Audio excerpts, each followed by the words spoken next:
Merry Christmas, everyone. Happy late Hanukkah and whatever holidays you may or may not celebrate.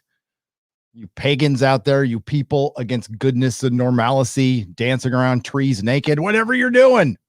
I know you're saying Christmas was ripped off from you. I know. This is the Santa tracker. He's currently over Lincoln, Nebraska. Keeping an eye on Santa. Just saying. What's up, everybody? How you doing? There we go. This is what I want to do. Not used to using StreamYards yet. Just felt lazy tonight. Hi, I wanted to do a Christmas stream because I haven't streamed in like 2 days. Because I've been enjoying the holidays. I've been kicking it. How's everyone doing tonight? I was thinking, actually what happened was everybody's asleep. My kids are video gaming.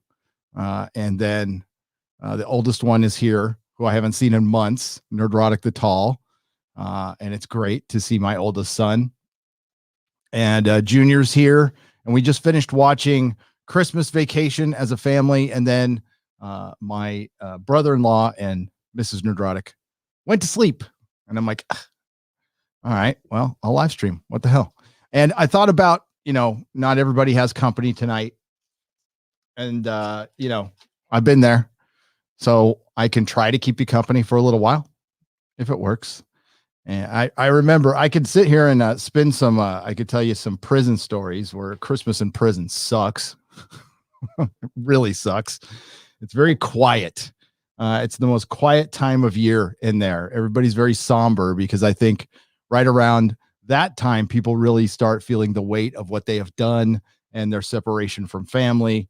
So it's eerily quiet and very depressing. But I hope your Christmas isn't depressing. I know we're all kind of oppressed right now. And what are we? It's Christmas Day in the UK. I think it's like 6 a.m, right? 6 a.m. So if anybody's up early having their morning tea, hello. I have no plan. I'm just going to do a chill stream. I don't think I don't think there's any news other than Luke Skywalker came back and everybody freaked out, which is good. I'm glad people freaked out and had fun. I don't think it's a bad thing. Personally, I don't think anything, Hollywood got its bailout. I don't want to talk about that. I want to talk about Christmas. I didn't open any gifts tonight. We're going to do it tomorrow. And I'm going to embark after this live stream. I'm heading to Middle Earth, doing my annual holiday Hobbit and Lord of the Rings watch. I'll stop for a little while to watch Wonder Woman, which I think is out or going to be out in a couple hours. And we're going to watch that before Friday Night Tights, which is tomorrow at 2. We're going to do a 2-hour show. And I think the whole gang is going to be there for most of the time, which is pretty incredible. And let's see who we got here.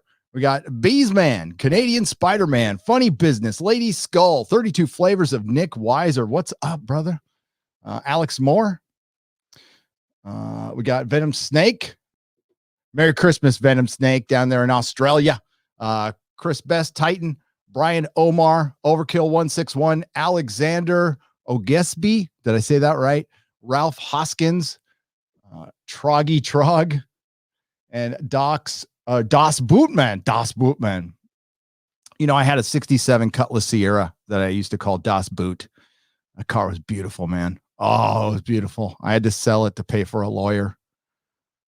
Oh, it's a sad story. Master Farce Theater. You mean Hollywood? CMDR Elton Pool. How do I say that? Aramaze, but there's no vowel in there, so I don't know what to do. I can barely read regular English. Black Kaz. Merry Christmas. Happy holidays. We got DJ Cope. Anonymity. What is it? I can't say that. I can't even say that. Anonymity T2. I said that wrong. Jack Swarbrick. Greetings. I don't even know if anybody else is live streaming. I was going to invite people. That's why I have sorry. got like a little moth in here or something. Um, I was going to invite people. That's why I did StreamYard, but I'm like, nobody's going to be up right now. It's just going to be me. So yeah, it's been nice kind of chilling out the last couple of days, spending it with the family after, well, this year sucked. It really did for the most part. I mean, uh, I'm sure it did for a lot of people, but we made it to the holidays. And I guess one of the saddest things was I went to the mall to do some last minute Christmas shopping and it was empty. And I was like, oh, except for the Target. The Target was packed and everything else was empty. There's a comics and stuff at the mall near me. So I did all of my shopping there. They were open. And I got some boxes for my Conan books, which I still haven't bagged and boarded all the way. I'm going to save the rest for the next BB and C. Oh, and we announced Santa's ex-husband. So we are, Az and I, it's going to be kind of a Friday Night Tights production. We're going to do a parody of Daniel Kibblesmith's book, Santa's Husband. And it's going to be a parody sequel because if we're going to go there, I mean, we might as well go there. And see what happens. Play the tape all the way through. So we're formulating the plot as we speak. It will be the exact same format and size as Kibblesmith's book. It'll be a little hardcover. It's about 16 pages long, and it's supposed to look like a kid's book, but it will be not a kid's book. As it stands now, I think we have an artist. He mocked up a little. Just in like an hour, he mocked up something for me. I can show you what it is. And it's my friend Sean. I've known Sean for many, many moons. Not that it matters, but he is part of the alphabet community. So I'm wondering if we can use him as a shield. I told him he could. And yeah, here's a look at us. Very sad Santa. There we go. This is David. If you remember, Santa's husband is David. So this will be Santa's ex-husband. And the tagline is, it's beginning to look a lot like Xmas, like X, you know. There's other lines we're going to go with. And we've already thought of some stuff that's just hilarious. I think so. It'll be out next Christmas.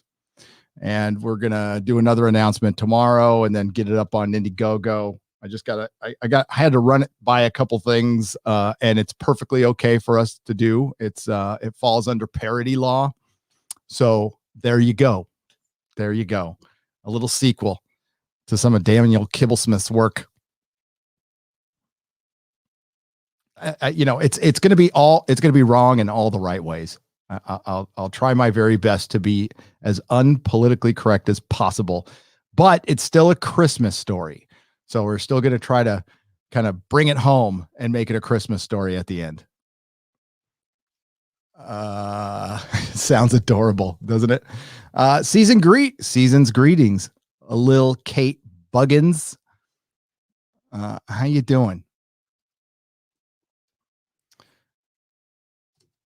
I haven't been on Twitter very much today either, which is good.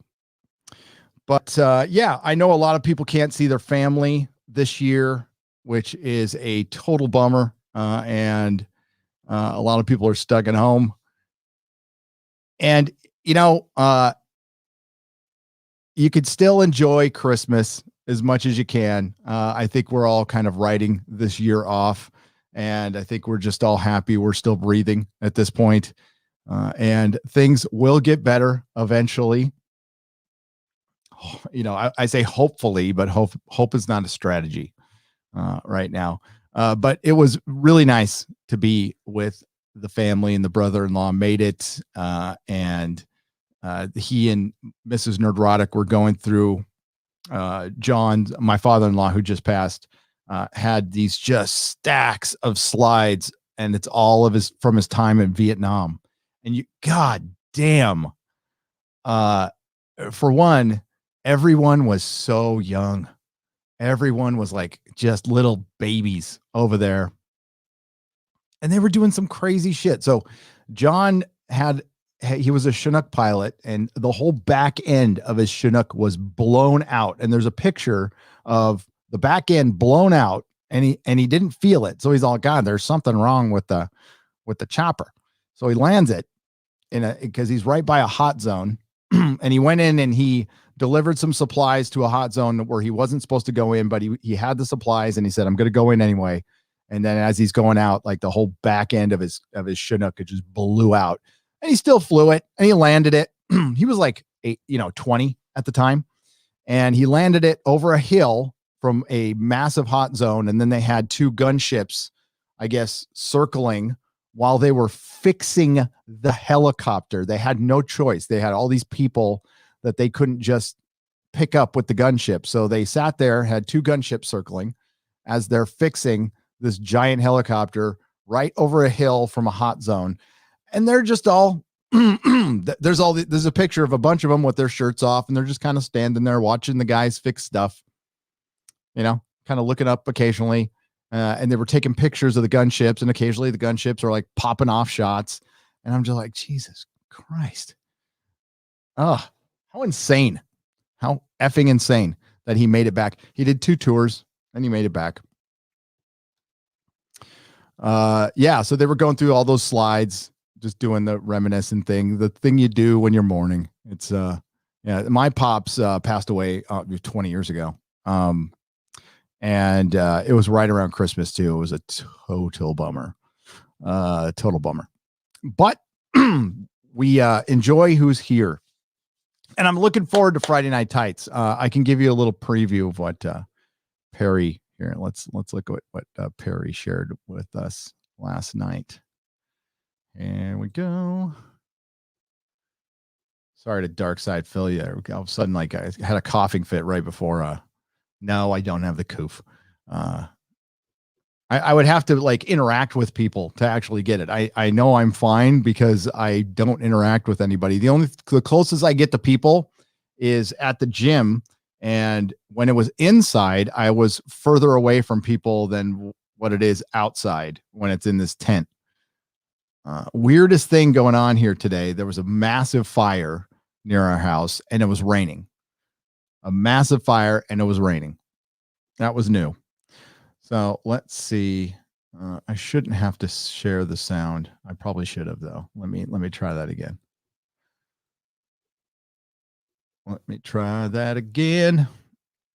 All right. This from the great Perry Chan. All I want for Christmas, there is just one thing I need. Shit, I'm going to get totally hit with a copyright strike. I'm going to have to cut this part out when it's done.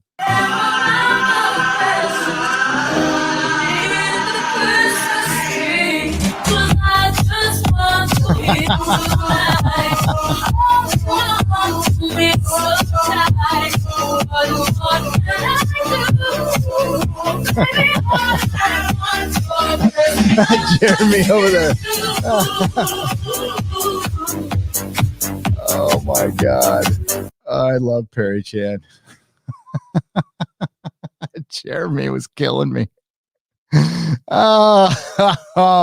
Merry Xmas.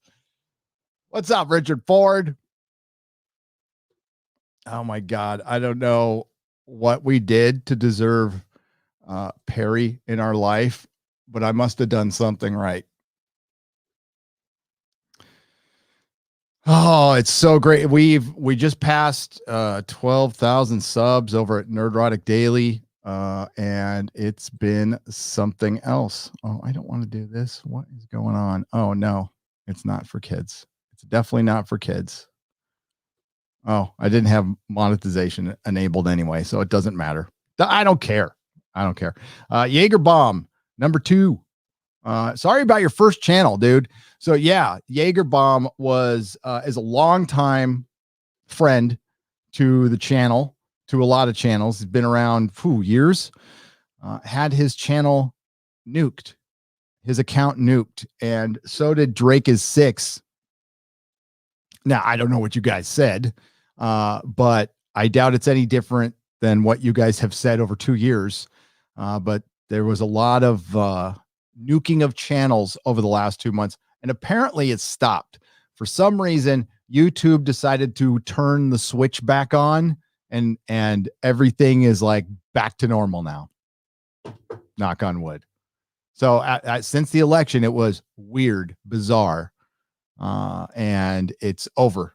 Like everything, like they turned on the spigot, and all of a sudden, I'm getting subs again. And okay, sure. Jagerbomb number 2 for $5. Merry Christmas. Hope your holiday is going well. It's going great because I'm with my family. So I think 2021 will be better or worse than 2020. Hope for the best, expect the worst. That's life. Yeah. I think you want my honest opinion. I think it's going to be a repeat. I don't know about riots. I don't know if we're going to have riots from Antifa. Maybe we'll have, but I think we'll be locked down for a lot of it. And hopefully I'm wrong. I want to be wrong on that one. I imagine we'll be, I don't think we'll be like free like we were in 2019, but I think like movie theaters will probably be open at 50% capacity by the summer. And you might be able to travel again, hopefully to other countries soon. Because I want to go to the UK. I was supposed to go to the UK this year, and I didn't go. Had to cancel my trip. And I want to go to Vegas badly. So I'm thinking it will be a little better. But I could be wrong. As far as the economy is concerned, no, it's going to be a long time. We got to be prepared for that. You absolutely need to be prepared for a long recession. We could have probably avoided it, but the recent events have ensured at least 2 or 3 years of it. Probably 4. Eric K, in your book, you should put a player in singing "I Saw Daddy Kissing Santa Claus." That's see, we're accepting ideas, Eric K. Thank you for the $5. I will keep that in mind. What's up, Lethal Lightning? Is it Boxing Day yet down there in Australia, or is it Christmas Day? It's probably Christmas Day. So Merry Christmas, my friend. Hope you are well. And dude, Snyder Cut, March. I'm excited. Hopefully Wonder Woman's good. I don't know if it will be though. We'll see. I'll find out in the morning when I watch it. But I think I don't know, man. Well, the Snyder Cut will probably be better than anything Marvel produces next year. I'm not very excited. I am looking more forward to the Snyder Cut than I am Black Widow or the Eternals. That's for sure. Maybe the Morbius movie. That's probably the Marvel movie I'm looking forward to the most. Hi, according to Christy. I got your message. Sorry I didn't respond. I'll respond later. It's okay. If people, you have to come and go sometimes. I totally understand. People get busy, especially around the holidays. Thank you for the $1.49, Christy. Muggsykins for 5 Canadian pesos. Are they going to arrest Santa for not wearing a mask? Oh, dude, he's not wearing a mask. You're right. Hit that like button, folks, and show Gary some. Thank you. I appreciate that. Let's check on Santa. This is the official NORAD Santa. There we go. He is currently over Guadalajara, Mexico. And he is wearing a mask. I think he is. That looks like a mask to me. The reindeer aren't. If we refresh here, what happens when we refresh? It kind of, it loads in on. There we go. Yeah, Santa's wearing a mask.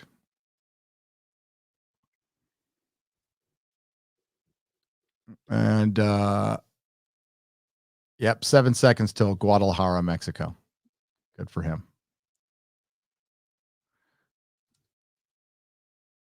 Oh, wait, you can move it? How do I do that? Oh, yeah, you can move it around. That's cool. I could trip on that all day. It's like I picked the wrong century to quit doing acid. I couldn't do my rim shot there. There we go. What's up, man of action? Long time no see. How you doing? So yeah, a lot of people have been just talking about a lot of Star Wars, Star Wars, Star Wars, Star Wars. So I finally put up my 2 cents. I hope people understood the nuance of that. As somebody who has no emotional connection to that franchise anymore, I understand how a lot of people were happy. I guess there was some kind of kerfuffle on Twitter, and I don't pay attention to a lot of it because I don't pay attention. Twitter. I don't know. I lose interest very quickly. I try to follow threads, and it's hard to get by all the Dreckies in my mentions because I don't block or mute anyone. So there's every week or so, there's a couple of Trekkies that just blow up my mentions. So I try to scroll past them, but I don't read anything they say. It's usually take that, Nerdrotic. There's a Migo Saru. We told you there was Star Trek Discovery merchandise or something like that. And I was about to fire up Star Trek Discovery today. And I'm like, I am having such a good day. I do not want to screw it up with Star Trek Discovery. So I didn't watch it. The family, we saved Die Hard to tomorrow because we got, I shouldn't say anything. We do not have a friend coming over. That would be terrible. Coming over to watch Die Hard. We've got this house I live in temporarily. We got a deal on it. It's in Escondido, California. And the rent's on it. It's cheaper than my mortgage on my house. And because we got a deal, the guy couldn't sell it. So we're like, hey, can we live in it for a year? And when my father-in-law was alive at the time, he was a realtor. So he hooked us up with a pretty decent deal, but this house is fucking massive. It's huge. And we're basically house sitting in it, right? So that's why all this padding and stuff, I have to like take it all off. Like I have to put this room back to pristine, the way I moved into it. And I went full on like I was moving here. Like I built a studio in here and it was only going to be for a few months, but it's for the show, man. It's for the show. That being said, we didn't have enough furniture to fill the house up. So there's like a whole part of the house that we don't even use. So there's this giant room that we got at one of those HD projectors, and we watched Christmas Vacation on this giant wall. It was cool. Had a little popcorn, kicked it right next to the Christmas tree. It was great. It was great. And I don't know. I for some reason, my son hadn't seen Christmas Vacation, so he was laughing his ass off through the whole thing. And I think it was the first time he paid attention, which is good, which is good. And I pulled out my hat, my Santa hat that I used to wear at the comic shop all the time. Feels like it shrunk. Maybe my head's gotten bigger since I started YouTube. And I found this. My Toy Biz Spider-Man holiday special with hot ass Mary Jane and her little Santa mini skirt. Those were the days. And while I was watching Christmas Vacation, it's a bummer that you can't make that movie. You can't make a joke like, hey, Clark, wasn't your company the one that killed all those people in India last year? And just jokes like that cannot be made anymore. It's too bad. It's too bad. Thank you, Mugsikins, for the 5 Canadian pesos. I appreciate it. Polaris sucks. Welcome to the Jaloja level. This Sunday, we're going to have a members stream. I'm going to try to get some. I can't get everybody, but we're going to try to get some members on towards the end of Friday Night Tights tomorrow. Probably I think the regular show is going to go for, well, our hosts are there for 2 hours. Then I'll probably hang for a little while longer and bring in some members and we'll chat it up and then close the show. Player sucks for 2 Canadian pesos. Merry Christmas. I worked in a jail. Can confirm. Yeah, dude. Christmas in prison is bad. I spent a few in there. And I'm glad I'm not there right now. But I'm thinking, thinking about the guys who are in there right now. And some are never coming home. Never coming home. And they shouldn't. They should not. Raging Rhino for $2.99 Australian. There's another Aussie in there. God, the Aussies represent when it's at night. Merry Christmas. Have an awesome day. Thanks. You too, my friend. And how's the channel going? I hope it's going well. What's up? Venom Snake for $2.99 Australian. Polar Express is the best Christmas movie. Polar Express. Oh, the one with Tom Hanks and the Zemeckis, the animation, right? Is it the Zemeckis animation that he got obsessed with? The Beowulf. I love Beowulf. I thought Beowulf was awesome. Love that movie. Mars Needs Mom. I worked on it, and I had PTSD from that one. That and Sucker Punch from Zack Snyder. Lethal Lightning. I worked on Sucker Punch. I saw the ending of that movie 200 times. So what I did was a thing called pre-mastering technician, but I was also doing QC for Blu-rays and DVDs. Sometimes I would work on menus, did this and that, but mostly it was just the metadata, finalizing the disc and doing the final burn on the master to pass it to the manufacturer to duplicate the master to turn it into Blu-rays and DVDs. But I was the last line of defense, basically. So I could not fuck it up. We had this checklist, and if it didn't pass this checklist, you had to send it back, and then they had to fix it, and then they send it to me, and I got to go watch the end again and then fill out the checklist. And sometimes I would do that 20 times in a night. And for Sucker Punch, a week straight. Hate that movie. I never want to see it again. When I see the cover, I start like having aneurysms and stuff. Yeah. Joe Biden's God tier inflation for $1.49. Thank you for the phallic unicorn. Oh, come on, man. Clear smash drop for $10. I appreciate the company, Gary. Had a Zoom call with my friends and their kids, so not too terrible for Christmas Eve. For a Christmas Eve, says clear smash drop for $10. All right, that's good. I know there's a lot of people who can't see their family or don't have any, or so hopefully I can keep you company for a little while. Orville Nation, Merry Christmas, Gary. Many blessings to you and your family. Thank you very much, Orville Nation. Freaking The Expanse was epic. Oh, the 4th episode, unbelievable. That ending. You just want to kill Marcos. You want to just, it's a good bad guy when you want to jump through the screen and beat the piss out of him. There's a gut-wrenching moment in it. I don't want to ruin it for anybody. I know everybody's talking about The Mandalorian, and The Mandalorian is not a bad show. I'm going to give it a full review, and I give it a passing grade. I have lots of criticisms, though. And I have, it's weird. Season 2 was weird. I think season 1 was more cohesive, and people will disagree. I think it was better.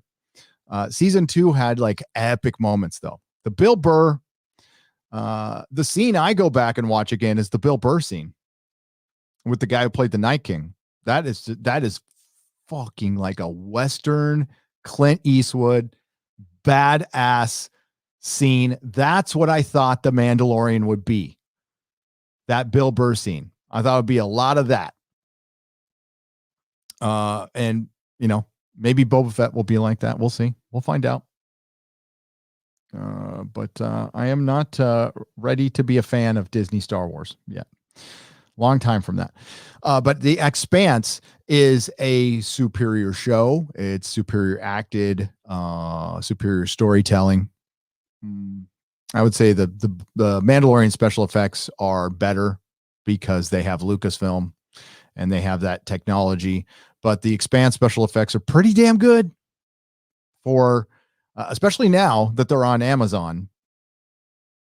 And this season is unfracking believably good. 10 out of 10. 4 episodes in a row. 10 out of 10. Straight up brilliant science fiction.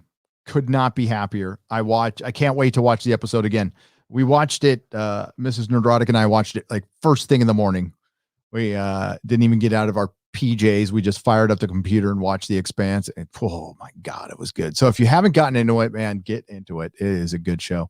Simple Sandman for $5. Merry Christmas. Merry Christmas to you.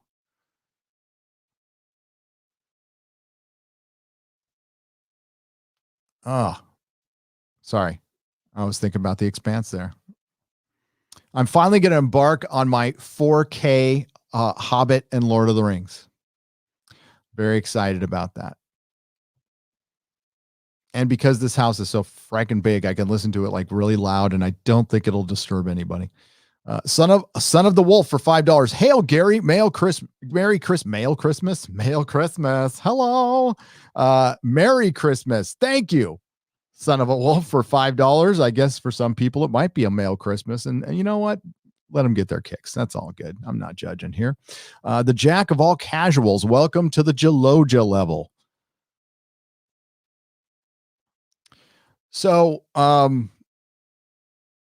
it's really nice to not have Doctor Who screwing up Christmas this year. But earlier today, I watched A Christmas Carol and Voyage of the Damned, and whew, you know, it had been a minute since I've watched modern Doctor Who. I've been watching a lot of classic Doctor Who, but honestly, it's probably been a few months since I've seen a modern Doctor Who episode. And my God, has this show fallen just in everything, how it's shot, how it's edited, the music, the acting, every facet of it. I bet the catering sucks now. It is night and day. I can't believe it's still on the air. It's because, you know, when I'm watching these Christmas specials, they're 10 years old now. You know, honestly, the first 6 seasons were brilliant, and then it gets really choppy after that. Even with the great Peter Capaldi. But I know not everybody likes Matt Smith, but I like the Christmas Carol special. I think that it's quirky, it's weird, it's very Hitchhiker, and I love it. I think it's good. But Voyage of the Damned, whoo, that one's good. I put a clip up on Twitter when I was watching it. Toll of Vesna for $5 Australian. Merry Christmas. Loved EUG in the upper echelon gaming and on the last Friday Night Tights, killing it with the guests every week. Well, that's Lady Gravemaster helping me out. That's why she's there. She's getting the good guests. And yeah, thanks. The guests have been brilliant. That It's a Gundam episode is still blowing up on Nerdrotic Live. It's combined, it's well over 100,000 views now. That's insane. It's a Gundam was a fucking brilliant on a live stream. The 70s rock fan for 5 Canadian pesos. Tomorrow I am going to watch Genesis of the Daleks and fondly remember how good Doctor Who once was. Oh man, I'm going to watch that this weekend. The 70s rock fan. I'm going to watch that this weekend. I've got the good thing about reviewing The Mandalorian is the way I review televisions, I have to watch the entire season over again, and I don't hate it. It's not like Star Trek Picard, so I can sit there in a day and watch it and do my notes and get my review done. It's a tough one to review, though. It really is.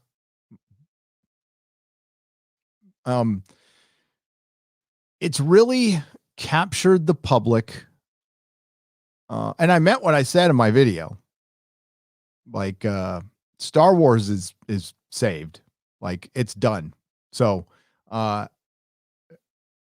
Disney doesn't have to do anything from here on out. They got pretty much everyone they need back. And that was the normies. The normies were bored of Star Wars. They were tired of it. They are back. And it's unbelievable. It's unbelievable how many times this franchise gets another shot. And a lot of it is it's how people idealize Star Wars and that connection to their youth and that emotional connection. And they hit every button with that final scene, even with the sloppy CGI. And I don't care about the story building up to it. That scene made so many goddamn people happy. You can't take that away from anybody. You can't, and you can't deny it. So Disney Star Wars, they saved themselves. They can do whatever they want now. They don't need to erase anything. They don't need to change anything. They can just go ahead and never talk about the Disney trilogy again. But they're going to. They're going to. And we'll see. We'll see how people react to it. Merry Christmas, Gary. Thank you for keeping me company while I create art for tomorrow. Oh, Mark C. My pleasure. Thank you for keeping me company, Mark C. For $5. I appreciate it. And the super chat. Trenna is pronounced like Trend. Guthridge is a member of the proto-molecule level. Welcome.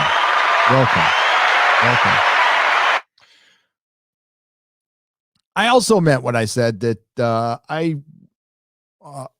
if people collectively enjoyed that moment together in fucking 2020, you got to let them. Like, don't get on people's ass about that. That's not what we do. We go after Kathleen Kennedy. We go after, the powers that be. And I know the logic. I understand. I do. If all these people show enthusiasm for Disney Star Wars, it's going to make more Disney Star Wars. It's going to keep Kathleen Kennedy's job, and they're going to continue with the with the woke agenda. Probably, yeah, they probably are. Just let them have their moment. It's fine. And you know what? And maybe just maybe they take that moment and go, maybe we should show Luke some respect and rebuild the character. I think for some, it's far too late. I think for some, they would love nothing more.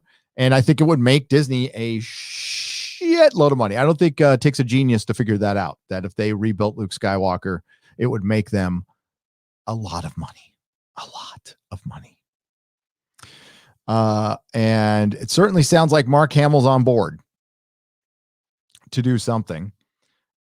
All right. I mean, like my mind is open to that because I have no connection to it. So I've got nothing better to do than cover it and observe it. And if it turns things around, great. If it doesn't, well, then we expected it not to happen. So I don't think it's going to hurt anything because here's my philosophy. It was dead already. So what are they going to make it more dead? And I couldn't fit it on the title. I know a bunch of people are going because I put Kathleen Kennedy's failure is complete, but I mean, the whole point was to listen to the video. Listen to the video. When I said her Star Wars was rejected, that being said, she's still there. So yeah, she was a total failure with the Disney trilogy and Solo. Absolute failure. And her failure was it completed or was it averted? I think it's a little of both. I think what she wanted from Star Wars wasn't working. So she pivoted because she's a freaking Hollywood producer. She knows the game better than I do, better than anybody else. So she pivoted. Her Star Wars didn't work. She under her watch, there was one that did. She can take credit for it, whether she had anything to do with it or not, and it saves her job. And then she can try to continue to do what she wanted to do in the first place. And will she go back to it? Well, sure. The Acolyte is going to be that thing. And we'll see what happens. I have no skin in the game other than I'll cover it. I am way more like the Lord of the Rings show. I want that to be great. That's what I want. I want it to be great. I want to cover a great television show. It's been so long. So I would like to cover a great Lord of the Rings show that's game changing, that shows all the love and respect to Tolkien. And it just, is a good story. It's a good, fun story to follow. And we can follow it every week on Amazon Prime. And, that's what I want. That's what I'm more concerned about. But that Luke scene hopefully will wake other franchises up. I don't think it will necessarily, but it's certainly worth thinking about, because that many people being that happy cannot be ignored. It just can't be ignored, because that was just flashing dollar signs at everyone in Hollywood. It's like, whoa, wait a minute. What? You mean show past characters respect still makes money? You mean traditional storytelling is what people want? People don't want nihilism and postmodernism. People just want a good story that will make them happy. What? So yeah, we send that message, or, or we don't buy it. And I think if Disney goes headlong into the Disney trilogy, they could fail again. They could absolutely fail again. But as it stands right now, I think they've got everybody they need. Noran Blythers for $3.99. Thank you for the cup. I appreciate it. Is it a cup of blood? I've always wondered what that is. It's a cup of some red substance. Virgin's blood, maybe? Clobbering Times. What's up? Hey, Clobbering Times. It's good to hear from you. I asked you to check in with me. I hope. Merry Christmas to you and yours, Gary. I hope you're doing okay, buddy. I've been thinking about you. So keep me updated with your situation, okay? And thanks for checking in. Thanks for the $2. Steve-O for $9.99. Hail, Gary. Will you be adding a special thanks to Kibblesmith for the upcoming masterpiece? Absolutely. Absolutely. Okay, so here's the story of Santa's ex-husband, of how I came up with it. We were joking around on Friday Night Tights, and we were talking about Santa's ex-husband, and I can't even remember what I said it in reference to, but I said Santa's ex-husband, and then I forgot about it for like 2 weeks. Then, as per usual, I do my best thinking either in the shower or at the gym. I was at the gym, and all of a sudden it just hit me because I was reviewing our episode, and I said Santa's ex-husband. I'm like, oh my God, we got to make that book. We got to make that book. So I stopped what I was doing, and I messaged Az. I'm like, Az, you got to write this book with me, dude. We got to do Santa's ex-husband. Az is all, fuck yeah, do it. Let's do it. So then I messaged my wife, and this was all last Saturday. And I said, hey, Mel, I want to do this book, Santa ex-husband. I think she was doing hair. I need you to stop what you're doing. I need you to contact Sean and see if he can mock something up for us, like in an hour. And in an hour, I had a sad. And she asked me, she's like, what do you need? I said, I just need a sad Santa with an apron on, like eating cookies and looking, just like looking mopey. And that's exactly what he gave me in a fucking hour. So we did it. And then I went to go set up on Indiegogo, and it's fucking complicated. And I got to fill out all this stuff and bank accounts. And I'm like, oh, and I got to like cut a video, and it's not really good to have. And I need to talk to people. I need to probably like reach out to, Ethan or somebody to kind of ask because I don't know what the fuck I'm doing. We announced it Thursday. We were going to run with it, but I'm just going to kind of take my time with it until we get the video ready to go. See it when Perry gets back from the holidays, see if he can make something for it. And we're going to set it for next Christmas, which gives us plenty of time to write it, draw it, print it, get it ready to be on time. And it's nice and short. So, but I don't know how much to charge either. So I got to wait and figure out like how much to charge. What Kibblesmith charged for that little fucking 17 page book is $17. So I don't want to charge that much, but it might cost that much. I don't know. And we're going to do special covers. We've got Dan Fraga said he would do a cover for us. So that's awesome. And maybe we'll do some other covers. But we're going to try to keep it simple, and it's going to be fun. I think it'll be funny. Your book with Az is a Christmas story, so Santa's ex shoots someone's eye out, but not in the way Ralphie did. Oh, the Twiki kid for $4.99. That's terrible. That's awful. We're going to do an audiobook too. We're going to do an audiobook. Most definitely. And I think it should be the Friday Night Tights crew reading it, if they're game. So we'll do an audiobook, and yeah, we'll have all kinds of fun with it. It's going to be, it will be pretty crass. It'll be pretty crass. We're going to see how much we can get away with. Salil, 99 for $4.99. V for Vendetta is one of my favorite all-time films. Right there with you. Went back to see it, and it's eerie how many things from that movie have become our reality. It really is. That movie looks comical. What looked comical when it's supposed to be a satire, basically. And you felt that way when you read the book too. But when you see it now, holy shit, you can see my mask up there. That started the whole fucking anonymous thing. And it was from WonderCon. I can't remember what year V for Vendetta came out, but WonderCon that year passed out all these masks, all the masks.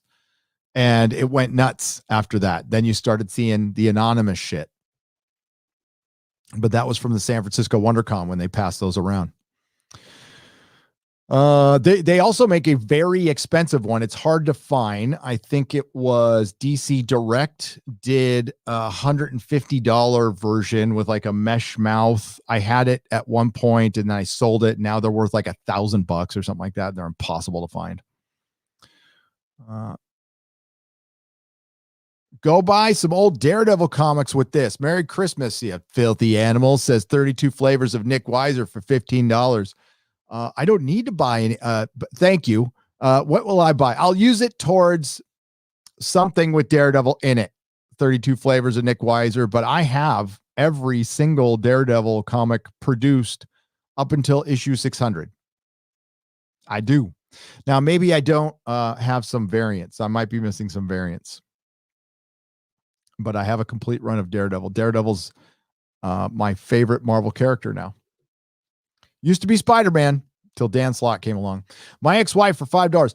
Hi, my ex-wife. I don't watch Star Wars, Star Trek, or Doctor Who, but I love watching your videos. Merry Christmas to you and your family. That is strange.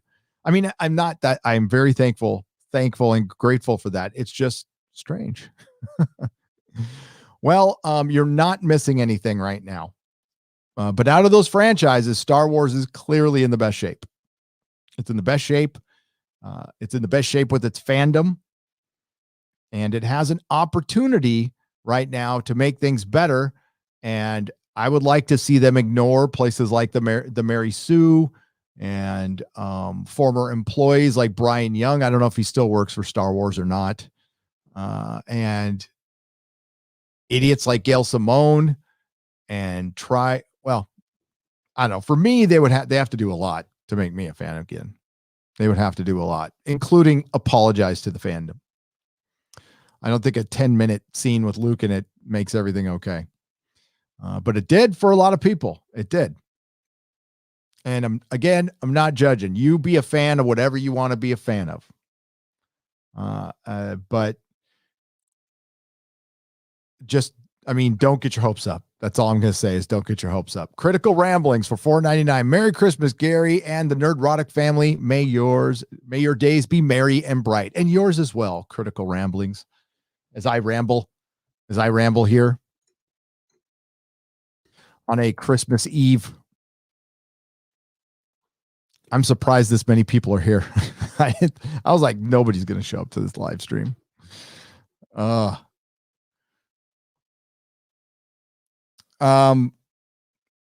thing I was going to get, hang on. Look at a picture for a second. I'm going to go grab something real quick. Do a little show and tell here. Be right back.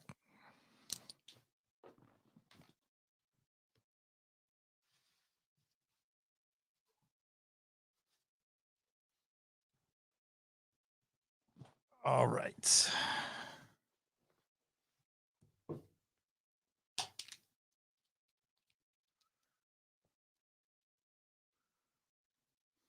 This is what nerds do. Excuse me. This is what nerds do. All right. So, as you may or may not know, I'm a bit of a fan of the Lord of the Rings. Got to give myself some room here. Oh, my desk is so messy right now. And I have to have my citronella candles going because stupid mosquitoes around here. So I've got my 4K Hobbit. Now, these aren't the special editions. These are just the regular editions. The Hobbit, and better than the prequels. Just stop. They're better than the prequels. You can like the prequels. I don't hate the prequels. I'm glad that a lot of people like the prequels captured a generation, no doubt. But the Hobbit's better. And I say that because it really pisses off my producer, Lady Gravemaster. And then there's the greatest trilogy of all time, Lord of the Rings. And they made this ridiculous box set that was overpriced. And it was basically just packaging. They didn't add anything, any new special editions or anything, but the packaging is unbelievable. But when they released this box set, it was $800. Now you can get them for like $300. I got this one for $150. You get Bilbo's Red Book, some art, and you get like these books. These things are unbelievable, but they didn't like add anything different. And when there was just the Blu-rays. So I think it was kind of a flop, which they should have waited. Right. And you get these things are killer. So you get a little book. And you get your Blu-rays in there. Right. You get your Blu-rays in there. Right there. And these things, I think it's fake leather. I'm not going to smell it, but I think it's pleather. Right. But these things are killer. So I'm just going to take these and put them in here. Instant, awesome fucking set. And you get, let's see. Bilbo's Red Book, which is filled with stuff. Do I want to untie it? Yeah, now this is leather.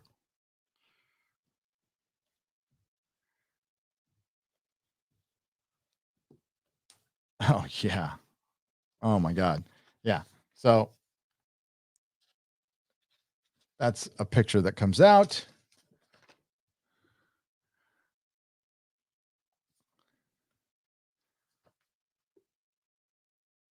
And it's just filled with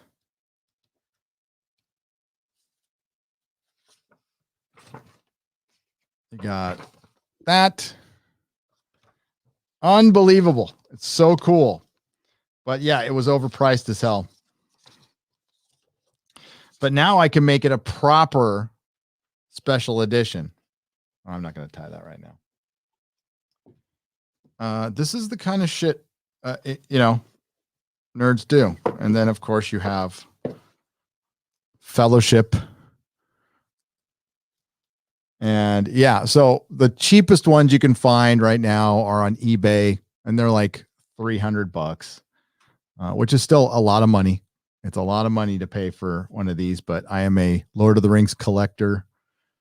Now I don't have any of the like first prints of the Hobbit or anything, because that stuff costs more than that is worth more than money I will make in my lifetime. It's the little things that bring you joy.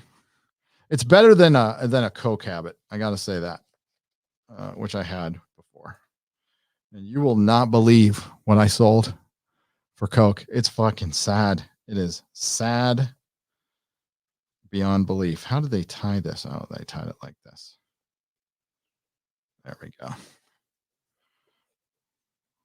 Sorry, I'm anal. I got to do it now or I'll forget.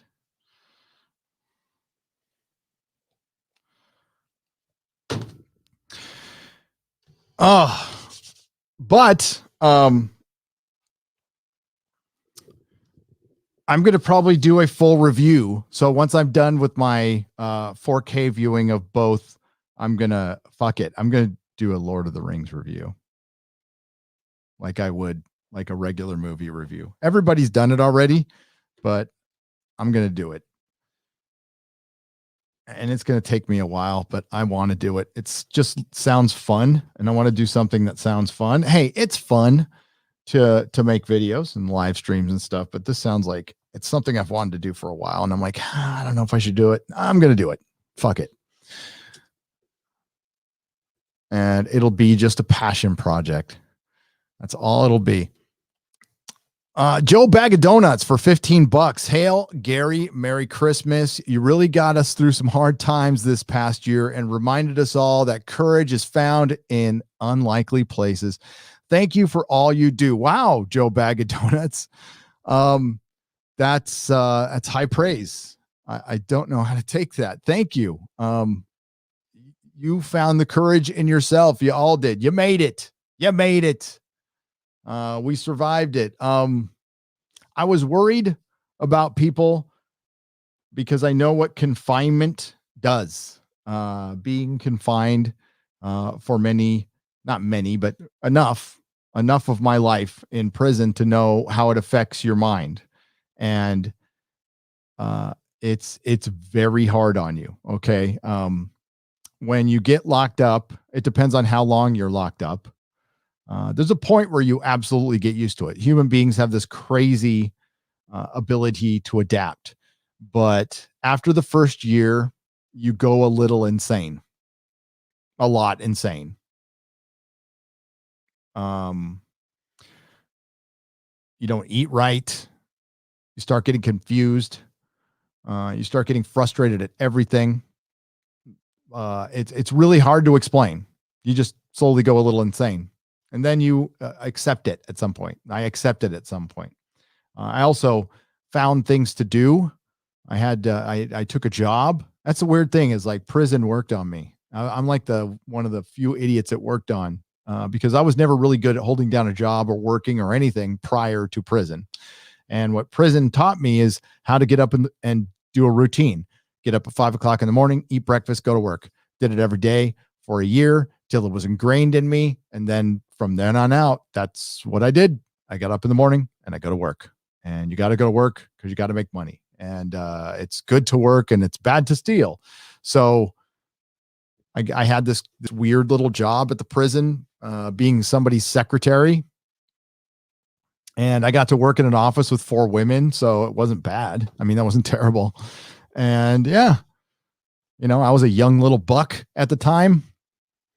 So I know exactly why these women wanted me in their office. I was, what was I? I was 22, long flowing blonde hair. I was in good shape. Yeah. I understand why the women deliberately asked for me to be in that office. I didn't care. I knew what time it was. Delivery man Q. I was being objectified. Okay. Straight up being objectified. And you know what? Fucking A. I loved it.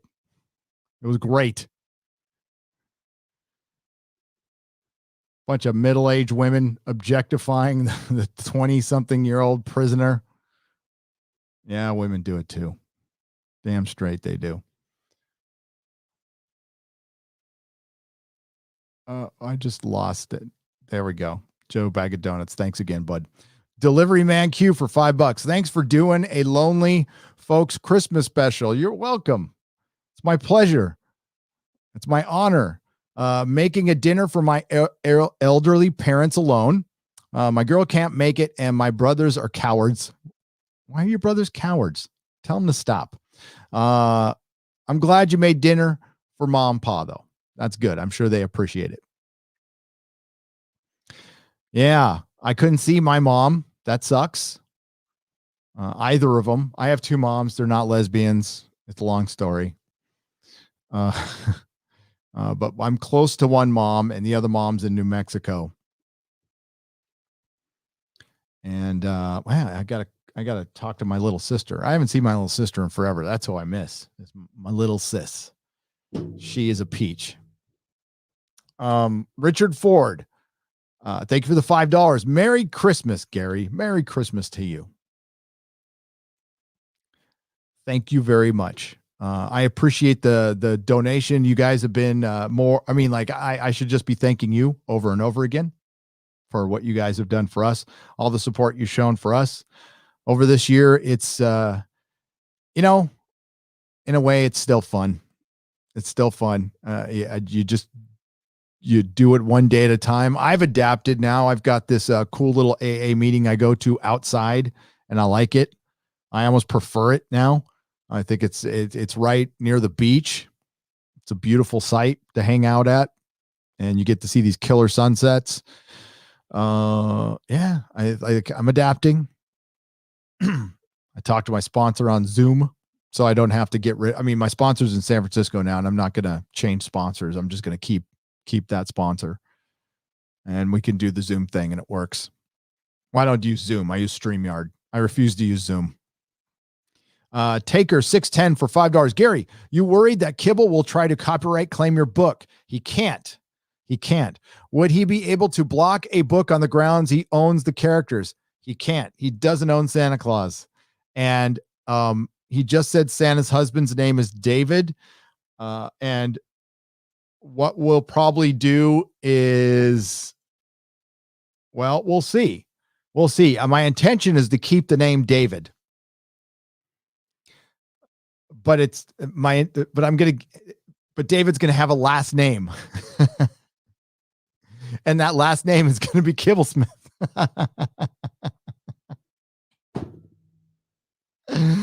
So his Santa's husband's name is David, and it's just a first name, but my Santa's is going to have a last name. We'll see. If anything, I'll just change the husband's name, or we just won't say the husband's name. Do I have to transform it enough? Probably. It will be. I'm going to see what I can get away with, but there's parody laws, and I am not going to. The only thing about his story that it's I guess derivative, but that might be a problem. But I don't think you can lay claim to Santa Claus doing anything,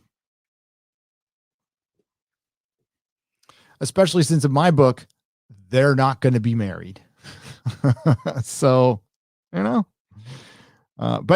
Taker 610, I'm not worried about anything. I mean, if things come down, I will change them. I will do what I need to change them. I think people will understand the spirit of it, but I'm going to try to make it as close as possible. But I don't want to get sued by Kibblesmith, who's a fucking millionaire, and I'm a thousandaire. So he's got the backing of all his little shitbag friends in the comic book industry. So I'll keep that in mind. Hopefully he's got a sense of humor. You think he would, but supposedly he's a comedian, and he does comedy writing for one of the late night Colbert, right? Yeah, he's one of the writers on Colbert. My goal is to have a book that's funnier than his. That's all.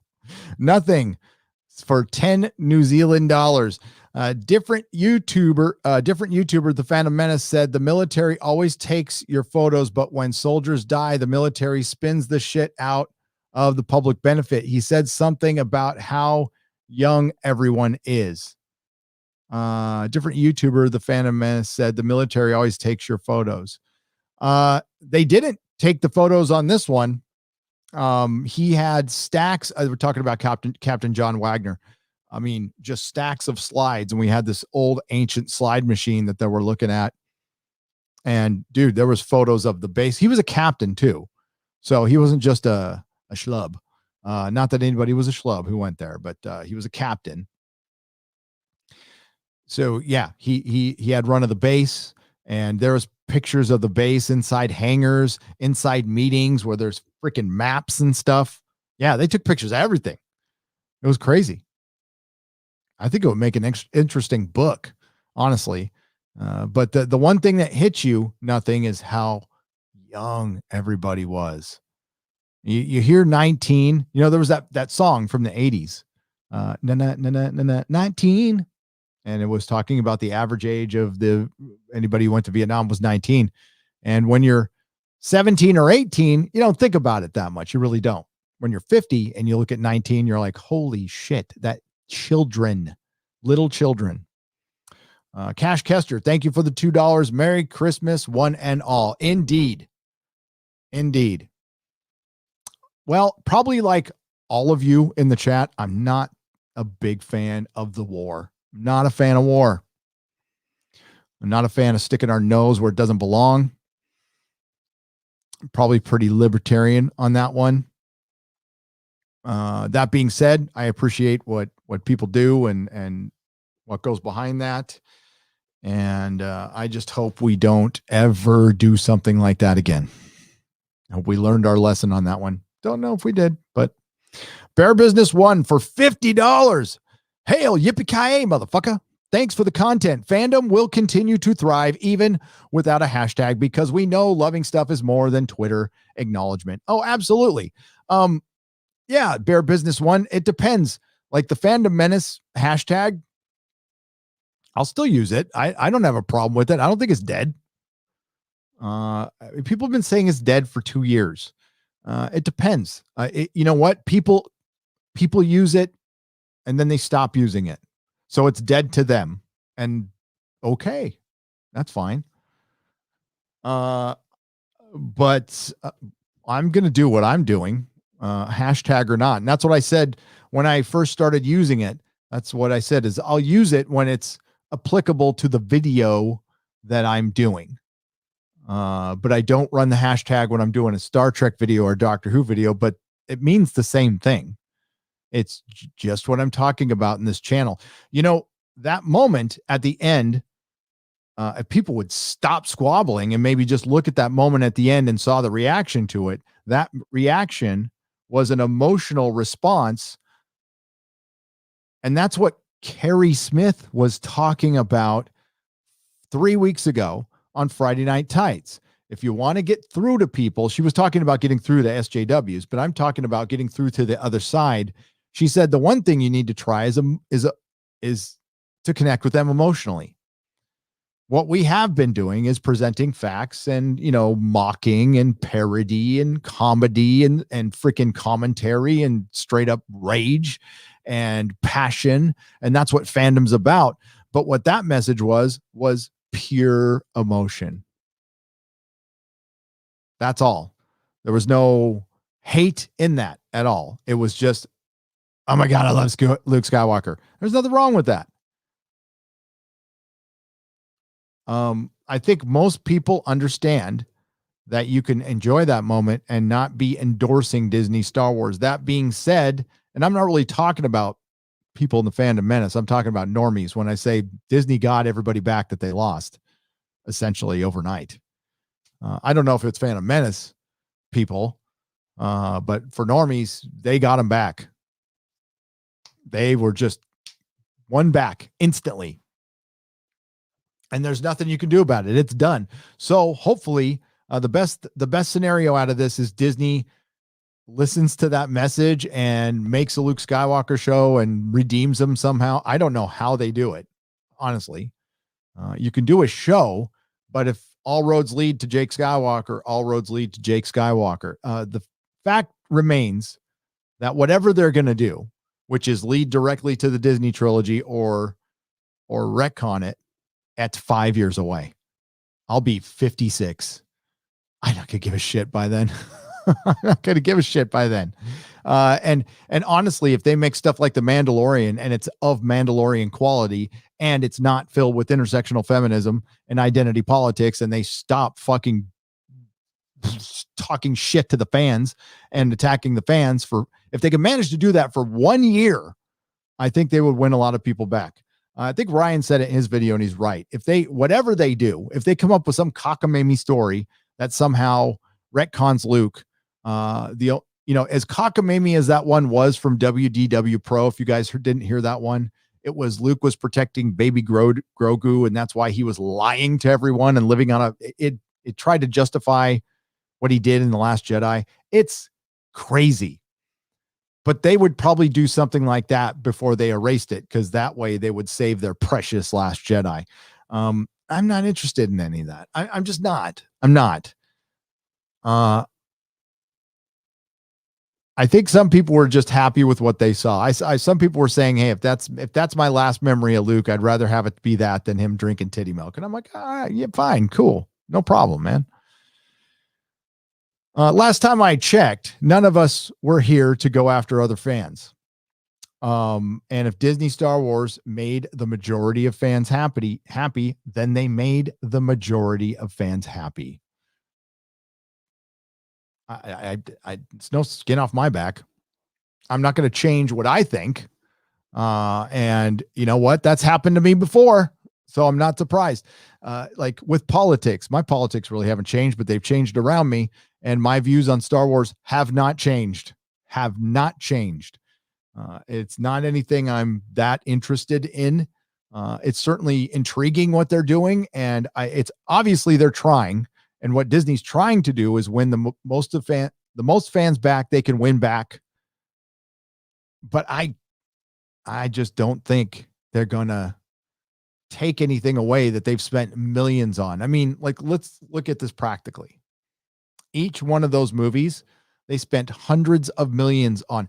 The Rise of Skywalker, they spent probably $600 million on, over $500 million fixing that movie and redoing that movie and fucking marketing that movie. And there's supposed to be multiple cuts, right? Why would they take the time to have multiple cuts to not produce them? Cutting a film is insanely expensive. So if we have multiple cuts, why not produce them to just shit can everything? Why would they make a Christmas special that just came out a month ago? Why would they just sign somebody from the Lucas Story Group to head the Acolyte TV show? Why would they continue to write books and comic books that connect to the Disney trilogy, which they are still doing? The High Republic is pretty woke, and they're continuing with that. As a matter of fact, there's going to be a live stream on the 4th.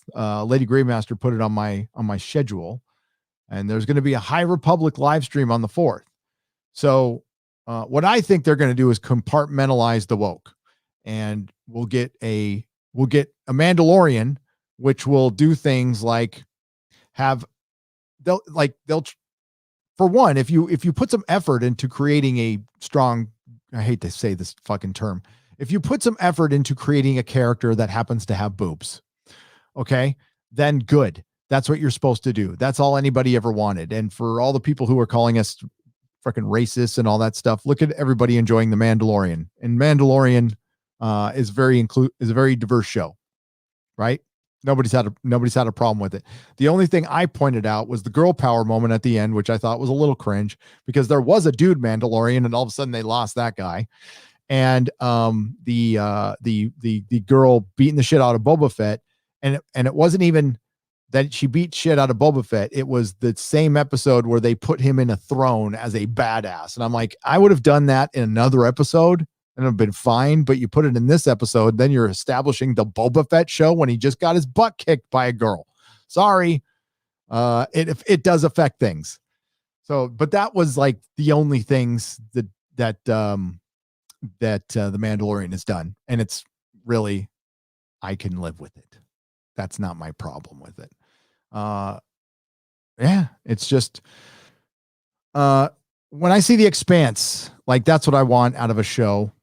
When I see Star Wars, again, I think they're getting there. I think they're just trying to figure it out right now. What Jon Favreau has done is kind of, you got to give him respect. Okay. He's rebuilt Star Wars. He's freaking rebuilt Star Wars when nobody else could. So good on him. Good on him. Lethal Lightning for 2 Australian says Wonder Woman 84 was okay. Not terrible, but not as good as the first. Okay. Well, that's all right. If it's just okay. It's better than a bomb. It's better than a flop. I watched the opening scene and I mean, there was a bunch of like really athletic women with tight clothes on. I wasn't complaining about that. To be honest with you, I was like, I'm all right with this. Peter from Austria for £5. Merry Christmas to you and your family. Thank you so much for keeping me sane through this crazy year. Love listening to your streams and videos. Thank you, Peter. You guys have kept me sane. I would have lost my shit too throughout all this. And what you guys have done, I don't know if I'm ever going to be able to thank you. And I don't know how I can ever, get you guys back collectively. I wish I could. I wish there was a way I could send everybody an attaboy, an attagirl, a thank you note, something, because we would have been fucked if it wasn't for this YouTube channel. I mean, just fucked.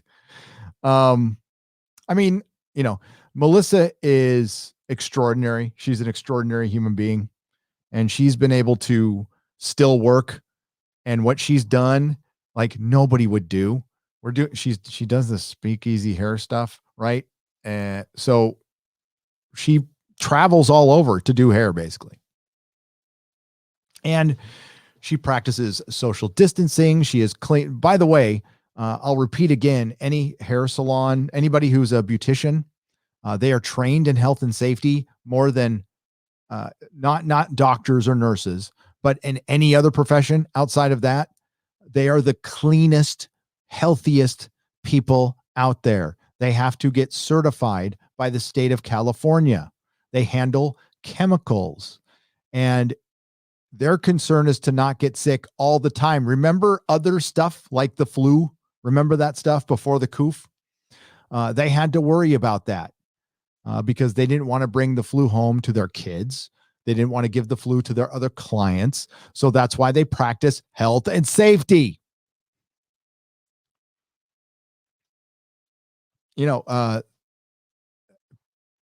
People probably don't laugh now. People used to give me weird looks at the gym because of how well I used to clean my machines. This is prior to the coof. And I mean, freaking top to bottom, I wipe that shit down. I get a big freaking towel. I get a big spray bottle. I go into their cleaning room and I grab a spray bottle. This is before they leave them out now. And I would clean my thing, every inch of it, because it's courteous. I'm sweating all over whatever machine or the weights I'm touching. I don't want to leave any of that there. And I certainly don't want to be on anybody else's. Am I a germaphobe? No, I just, ew. So I clean the shit before I touch it and when I leave. And I mean, top to bottom, every nook, every cranny, I clean. And it takes time. Don't care. Merry Christmas, Gary and chat. Merry Christmas to the chat. Sassy Marie for $5. Let's see who we got in the chat. For one, we got, what's up, Eric K, the wrench. Eric, you didn't have to be here tonight. What are you doing, buddy? If trolls came in, they came in.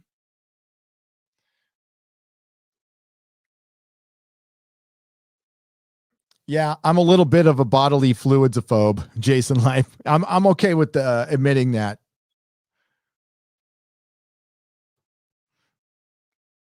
What's up, Nihilist Shadow? How you doing? Oh, trolls don't take days. Trolls don't take Christmas off. Nihilist Shadow is a great guy and a longtime viewer and friend, and I appreciate you. Wuhan Clan. Are the extended versions of the Lord of the Rings and the Hobbit worth it? I want to get them in 4K, even though I don't have a 4K TV yet. Yeah, they are. I mean, just wait till you get a 4K TV. And I say cheap. Their 4K TVs are relatively cheap. You don't need to get like a bitchin' freaking $2,000 one. I mean, they're nice and everything, but you can get them for a couple $100 now. But I will give you what I've heard is the transfer is pretty damn good. I will give you my my thoughts on them when I see them. I'm watching the first one tonight. But if you're a fan, yeah, you don't have to rush out to get these. These will always be around. If you have a chance to get one of the collectible ones, like with the ring, they have one with the ring, and then they have the steel box sets. Those are already hard to find, and those are from Best Buy only. It's just steel boxes. They're cool. I got them, but I would get it, if you're a fan.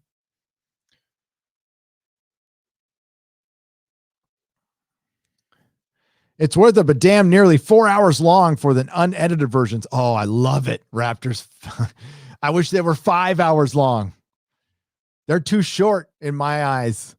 I want Tom Bombadil. I want them to refilm the Tom Bombadil scene and the Ghost in the Barrow Downs.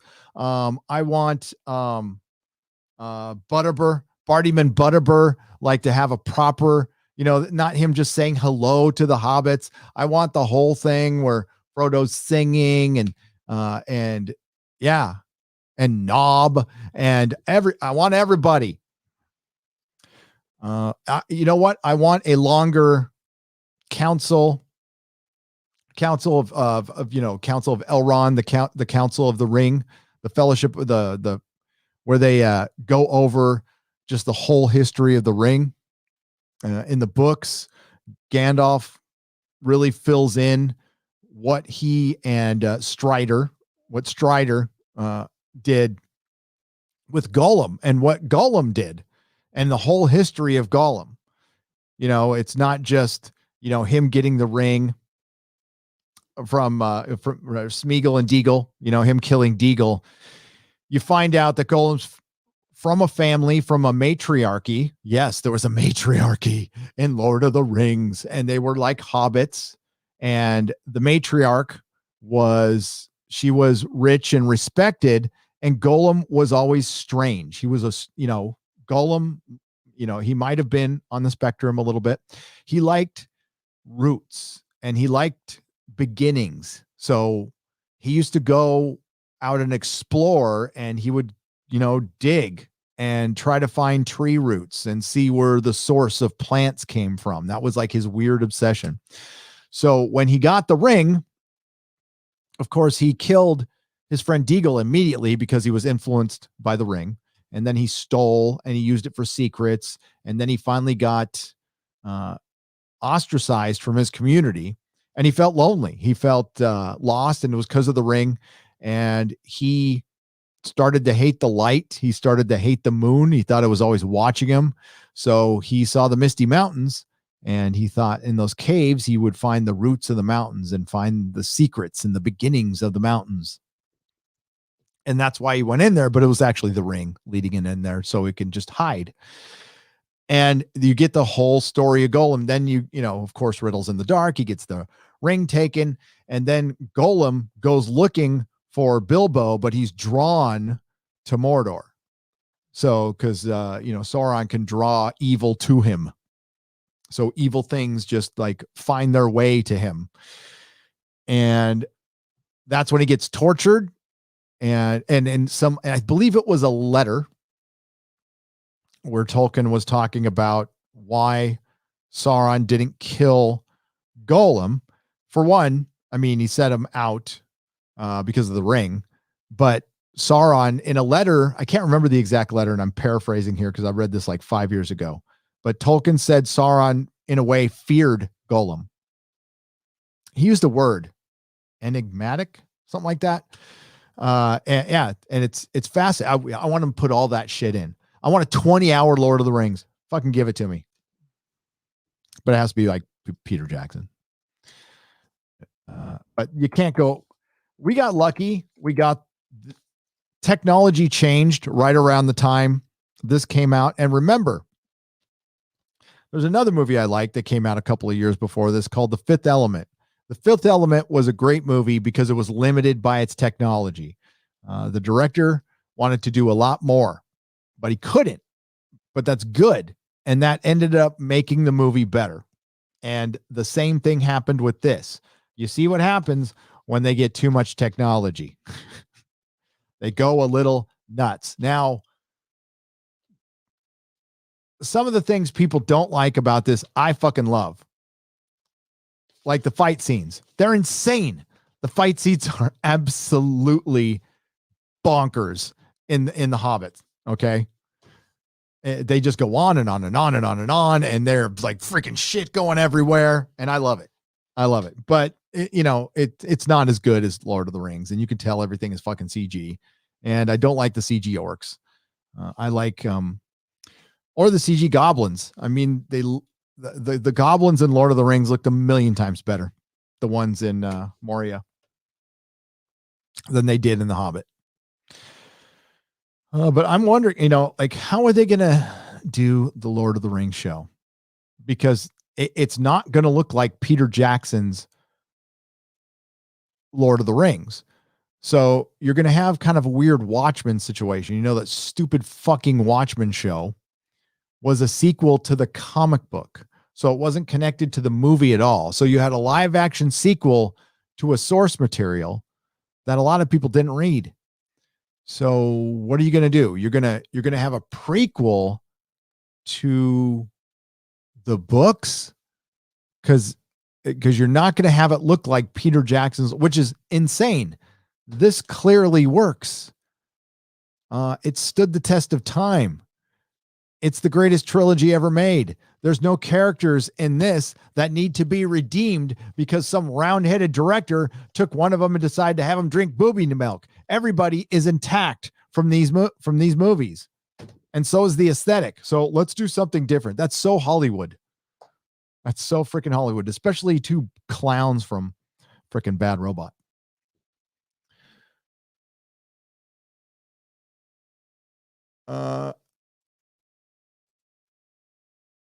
I wish John Carter of Mars was I liked it. I liked the movie. I wish it would have made it too, because those stories are fucking brilliant. They are brilliant. And I like the movie. I do. I have the 3D version. I saw that with Derek Robertson. He and I both loved it.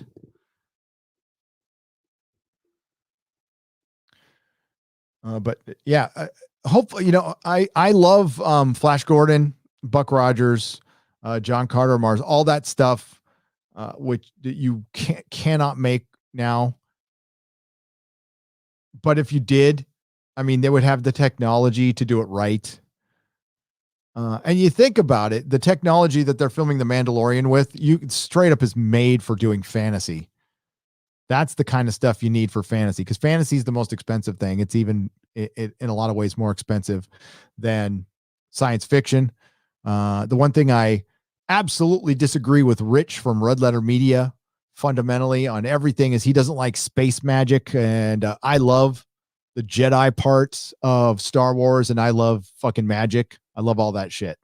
I don't need everything explained to me. I don't need it all to be scientific. That's not why I go to escapism. I go to escape to other worlds.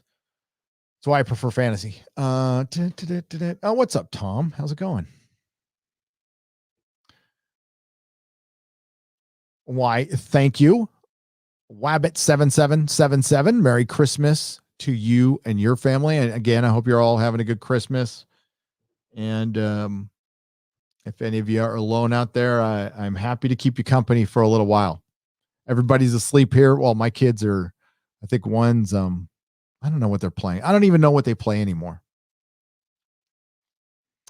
I think I'm starting Witcher 3 this weekend though, because I'm taking some time off in between my Mandalorian review, which is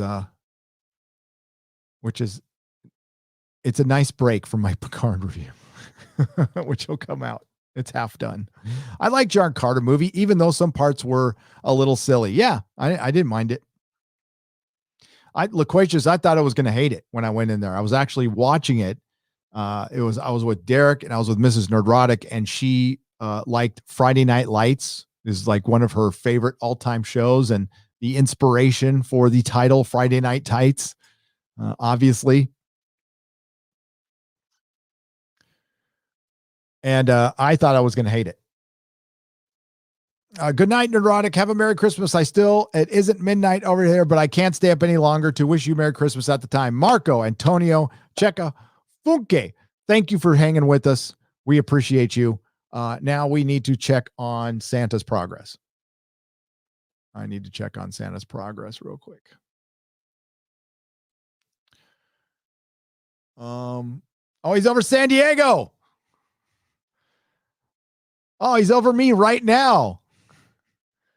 You can see Escondido right there. I don't know why it's blinking on me, but there you go. Santa's flying right over Mikasa. What a trip, right when I check. Man, just in time, too. He's got 27 minutes left. Now he's leaving. He's all fucking Nerdrotic was bad this year. Goddamn right I was bad. Bad to the bone, baby. Bad to the bone. So he's over Fallbrook right now. So, yeah, there's Palma Valley. There's Camp Pendleton. Now he's heading up to L.A.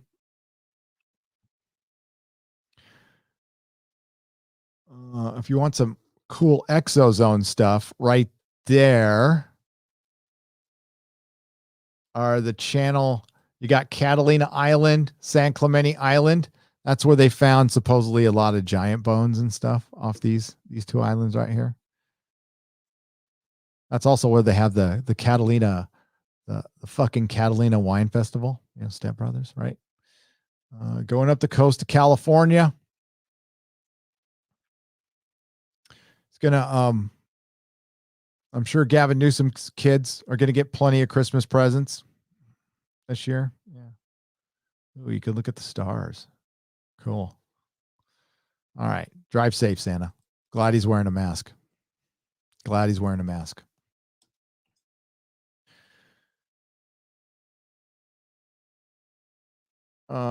Fred W. Manzo sends a thank you super sticker for $9.99. Thank you, Fred.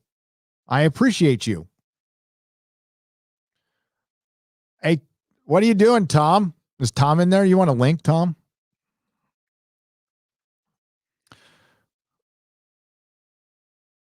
The fucking Catalina wine mixer. That's what it was, Nick Everson. Thank you. The fucking Catalina wine mixer. I love Step Brothers. It's a stupid movie and I love it.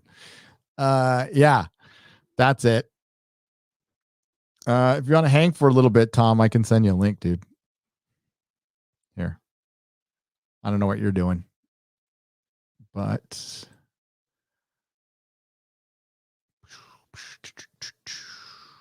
what am I doing there? I mean, you don't have to. You don't have to. Where are you? There you are. I'm going to put it on Twitter. Okay. There he is.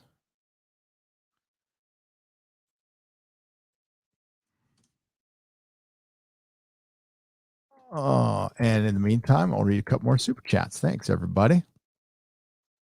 Sassy Marie, thank you for the $5. Lethal Lightning again gave us a little bit of a Wonder Woman 84 was okay, not terrible,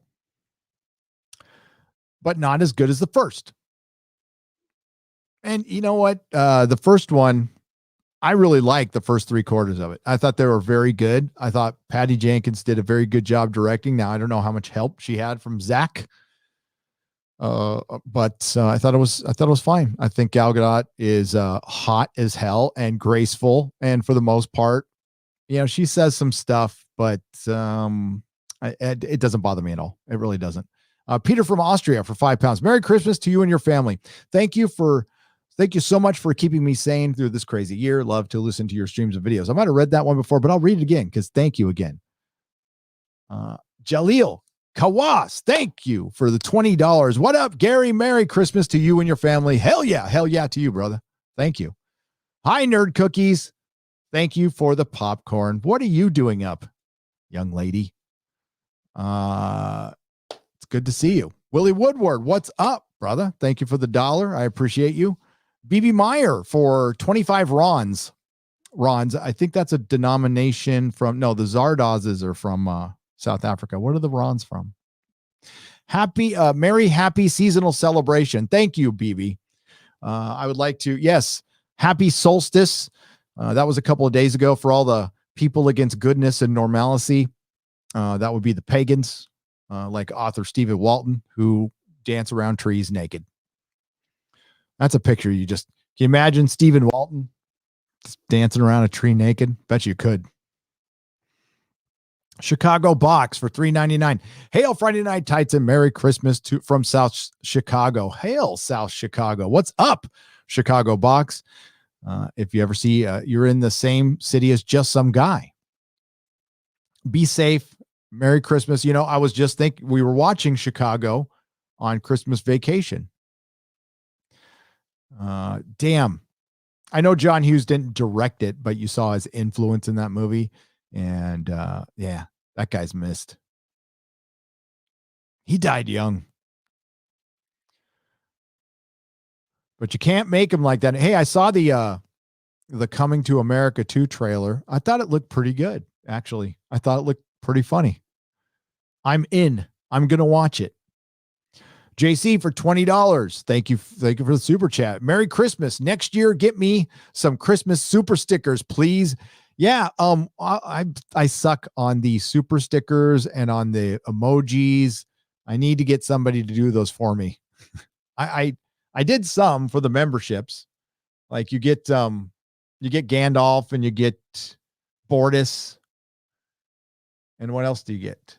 I think you get my face. That's not very imaginary. Yeah, I gotta get you. I'll get you maybe an Amos from The Expanse. Ken of the North for $4.99. Merry Christmas to you and yours. Merry Christmas to you and to everyone out there, whether you celebrate it or not. Clark Terry Fan for $5. Hoping for international travel. I haven't seen my Filipino girlfriend since October 2019. Merry Christmas all. Oh my God. Yeah. Long distance relationships must be hell right now. So at my comic shop, my shop was pretty close to Daly City. So half my clientele was Filipino, and they would all disappear for 2 weeks right before Christmas because they went back home. They would always go home for 2 weeks. And they'd all come back in January, and they'd have these giant stacks of comics. But yeah, a good half of my clientele was Filipino because of Daly City. They were fucking awesome. My God, I had this one guy, James Santalena. Great guy. Loyal customer. Was a loyal customer from my first day to my last day. Never missed a Wednesday. Dropped stupid money every week. He could afford it, and he bought everything. And taught me pretty much everything I knew because I didn't know shit about anime or Antarctic Press or anything like that. And thanks to him, I was able to learn on the fly pretty quick. Because when I bought the shop, I was just a straight up Marvel guy. I was a Marvel guy who bought Batman and Superman books and Justice League books, but pretty much nothing else. And I had to learn the entire history of fucking DC. other than the Justice League books I read and stuff. But for the obscure characters, had to learn all that stuff. And what I used was those Who's Who. I used them as manuals. So when I was a parts guy, I used to sell auto parts. That was my main career before I went into selling comic books. So I was a parts guy for Honda and Acura. And I did everything old school. I didn't like using the computers. I liked using my catalogs. So I had all these guides and catalogs. And I did the same thing. When I went to the comic store, I bought the official handbook of the Marvel Universe binders, which I really didn't need because I knew pretty much everything in there. And then I bought all the Who's Who for DC and just freaking read them cover to cover over and over again to learn everything I could. It's called doing research. You know, that thing you should do like before you take on a job like Doctor Who or Star Trek, maybe read a book or two, hit up some people who know the history. If the books or I don't know, TV show is available, watch it over and over again until you can kick somebody's ass at a trivia con. You know, that's what I did with with the Song of Ice and Fire.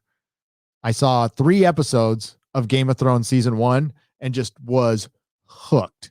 Ran out, got a Dance with Dragons, read all the fucking books in one shot within like 2 months, read them all again. By the end of the year, I'd read them all 3 times. And within my first year of being a fan of A Song of Ice and Fire, I could take on and beat people at a trivia contest at any time. Now, you know, I don't know about deep theorizing, but as far as those books, I could do it. Now, could I do it now? Probably still. I haven't read. It's been a while since I read one, since George's first update from earlier this year, where it pretty much hit me that he wasn't going to finish A Song of Ice and Fire. And that hit me like a ton of bricks. You know, because hypnosis is real. I know my good friend Doomcock, who is my good friend, says he is immune to hypnosis. I say no one is immune to hypnosis. And I think last Friday proved that. But I had major hypnosis when it came to A Song of Ice and Fire. I admit it. Like, I was in denial. I thought George would finish the books for the longest time. I defended him. That's why when people see those videos, they don't understand. Like, a couple of years ago, I was the guy going, leave George alone. He'll finish the book. But yeah, I've kind of flipped around on that one. Mick Lally for £5. I just got to talking. I just forgot. I just fucking invited Tom here. Have you been sitting there for like 80 hours? I'd start talking, dude. What's up? All right, no, I was just hanging out in the back. No, that's cool, man. It took me a few minutes to get everything set up. I'm like, oh shit, better put some clothes on. Shirt is fine. Merry Christmas. Well, that's all you got. Merry Christmas. How you doing? Good. The family's asleep. Well, so I live stream. You already played Santa, I mean? We didn't open any presents. We just watched movies and ate burritos. Did a California Christmas. A festive Christmas. Yes. Yeah. What are you up? Microphone making any funny noises or anything? No, it sounds fine. Okay, good. Because it had been like the other day. I'm just been paranoid about it. I just been trying to keep up with everything around here, you know, with just, you know, the holidays on top of work. And you know, Rob recently had a death in the family, so that was yeah, that was a big thing. Other than that, just been trying to keep up, you know. Typical 2020, bring it to an end. Let's get rid of it. That's where I'm at. Yeah, dude. I'm fucking done with this year. As a matter of fact, I was you know, I did that Star Wars video, and I'm like, you know, I'm kind of done with. I'll probably do a couple more news videos, but I'm done with them. I want to do. There's like a bunch of reviews I want to do, and I just kind of want to chill for a week. I just don't want to report on fucking anything. I'm so tired of something's being gender swapped, or this is going to be woke, or it's like I just need a week off of that. I really do. Well, that's the plus side, is pretty much entertainment industry will take the week off too. So I probably sound like I'm a mile away. That better? That's good. There we go. You got All a right. deep voice going on right now. Actually, I just got some rumors earlier about who's snooping around MGM. Oh yeah, okay. That's a question. For one, if you can tell, yes. If you can't, like, don't. I mean, like for your channel. Well, we kind of figured who it would be, but Apple's like the main one at the table. Yeah. So, question, because I was going to run with that, but I read the article up and down, and then I went and searched. So the Broccoli family owns James Bond, and MGM just owns the right to distribute it. Yes. So if they bought MGM, they're not buying James Bond. No, just they might get the rights to distribute. That'd be it. Yeah, that's the funny thing. Like we were talking about it the other day on the morning show. MGM don't really have a lot in their repertoire, whatever you want to call it. They have a catalog, but most of their catalog was bought up by Turner. So from like 1970 on is all they own. And outside of like RoboCop and Star Trek, they don't really have any major franchises to really milk because they don't own Bill and Ted. They don't own Bond, like you just said. They don't own Terminator. They have the first movie, but they don't own the character, the franchise, or anything like that. So you're just, when you buy MGM, you're getting the first Terminator movie, you're getting the first Child's Play movie, but you're not getting the rest. You know, it's like, no, yeah. I think you're getting. I don't know if they even have a piece of The Hobbit anymore. They had a piece of The Hobbit, but I think it was just a piece. Yeah, it was just because of a deal that they made way back when they bought the movie rights to The Hobbit. They didn't buy Lord of the Rings. They didn't buy the rest of the stuff. They just bought The Hobbit. So it was like when they went to make the deal for The Hobbit, they're like, oh yeah, by the way, there's this deal with MGM that has to be taken care of first. So that's really all it was like, yeah, I doubt they had much to do with it outside of just slapping their name on it, like you said. So you think they're kind of the first one to fall, and that we're going to see, like Viacom. I mean, they're much better shape than MGM, but not that great a shape. They can't start a streaming service on their own. Well, they're trying to get Paramount Plus off the ground, and I keep hearing it's supposed to be ready by next year. But we'll see on that. And yeah, Paramount, they're, besides Lionsgate and Sony, they're probably the ones in the worst shape right now. Yeah. But they've also been selling all their stuff to Amazon and Netflix and stuff like that anyway. So would you spill something? Oh, I did. A bunch of candle wax just fucking no. spilled over. It's just candle wax.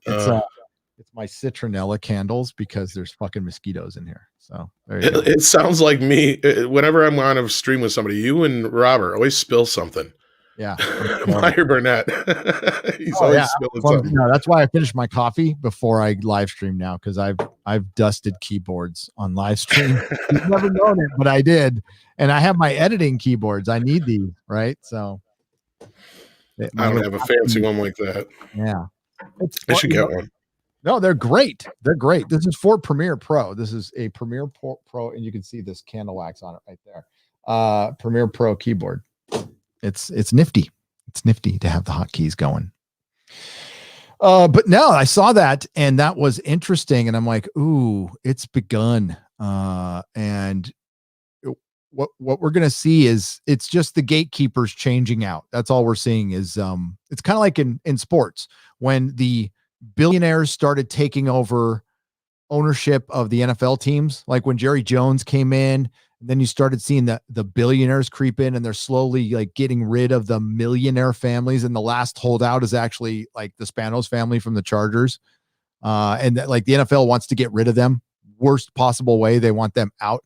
And I think that's kind of what we're at. We're just seeing the billionaires take over the millionaires. And it sucks, like MGM's a classic studio. So what? Remember United Artists? I remember United Artists. They used to be big too.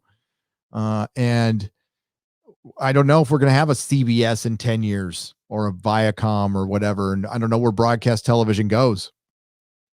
That's an interesting question. Yeah. Well, the BBC is screwed. Oh my God. Yeah.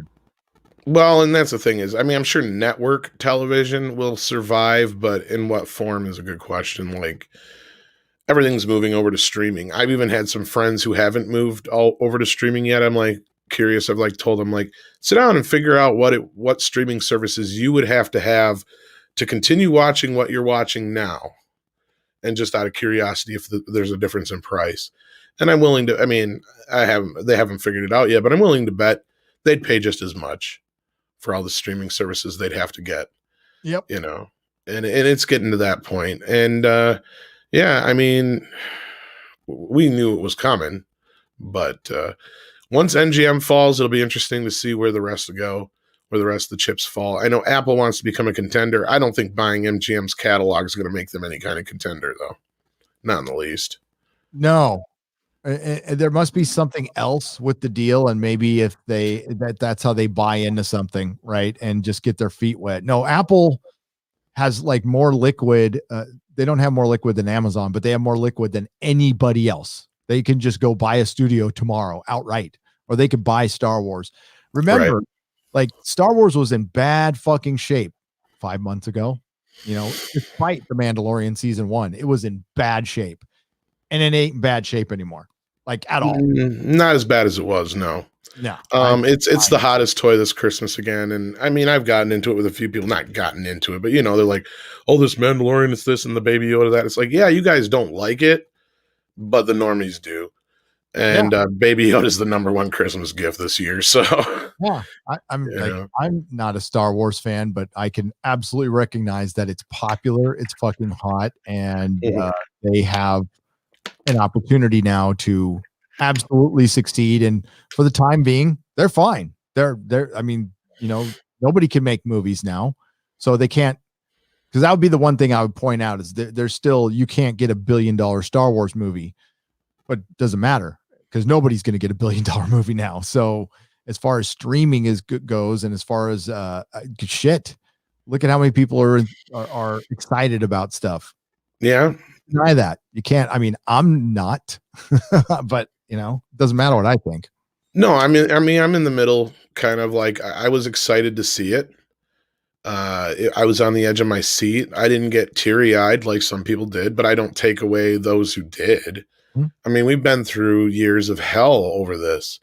I mean, YouTube channels were launched, friendships began, you know, friendships ended. It was a big deal in a lot of people's lives. And I can totally understand somebody seeing that. And I see it for what it really is on the surface, a win for us. So, I mean, the bickering back and forth really should stop.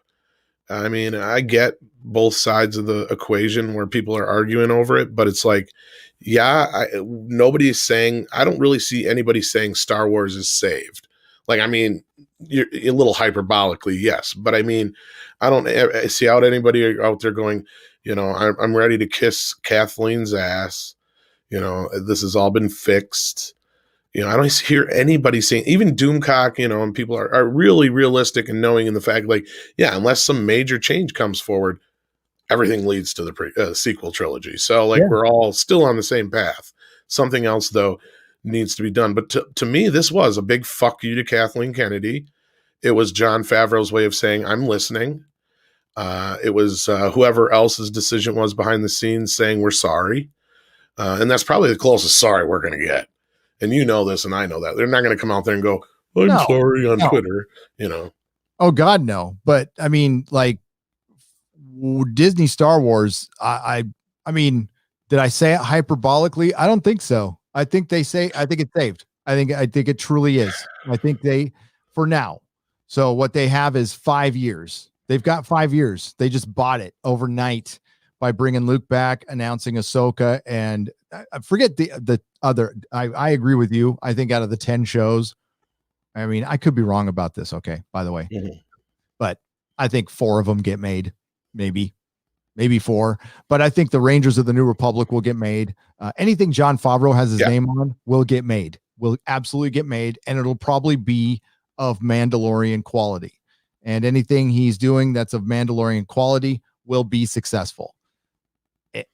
And it's pretty easy. It's a pretty easy plan to stick with. You don't have to dive that deep into canon.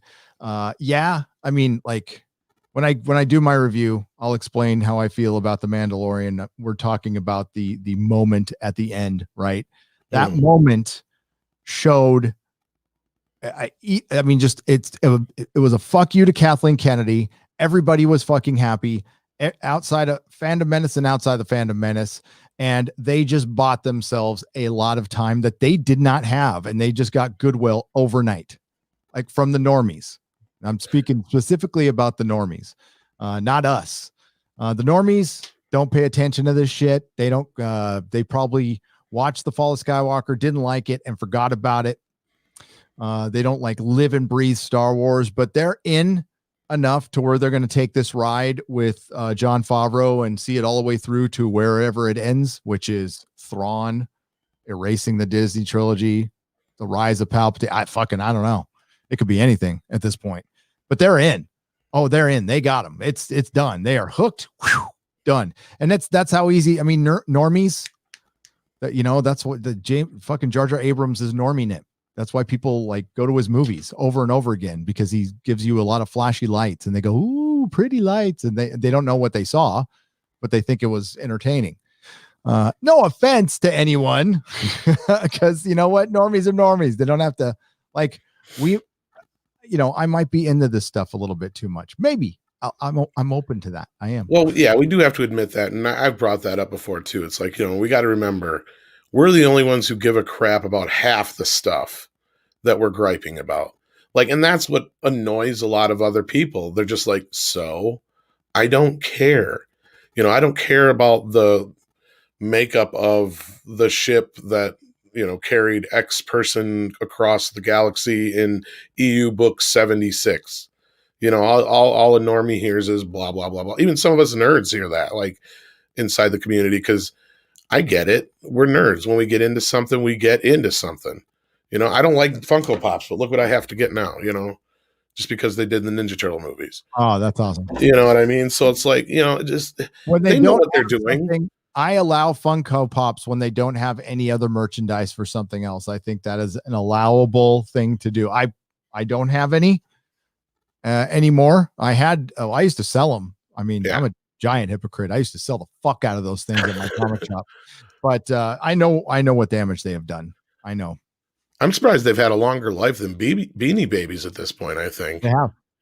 And I mean, I have more than I want, but they start as usually they're like a gift somebody gives you. And that's the thing, is like when you're a nerd, people don't know, they don't realize that, they just see it's something Star Wars and Ninja Turtles, like, oh, Tom would like that. It's like, oh, thanks. Just what I wanted, a Funko Pop. Before you know it, you got a collection. It's like, and then it snowballs from there. But no, that's kind of how mine started. Was I seen like the Little Shop of Horrors and Beverly Hills Cop and a few other ones that weren't, franchises that get a lot of attention. But no, back to Star Wars thing. No, normies don't care. Like, these are the same normies who didn't realize that there was a Marvel universe. When I was always reminding people, if you like this, then you'll like this too, because there was a lot of people who had no idea that there was a connection, believe it or not. And even then, when they do, they still don't care. I remember walking in one time to my mom's house and she's watching Iron Man 3, and I'm like, knowing she hasn't seen the Avengers, I'm like, how the hell do you know what's going on? You haven't even seen the Avengers. She's like, I don't care. Just didn't matter to her. She's like, no, I just know something's up. No, hey, when you run across somebody who still hasn't seen Star Wars, how do you not? I know, but I like get, my old roommate who used to live with Melissa and I, Kemi, she hadn't seen Star Wars. I don't think she's still seen Star Wars to this very day. And he's just like, I don't get you fundamentally as a human for not caring. I mean, yeah, I don't get it, but it happens. It's like that scene in How I Met Your Mother. The only people who have not seen the Star Wars are the people in the Star Wars, because they're in the Star Wars. Did you see that? Why Harrison Ford was trending today? Yeah. Oh my God. I don't know what the fuck a Force Ghost is. I don't give a shit. That and that story from the one that keeps resurfacing from Mark Hamill when Harrison Ford found out that Darth Vader was Luke's father. That one also I keep seeing pop up. Yep. You didn't fucking tell me, kid.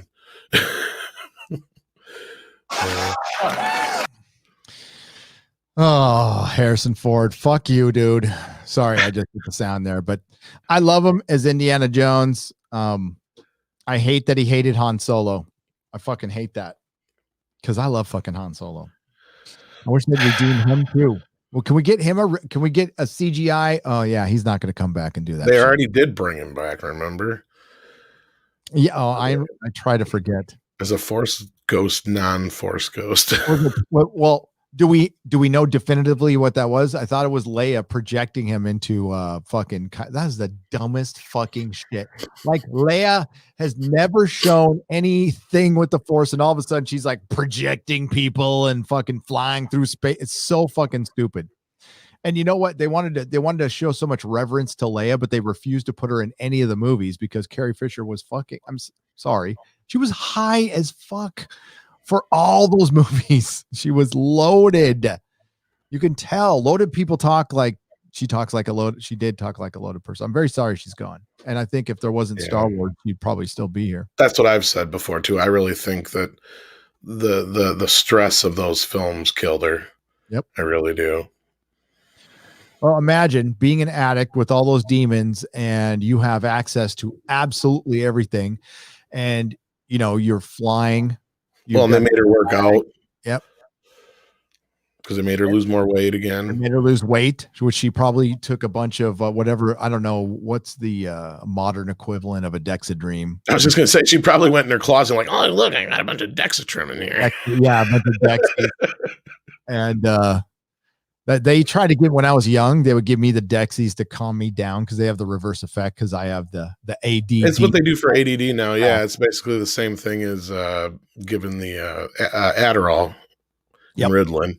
We got their generation on Adderall. That's not good. Bunch of coke addicts. Clark Terry fan, thank you for the super chat and just thank you. Oh yeah, okay. So Mick Lally for £5. Just a thank you for the entertainment you've provided. In this crazy year, Gary, wishing you and yours a great Christmas. To you too, Mick. And thanks for popping in, Tom. Merry Christmas to Tom. Merry Christmas. Merry Christmas to Christy there. Hang on. I got to do that. Okay. Manic Boy Productions for 5 Canadian pesos. Longtime follower. Cheers to all the content. What is the number of My Light bags and boards? I love this. And where do you order them from? Happy Christmas, dude. Well, Manic Boy Productions, I can give you the number, I believe, off the top of my head. So the number I use for the boards is Supply 597. So you go to Amazon.com, you hit Supply 597, you hit My Lights 2, and then it's Supply 687 for the boards. But if you need the link, just email me at Gary@nerdrotic.com, Manic Boy Productions, and I will provide that to you. And I just buy them off Amazon if I can't make it to the comic store because you get a little better deal. But I'm trying to not buy Amazon stuff as much as humanly possible. Right now, I'm trying to go to stores and spend my money in stores because I'm Jeff Bezos making $100 billion is enough personally. And yeah, it's major inconvenience, but like we're making that dude rich and we could make a difference if we all try to shop at a small place once in a while. Just like, hey, I'm going to hold off on Amazon, and especially if you know where to go, go somewhere and, give a small business a few bucks. They need it. They're dying for it right now. Support your local Walmart. No, I'm just kidding. Yeah, right. That's a little adverse. The only thing I had to get from Walmart was on your suggestion was those games, dude, because they were cheap as fuck. Did you find some good deals? Yeah, I did. So yeah, because I didn't want to pay full pop for them. But God, I love it. They're fun as hell. I play the shit out of mine. I do. I going back and where is it? It's right behind me. Yeah, you can barely see it behind your chair there, but yeah, I want to get that Star Wars one. I haven't been able to find that one on sale. Actually, I don't even think I've seen that anywhere, to be honest with you. I mean, not in person. I had the Empire Strikes Back one in my store, the real one. Nice. And an animator from DC who works on I forgot his name, but he worked on all the Batman, all the DC animated movies, offered me a fortune for it. Like, is it for sale? No. Called me again. No. Then he finally called me and gave me this stupid amount of money. And I'm like, I'll deliver it to you for that much. Right? Yes. It was dumb how much he offered me. It's Well, I like, know the original ones go for quite a bit. The Star Wars ones, the Vector ones. yeah, it was a They're Vector insane. Empire Oh, Strikes okay, Back. yeah. And it was a lot of money, a lot. But this one, my Spider-Man, I Mhm. plugged it in, it fucking works. I was so Good. happy. I was so worried it wouldn't work. Yeah. You got to worry about that sometimes with boards and tubes and Yep. yeah. But no, these those stand-up games are fun, and they're if you can get them for shit. I think Clownfish TV said they got one for the Marvel one for just about $100 or something like Yep. that. Or, Yeah, I got the Marvel one for like 80, and then they had the Mortal Kombat 2 for 70. And I always look every time just in case, Yeah. yeah, that's a hell of a deal. We're checking on Santa real quick. He's over Juneau, Alaska right now. I don't know why it's tripping on me. You serious, Clark? There we go. I am. I just love that. No, I just watched it. Yeah, and it just Hey kids, I just heard Santa Claus is spotted over. You serious, Clark? Oh. There we go. Soul. Santa's wearing a mask. You see that? Oh Jesus. They did too. What? Okay. Well, he's got a social distance, I guess. Yep. Ooh, I'm fucking Santa, motherfucker. All right. Get some super chats here. And again, thanks again for coming in. No worries. Well, I wanted to live stream because, everybody was asleep. And I know there's people out there who don't have any company. And I remember those days. And it's nice to just hear a voice or something and know that you're not alone. I wish I could come and hang out with each individual one of you out there. I wish I could. Or invite you over and we can have a fucking massive party, which someday we're going to do. Because when this shit's over, we're going to have a party. You guys can all drink up and get fucking loaded. I won't, but we need to have a good time. Here we come, Vegas. Fuck yeah. I want to come back from Vegas feeling 10 years older without drinking. That's how much of a good time I want to have. It's a Wonderful Life doesn't get enough love. It doesn't give me liberty or give me death, even though, it's a classic, but how many people were talking about it today? It's on my rotation, my friend. Thank you for the $2. It's on my rotation. What I do is It's a Wonderful Life, and then I pick a version of A Christmas Carol because it's my favorite like story out of probably one of my all-time favorite stories ever, and my absolute favorite Christmas story. And I like a lot of the TV versions. I think this year I'm going to watch the George C. Scott version. But there's, and of course Scrooged, and then Christmas Vacation, and then Die Hard, and then Batman Returns, then the Rudolph, then I go watch the Doctor Who Christmas specials, then I go into Middle Earth. I go straight into Middle Earth. There you go. Yeah, actually, I picked up the Finney one this year. I hadn't had that one, the Albert Finney Scrooged. Oh, that one's awesome. Scrooge. Yeah. Yeah. And I, for some reason, never had it. I'm like, I might as well grab it. How many DVDs and Blu-rays do you have? You got a store. Let me look. I actually have a thing that keeps track of them. A lot of my DVDs back from the store, some of them I had to give back to the bank or give to the bank to pay for my loan. Yeah, that sucked ass. But since then I have, according to this, like 2,000 some Blu-rays, and I've got awesome. I don't have all my DVDs in here. I've only got 235 scanned in so far. I got to get the rest because all the ones that were from my store actually have a sticker on the barcode, so I got to go manually put them in because I have this program where I can just scan the barcodes. I'm sure you had something like that for like your comics and stuff. Yeah. Oh yeah. Oh, I still have that program. I still use it for my comics.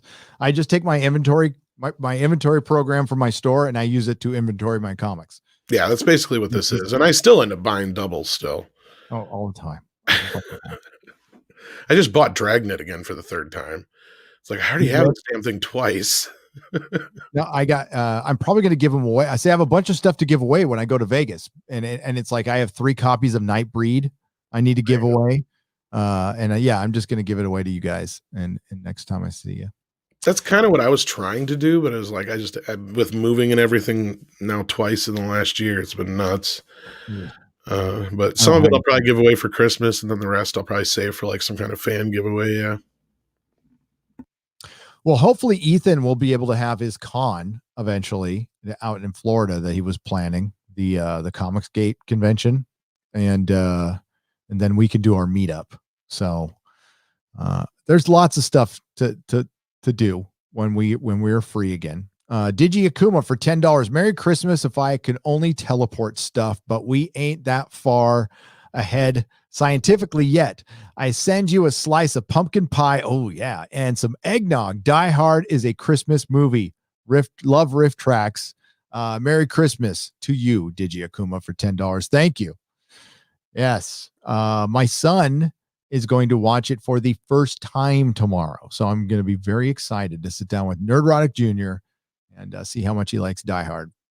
First time, huh? Yeah, first time. Little one, I'm assuming, right? The youngest Yeah, one. yeah. I mean, he should have watched it by now, but he just never. I mean, it's been on when he was in the room, but he never paid attention before. This is the first time, like, I'm making him. Well, he wants to sit down and watch it. So there you go. Theta Sigma for $15. Merry Christmas and Happy New Year. Trying to send some cheer to my favorite YouTubers. Aw, thanks, Theta Sigma. I appreciate you. And Snow Dub, what's up, Snow Dub, for $2? He says, Merry Christmas, Gary. Merry Christmas to you, Snow Dub. Hope everything is okay in your world. Everything's okay here. And you know what? I can be as loud as I want because my wife is like, when I forget something in the room, I have to walk like 3,000 miles. This house is the weirdest fucking house. My wife can't find anything normal. She's incapable of. I wanted a normal house to rent, like with carpet and the cottage cheese ceiling. You know, something that wasn't. You know, something that was built in the last 30 years. That was it too much to ask for? No. She finds the weirdest fucking house in Escondido. It's got plaster walls. It was custom made by somebody who was in a wheelchair. So it's got like weird access points, and it's amazing. Like, and I could never afford this place in a million fucking years to buy it or to rent it. And you missed a story earlier. We got the place on a deal. We're basically kind of keeping the place warm because the guy couldn't sell the house. So during the coof, he leased it to us for a fucking song. So we would just take care of it. We take care of the garden and stuff like that while I'm still paying a mortgage on my, my house. You can fit 4 of my houses in this. It's dumb. I wouldn't want a house this big, but it's like way too much. And I don't have enough furniture to put in and to fill it. It's ridiculous. I think we can fill like 2 rooms. But it's cool. It was one of my father-in-law before he passed. He hooked up this deal for us, and it's a good deal. We needed it, but it's close to mom too. Close to mom. Merry Christmas to you and your family, Gary. Thank you, Irish Jack 72 for $10. I appreciate it. Love the Expanse books and show. Agree, the later books suffer because they're getting away from the crew. I thought the authors tried to shake the story up but failed. Why do you think they were going woke? Blue Blood 71 for $10. Everyone went woke at the same time. Blue Blood. It was around 2015, 2016. Well, it was 2016. It was 2016 when Trump was elected. Hollywood lost their fucking mind. The entertainment industry lost their fucking mind, and they swung hard on this intersectional thing. And it's almost like they were all given a note, like, this is the direction you're going in. And you don't want to think that's happening. You really don't. And like, when I first heard it, I thought that was crazy talk, to be honest with you, that there's some agenda that people are being told to push culture a certain way to, because normally I thought Hollywood and entertainment and everything, trends run naturally, right? What the difference we're seeing now is they are trying to create this shit. And the thing is, they can get away with it because before we had access to Nielsen ratings, we had access to box office. All that's going to be gone. So who's to judge what's fucking popular? They can try. Now, I would argue it would be hard to fake it because, for example, Tom, We deal with this all the time. Star Trek Discovery is not a popular show. It's not. No, not really. Not in the grand scheme of things. They still haven't busted through. I think they've finally got over 10 million subscribers, but I still think they're counting Showtime and CBS All Access together. I If think I'm not they are too. mistaken. I still don't think they've separated them. And at best, I've heard they may have 4 million subscribers, and that's what I heard at their peak with Picard. And there's no way Discovery's bringing in that many people. And actually, talking, I shouldn't say who, because I don't know if they've said it out in public, but talking to somebody who knows people, we may have, no, I wouldn't say confirmation, but at least some evidence to support that Kurtzman is not necessarily overseeing things as much as he'd like you guys to think he is. Oh, They basically brought in a new showrunner for season 3 without telling us or even making any fanfare about it. I can't remember the individual's name, but he's a fairly well-known director and writer and stuff like that. His name's on the show, but I can't remember what it is now. But yeah, he's one of those new 27 producers that are always constantly added. interesting. Yeah. Well, and you know this individual who I'm talking about. I just don't want to say who they are just in case. Yeah. Lower Decks is on Amazon Prime now. I heard that. In America. Whoa. I mean, now I heard the rumor that this shit was going to go to Netflix, but I guess it's going to Amazon now. And this is a huge admission of failure. If they're selling their shows to Amazon Prime when they're competing directly against CBS All Access, what the fuck? What are you doing? Dead. It's dead.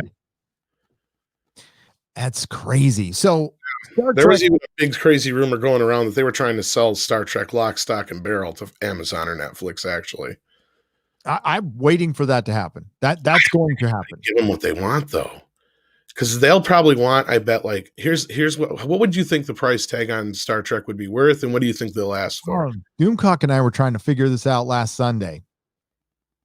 And maybe my number's way too low, but I said $250 million. I don't think it's $1 billion franchise at all. I don't think it's anywhere near it. I'd say market wise, it's worth about 3, but they'll be lucky to get 2. Really? You got to stop and think like, okay, all the years that are involved in it, it's kind of a bigger thing than Star Wars as far as the amount of stuff you're bringing in. Like, the amount of stuff you're bringing in, maybe for content, but exactly, $2 billion, where you would never get that back. Never. It's like Star Wars was $4 billion, right? It's kind of like, yeah, but that's the thing. It's kind of like one of those things where it's like you can't really sell it for any less than that, but it's not really worth it. And I don't see anybody ponying up that kind of money for it. Because when you look at the value, they base it on all the box office and all the money actually made. So you can't that's not a realistic value. It's how much money can you realistically get back if you buy this franchise? $2 billion. Ooh, I think that's guessing, but that's about all. That would I can't see anybody paying that. I can't see like I sit there and look at MGM asking for $5 billion, and I'm like, that's way too much. But then you stop and think about it, that's an entire studio. That's that's an institution. That's a lot of things you're buying there. And Star Trek is just that. It's an institution. And that's where I don't think George Lucas was too far off going, no, I want $4.05 billion for Star Wars. Even though Disney went through their books and they're like, oh no, the number we come up with is like $2 to $3 billion. Somebody might buy it for $1 billion. I mean, I don't know if Paramount would be that desperate though, because I mean they got a pretty good deal on Simon and Schuster. They got a fucking deal on that. So, yeah, I just don't think. So if Star Trek is worth $1 billion still, then Doctor Who is probably worth $1 billion still. But what's $1 billion now? Fucking knows. With the funny money. Wrong. I mean, if you stop and think about it, I mean, Trek has been devalued. If the market actually reflects that, as far as because I'm going by sure, right now, us looking at it, Star Trek ain't worth diddly in our opinion as fans. But like I was saying, it's more than just Discovery. It's more than just Picard. It's this bigger thing that you're buying. If you're buying the entire franchise, yeah, you got to sit down and figure it's probably worth at least $1 billion. Or better. I can't see anybody buying it but you never know. Did MGM have land? Do they own actual studio space? Not anymore, I don't No. think. Yeah, I can't see them being worth that much either. I don't think they do anymore. If They're barely Marvel, a how much studio. was Marvel? Marvel was 6 billion. I think Disney paid a little more than that for it. A little more than that. Then Star Wars was 4 billion. Yeah, I can't see Star Trek being half as For much. some reason, I want to say they paid 9 or 12 billion for Marvel for some reason. There's 5,000 characters with Marvel, Yeah, and technically there's a lot of characters with Star Wars, but they're not like Marvel characters. right. Did you know there's 5,000 characters with the Song of Ice and Fire? Wow. 5,000 characters. Yeah, he's got a lot of characters in there. Yeah, I can't see Star Trek being worth half as much as Star Wars. I think it's like a tenth. That's the way I see it, but what do I know? Right, and that's what I'm saying. We're looking at it like that, but like if somebody come in and said, "No, you got a franchise here," if somebody actually did something with it, it probably could be. And the last few movies were a hit. I mean, we didn't like it's the third film didn't do that well, but they still did 150 or better million dollars in the box office. So, I mean, and overall they did 500 million. So half a billion, maybe. I don't know, worth a little bit more than that. So Third Star Trek movie was better than the second. I mean, they that's were, but one turd was better than the other, but it was better. I mean, clearly. I didn't like the Avatar chick, but outside of that, yeah. I thought she's hot, man. She was hot, but her character was just kind of like Character was dumb, but she is so. I mean, I almost wanted to see. That's why I like The Mummy. I wanted to gouge my eyes out watching that movie because I don't know if you've seen it or not. Like, it's a good study in bad filmmaking. It's fucking absurd. But she's hot. She's unbelievably hot. Okay, so but with Star Trek is not popular. Okay, they try to create the illusion that Star Trek Discovery is popular, but you and I, we all know the truth. But CBS Viacom plays out this farce. That's what my whole Doctor Who video was about too. The BBC is playing out this farce, and we're going to start seeing that more and more. And we saw that with The Last Jedi. Remember when The Last Jedi was out, and they were trying to say it was a popular movie, right? And it was just a small amount of people who didn't like it. No, it split the fandom.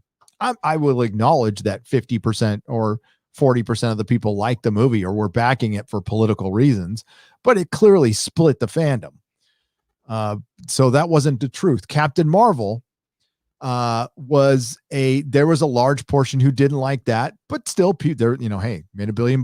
Can't say anything about that, but it's still not a small number of people. When that many people are upset, they went out and look what they do. They ran out and tried to rebuild Brie Larson's image. And honestly, she hasn't done shit.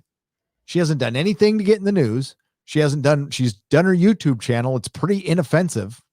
I mean, there's a couple of moments we can make fun of with a giant zucchini, which is funny as hell, but like she hasn't gone out and tried to antagonize any fans. So you got to give her credit for that. Yeah. But at the same time, about Captain Marvel, do you see girls running around with Captain Marvel t-shirts? No. I have not seen one. Not one. I was at Comic-Con the year it came out, and I only saw like a couple. And Rey Skywalker, you didn't see that many people. They tried to make it easy too to cosplay as Rey, and you saw a few, but you saw more stormtroopers, which is more difficult to cosplay. Mm-hmm. No, Captain Marvel's not a popular character. Miss Marvel's not a popular character. Star Trek Discovery is not a popular show, and the first female Doctor, played by Jodie Whittaker, is not popular. But they try to tell you they are, and they're running with lies. Even in the Marvel presentation at the investor meeting, they were saying Miss Marvel was a popular character, and that's just a lie. And we all know it, but we let them play it out. I mean, I don't know, but because they're prepping to do this a lot more, so we're not going to know what movies are actually a hit unless you talk about it with your friends. I mean, I think we're just going to have to find out. We're going to have to feel it out by word of mouth and judge but they can manipulate a lot of things now because we don't have access to the numbers. Well, we'll be able to tell through like merchandising. I mean, that's the number one sign for Discovery. Every Star Trek show since TNG has had major merchandising attached to it. This one hasn't. Nope. Neither did Picard, which, I mean, Picard's a known character. You would think they would have had tons of stuff out there. Instead, they lost the McFarlane deal in the process of it all. A major toy, the only big major, and again, because I know you get the same shit I do. Every time you say Star Trek Discovery doesn't have any merchandise, you get the same 3 or 4 people who send you this long list of things that, guess what? That's not really merchandise, folks. You can Nope. say it is all day long. Gary and I can do that. Yeah, specialty. Like Migos are not that special. You're just molding the head, but they're not mass market. Ego part, but I'm talking about the cups, the posters, the shirts. That's shit we can do on our own. Pens, Teespring. Yeah. No, I did the Christmas thing, and they had like this tote bag, like it was the cheapest fucking shit possible that said the Cerritos on it, and they like were pushing that as merchandise. I'm like, oh my god, these guys are pathetic. It's pathetic. The most they've gotten is those 2 Funko Pops, but they've got a Funko Pop of just about everything. Yeah. And the Funko Papa Saru looks like a freaking penis. It does. It very much does. An uncircumcised penis. Yep. I didn't watch this week's episode yet. I'm not ruining my Christmas. It almost killed Robert Meyer Burnett again. He was pissed. I talked to him earlier. He was just like, "Did you watch this week's episode?" I'm like, "No." He's like, I know I say this every week, but this has to be the worst Star Trek episode of all time. He starts out every conversation like that anymore. No, season 3 is absolutely the worst. It is. I didn't think you can make it any worse. But the thing is, you were at least distracted with Pike, and in season 1, it was new and they had more money, right? So, and Jason Isaacs was there, but I'm sorry, without those 2 white guys, there's nobody to distract you, and there's no strong male lead, right? So It's okay to have a strong female lead, but they have an absence of a masculine male. It is a emasculated show, and it just doesn't fucking work. It just, dude, Star Trek is about swagger, and it's about being egalitarian, but you still need a strong male presence. It's like, when you raise a kid, it's not always ideal. There's lots of great single parents out there, and I don't mean to disrespect at all, but ideally you want to have a strong male and female present to raise the kids. Doesn't work all the time, doesn't happen all the time, but Star Trek needs that shit. Star Trek needs dudes. I'm not saying it needs to be a fucking sausage fest.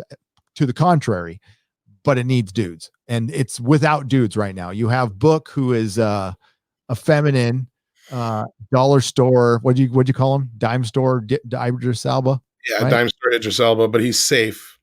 He's safe. He's a non-threatening black man. Yep. And oh god, as your boy Zach puts it in his videos, he's a soulful saint. Yeah. So they either make them gay geniuses or soulful saint. They can't be complex. They can't have. And that's what I said in my video. It's not our fault that we're not connecting with these characters. It's the cowards in Hollywood who are afraid to fucking write any character with any kind of complexity or any flaw or relatability. And how is this any better than either the slave roles or the butler, or on the other end, the magical black man? That's all you had in for years in movies. And those are rightful arguments to be made until we got into the 80s, when it was just, like I said, nobody flinched when Eddie Murphy was an action/comedy star. Denzel Washington has made tons of movies. Whoopi Goldberg was one of the biggest stars as far as not just female actresses, but black actresses for years. I mean, she won an Oscar, for fuck's sake. Yeah.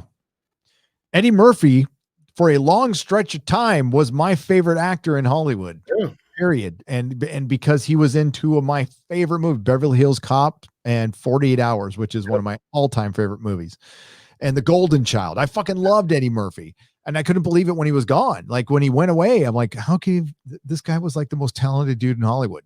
I was fully expecting him to go to serious stuff, and I don't know what happened. Well, he's been trying to do it. He walked out of the Oscars for not winning for what was it? The musical. Yeah. Then he probably could have won too. Yeah. Right? So. He was the only good thing in that movie, if you ask me. I watched it and I'm like, I would have rather just watched a movie about the Supremes. Yep. I don't understand this. Fucking Harlem Nights. I remember I like that movie, dude. Nanomander Rake for £5 says Christmas Day, and I'm just starting my 12-hour shift. Oh my! Thanks for keeping me entertained, Gaz. Happy Christmas from Ireland. Happy Christmas to all my Irish friends. I said hello, happy Christmas to the Brits, and I forgot the Irish. I'm obviously just inconsiderate. Irish Catholics are up there just shaking their fist at you right now. They are, and I didn't say. Well, I'm Scottish, so I got to say what's up to my Scots too. Mark C for $10. I know I got a German last name, but I'm Scottish because I'm adopted. Mark C for $10. Gary, what? By the way, hail Mark C. Dude, you did not, Gary. Having worked on Sucker Punch, you did not work on Sucker Punch. Maybe you might know who is to blame for that garbage menu. Oh, okay, no. He's saying you did. Bar that all new WB Blu-ray and DVDs have. If you do, find someone to punch him in the face. What was that question? I missed the first part there. Oh, he said, having worked on the Sucker Punch Blu-ray, maybe you know who is to blame for that garbage menu bar that all new WB Blu-ray and DVDs have. Is it new? No, they've had it around for a few years now. I'm sure you know a better answer, but I'll tell you. Most of it's just because the marketing teams took over the Blu-ray shit. That's why. And they have zero fucking knowledge of any of this crap. Yeah. Mark, it's they've farmed it all out. So you're getting how do I say this? I don't care about political correctness. That's right. I'm on my own channel.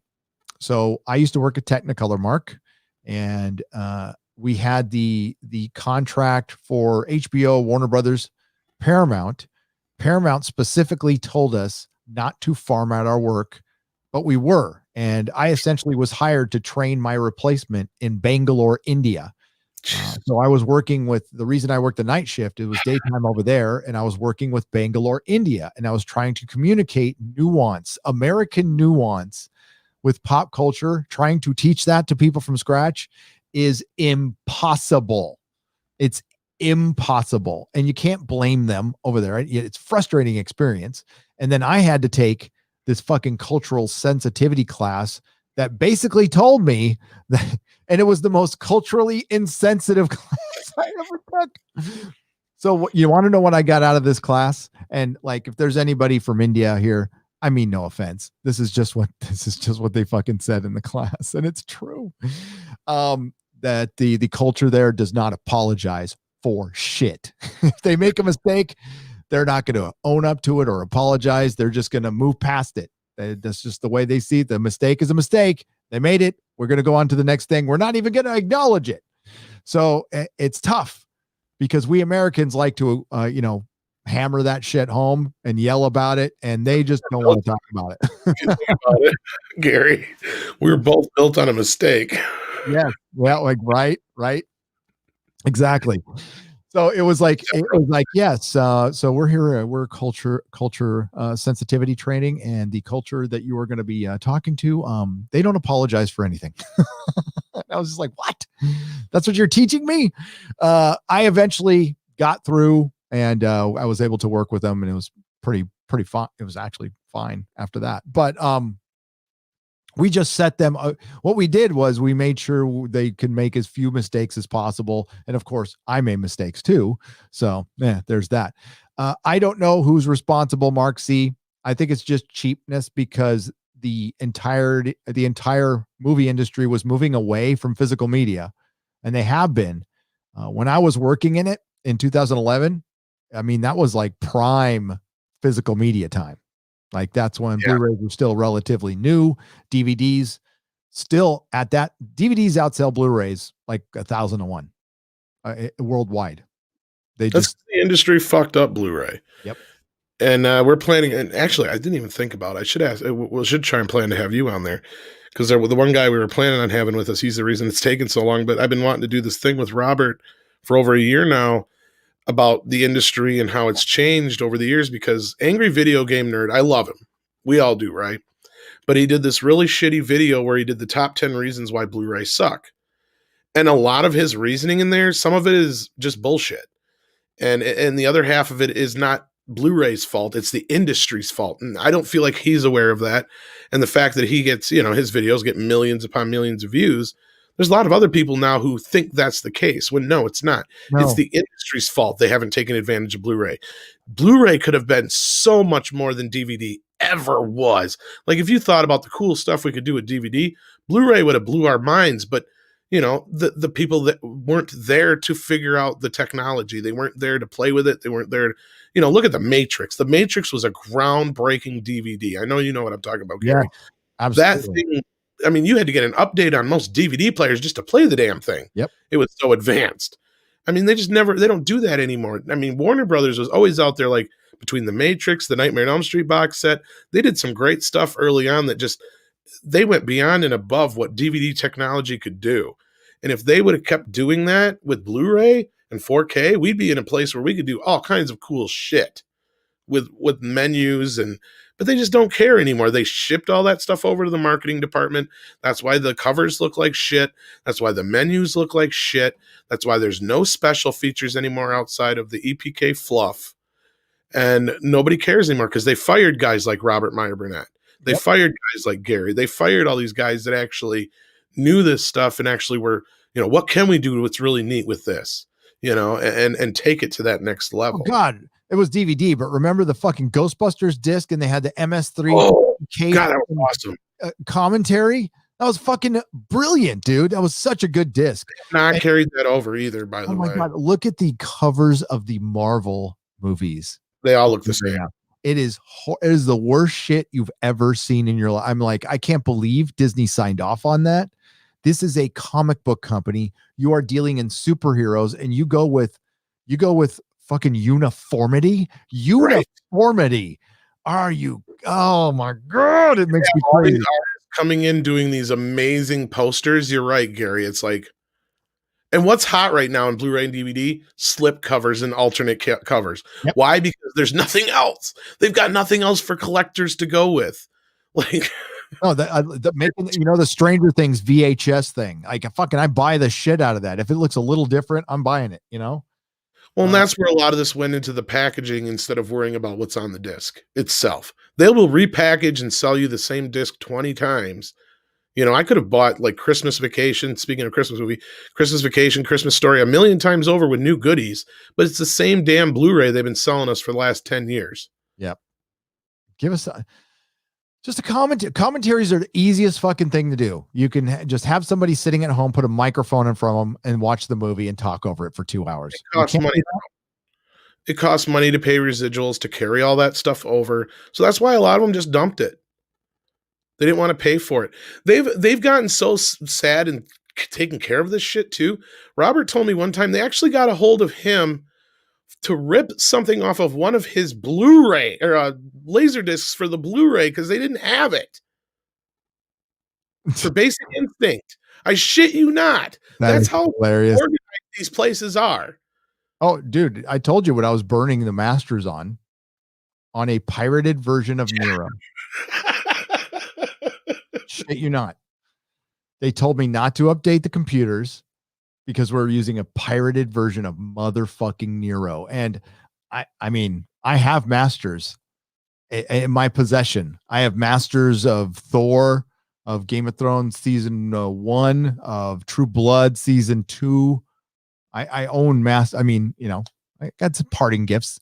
So, and I also got, drives full of material that I was allowed to have. So, they would frisk me every day going in there. Right. They would frisk you. You would get patted down going to the bathroom. Cause I worked right next to the vault. So like for instance, the master of the movie Thor, like the master, one of, they have a few masters, but I was holding the master, this big fucking tape of Thor. And I got to carry that, but I forgot, like on my keychain, I had this little thumb drive, this little 16 gigabit thumb drive that looked like a key that I was walking through the fucking security with every fucking day that I could have walked out of there with brand new movies or anything. But I didn't. It was an interesting place to work. Getting patted down to go take a piss. That was annoying. Channel is doing okay. Almost at 1,000. I can't thank you enough for your support and your help this year. Thank you so much. You're a legend. I don't know about that, but Thank you, Raging Rhino, for the $5 Australian. You're a legend, buddy. Keep fighting. Stay on this platform. I know YouTube has been shit, but I don't know about you, Tom, but YouTube seems to have turned the switch back on. Like everything's fine now. Well, I don't know about everything being fine. It is getting better, but it's better. It's better. But it was like, no, dude, I went from like the lowest amount of subs I had in a month for a 2-year period was what, 8,000, right? 800 subs last month. wow. I gained 800 subs. I gained 800 subs in a couple of hours a couple of days ago. Like it just went beak. I don't know what it is. I can't even begin to guess this place anymore. I know they're going, maybe this quarter will finally go over 200K. Maybe. Like we've almost just quit worrying about it at this point. Like same thing with Midnight's Edge After Dark. It's like, it'll do what it's doing. I mean, I'm not gaining any new subscribers, but I still get more and more of a crowd watching the show. So yeah, I don't know what the fuck the algorithm's doing. My other 2 channels are growing like crazy. Everything else is growing like crazy. So I knew it was just the channel. So I knew it would either end or it wouldn't end. And, if I have to bounce to another channel, that's fine, but I won't have to do that now. Dude, the clip thing though is really working out good. Cause of Perry. Perry's fucking a genius and he's fast. Dude is fast. That's kind of how we started Mead, actually, was just the clips and stuff. Yeah. I mean, that's kind of what Midnight's Edge After Dark originally was supposed to be, like before we all kind of started doing these live channel or the archive channels kind of thing. Like that was the original idea for it, and then it just kind of became its own thing. But yeah, it's cool. At least it became its own thing. I like it. It's chugging along. It's doing okay, I guess. I got to pay more attention to it. Are you having fun? I mean, you also have a lot, you're out there all the time and that helps Midnight's Edge. Believe me, getting out there and getting into the communities. And that's it. As important as anything is connecting with the viewers, because that's the real experience here on YouTube. I wish I could do member streams every day. They're fun. They're great. I'm going to try to bring some members on tomorrow night and in the future. Can't bring on everybody, but I got some fucking great members, and they join me every Sunday morning, and we have a hoot. We talk about everything. So even some stuff I will not talk about in videos, I will talk about on the member streams, because what the hell? I have been shunned from my family and have spent the last 20 Christmases alone. Thank you for keeping me company, Gary. Mark Johnson, I hate to hear that. I mean, unless they are total dicks and you're happy about it. I mean, I don't know, but thank you for the 5 Canadian pesos, and you're quite welcome. I'm happy to keep you company. Thank you for keeping us company, Mark, and I hope you had a Merry Christmas. Okay. Not just because they're family doesn't mean you need to get along. Okay. I'm not friendly with all of my family either. Bald Ryan for $10. Love you. Merry Christmas. Spending Christmas with my dogs and not family because of Newsom. Fuck Newsom. Here in Sacramento, next to San Francisco. Much love. Keep doing the work you're doing. I will. Sacktown's a good town, dude. I mean, Gavin Newsom's in it. I'm really sorry about that, but the rest of the people there are very cool. And I almost moved there because it had affordable houses and nice neighborhoods. Fujimura Pantsu for $10. Hey, Gary, thanks for the stream. I was going to do an all-nighter with my bro and nephew tonight, but they got snowed in. Hopefully the plows are going by morning. God, I hope so. I appreciate the company. Happy Christmas. Thank you. And I hope you get, hope the snow. I wonder where they got snow, because I wonder where you are. Yeah. I don't, the snow plow thing doesn't compute with me.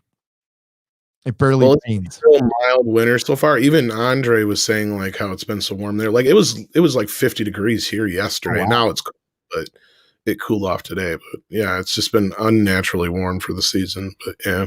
My brother just drove out from your state, or brother-in-law, JT. He lives in Cleveland, which is near Sheboygan, kind of outside of it's a very small town.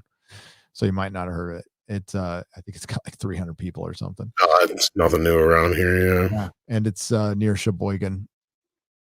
Which is, I mean, one of the fail safes we have for this is not what I want to do, by the way. But if we can't sell our house and everything like goes to hell, we have a house we can go live in for free for a year in Wisconsin. But that's only like if worst case scenario, like YouTube dies, that would be the only way that would happen. I like to visit Wisconsin in the summer. I think it's a fun place to go, and been to Packer games, and those are fun, but don't want to live there. Not in the winter. Not a snow guy. Merry Christmas, Gary, and Merry Christmas to the chat. Love you all, says James Seabright for $5. Merry Christmas to you. Roger Haynes gives us a thumbs up super sticker for $1.99. Thank you very much. Hail, Merry Christmas, Gary. Thanks for all the entertainment you provided this year. So glad I found Nerdrotic and friends this year. Cheers. Monopoly Loser 2 for $5. Thank you. I'm glad you found us too. I like that name. Monopoly Loser. Yeah, that's usually what I am. I suck at all games, board games, video games, except for card games. I'm decent at card games. Robert Montoya for $9.99. Merry Christmas, Gary. You and others helped me get through this year. What would you do if Daniel Kibblesmith was made showrunner of The Expanse and Kathleen Kennedy made executive producer? I would, what was the name of this? Is it Archon Entertainment? I would attack the building and burn it down. Single-handedly. And in Minecraft, right? In Minecraft. Right? I've done time before. I'm ready to go back. Overkill. But that they wouldn't want to touch The Expanse because it's not like uber successful. It's quality. So they're not going to mess with that. The Expanse is going to remain pure, I think, at least. I think 6 seasons will be good. And then maybe someday we'll get a movie or something later, like Amazon TV movie. That's a great point. Usually these things have to be successful enough for them to want to sully them. Yep. And then once they sully them, they leave them in ashes. And then we're sitting there, the ones who were fans going, fuck, and like, God, every one of us said this 2 years ago. If you guys don't change, if you don't like trade out your writers, if you don't stop being woke, if you don't stop attacking fans, if you don't stop using these things as platforms, you're going to have nothing left. And what's going to happen is we'll be there chronicling your demise and we all lose. Like, I don't win. I don't win being right about like if Jodie Whittaker leaving. Big fucking deal. She left. She was there for 3 years and she laid waste to Doctor Who with Chris Chibnall. At this point, she might as well fucking stay for 5 years as far as I care, because the damage is already done. Like we see potential with Star Wars. Great. I see potential. Once you really think about it, it's going to take a lot more than 10 minutes to fix Luke Skywalker. It's going to take a lot, because what they did to them, what damage they did was a lot. But they bought plenty of time to do it. Maybe they'll do it. I'll keep an open mind, but probably not. Bad Bill for $5. Thank you for the donation. No, it's £5. My bad. Bamagrad for $15. Merry Christmas, Gary. Glad to hear you have family visiting for the holidays. About time something good happened for you and your wife, Lady Nerdrotic. Why, thank you, Bamagrad. Yes. JT, the brother-in-law, they have to sort out some stuff with Pops. That's stuff that takes months, even when they have like a living trust and stuff. I remember when I went through it with my dad, took a year. Thank you for the $15. I think about my dad all the time, but especially around Christmas. He passed away 6 days before Christmas. Man, that sucks. Yeah. Bad Bill, thank you for the pound super chat. I appreciate it. What's up, Ian Slater? There's a truck driver right there for $2. Nice hat. Salute. Hey, thank you. I thought it was going to make me sneeze because I've been in a fucking, this is the hat I used to wear at my shop. This is my Santa hat I wore every day throughout the entire month of December at my shop. I couldn't believe my wife brought it. Darth Gorebag for $5.55. I got some autographed Lord of the Rings action figures to send you. Sorry I couldn't get them to you by Christmas. No apologies. Oh my God, really? That is awesome. Yeah, that's awesome. Oh, I found some of the vintage ones. What are they called again? They're called Knickerbockers. Oh, yeah. God, those things are fucking expensive. But I got some loose ones. They're not on card or anything like that. Bakshi's been showing a lot of high resolution images from Lord of the Rings. I'm assuming they're scans from cells, but it keeps making me wondering, like, are they prepping a 4K release of that or what? Because they are. that'd be awesome if they did. It'd be even better is if they let them finish it off. Because nowadays you can do it for cheap with animation, but Yep. Oh, I'd fucking love it. But no, Lord of the Rings is going through, I mean, it's the 20-year rule. So it's going through a major resurgence right now. Yeah. Like Lord of the Rings merchandise is hot. It's heating up. You see everybody talking about Lord of the Rings now, like everybody. And people always showed love to it, but they weren't talking about it as much as they're talking about it now. And maybe it's got something to do with the show. I doubt it. I think it's got everything to do with it's 20 years old and people are remembering how fucking great it was. D2 Adventure. Oh, go ahead. Oh, no, go on. We were talking about trends the other day, like real trends, not the fake manufactured ones. And we had a great question from somebody in the audience where they were asking what we thought the next trend would be. And we all kind of gravitated, maybe it's going to be sand and, sword and sorcery kind of, because, Witcher was a big deal. We're coming off of Game of Thrones. Maybe with Conan coming up, there might be this resurgence, you never know. So that could be where this Lord of the Rings, a lot of the heat's coming from, is that people are just ready to get out of space and go back to the old times, like the Shire and stuff like that, and get back into that kind of fantasy again and get out of the clouds, to be punny. I love that. That's my thing. I mean, that's, and you know what? It hasn't really been done in Hollywood for a long time. Like, Spartacus, the series, like that was fucking great. But like nothing like Conan. And you were talking about, Harry, oh my God. Fucking Ray Harryhausen. Ray Harryhausen. My fucking God. I got a signed Harryhausen right outside my door right there. My brain just farted.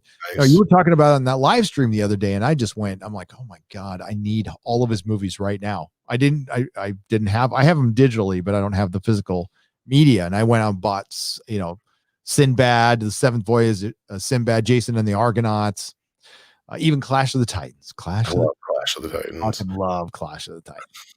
I love all of his movies, and they take you some, I don't know. It's just a type of, his style it just takes you, I don't know. It takes you away. It really, it's fake, but it's like watching a Frazetta. It's like watching a Frazetta move. That's the best way I can describe it. Yeah, it is. And he's got his own style, like you said. And, even watching some of his older stuff where he's not the main name on it, you can tell he's the one animating certain things like in Mighty Joe Young and things like that. He's got his own kind of just, it's Harryhausen. Like you can just tell it's him, Same thing like with what's his face who took over that with Star Wars and did the stop go motion for that. Dykstra, is that his name? Yeah, John Dykstra. Yeah. Oh, and they did stop motion in The Mandalorian, right? I heard. Yeah, I guess so. That's fucking cool.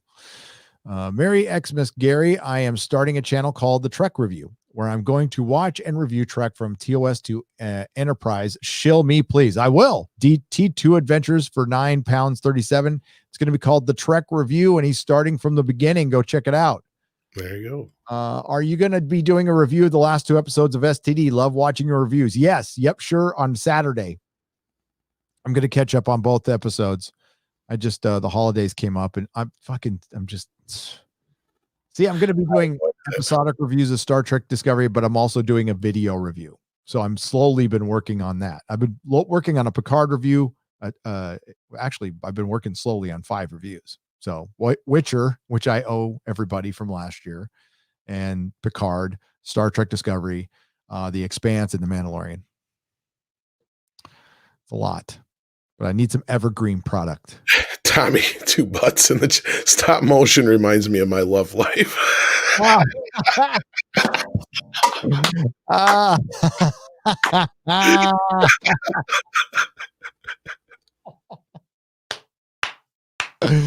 That's great. Oh no.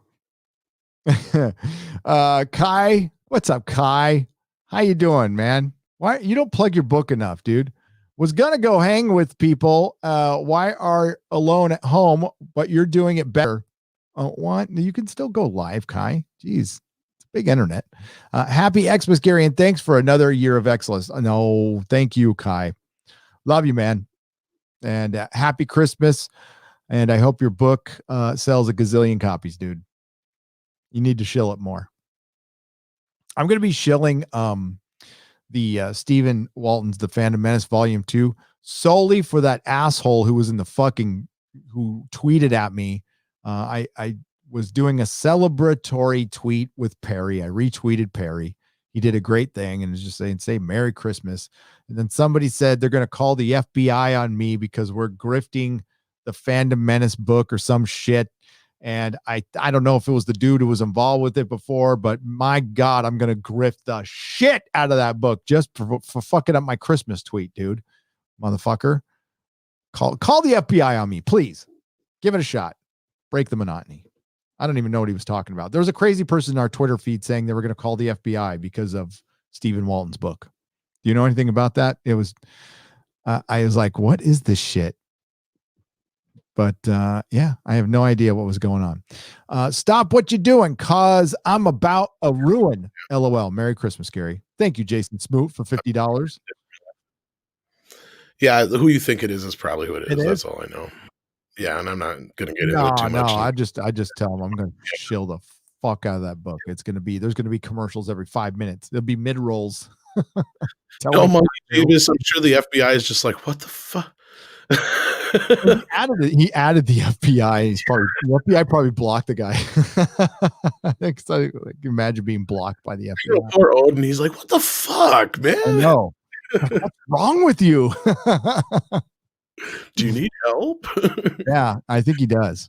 Yeah, I think so.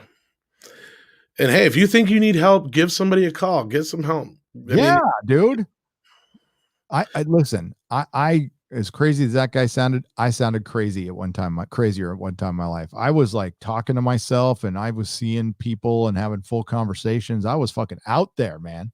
So you can come back. You can if you ask for help. There's nothing wrong with that. Thank you, Kai. You're a good person. Jason Smoot, you're a good person. Merry Christmas. Thanks for your time entertaining us. Timothy Wolf for $4.99. Thank you for taking your precious time on this earth to hang with us. Thank you. Wrath Customs Firearms for $20. Oh, snap. I just found the Nerdrotic live stream. Hey, man, thanks to you and Doomcock for keeping us informed on how the wokeness keeps attacking our culture. So glad you escaped the OTK, occupied territory of California. Well, I'm still here, but I'm out of the hardcore Democratic part, and I'm in a semi-red-ish part of a county where I can at least breathe. But I'm on my way out permanently in months.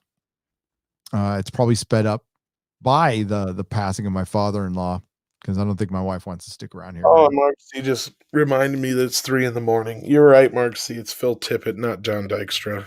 It's 3 a.m. Do you need to go? You can go. No, I just woke up actually when you went live. It was weird. Oh, really? Yeah. We only got a few more super chats, and I'm gonna. Oh, you're fine. He just reminded me it's Phil Tippett, not John Dykstra. Phil Tippett. Stop motion. Yeah. No, you're right. Phil Tippett. And that's like Mark C. Those are names I used to know off the top of my head when I was like 12. They were like rock stars to all of us, you know, because we'd read about it in Bantha Tracks, dude. I still have my Bantha Tracks. I remember when they had the Star Wars magazine back in the day when the Star Wars fan club was actually cool. I know. You get a quarterly magazine. It was awesome. We'd pass that bitch around until it fell apart. Yep. Dude, anything with Star Wars on it which it wasn't overproduced. Like there was the toys that were out there, but as far as like magazines and coloring books back in the day, they said it was overproduced, but it was nothing compared to what shit they do today. But God, I bought everything with that logo on it. Now, Star Wars ran my life from age 7 to 15. And then it just became, it was like we didn't realize the cultural impact till later, till like it got older.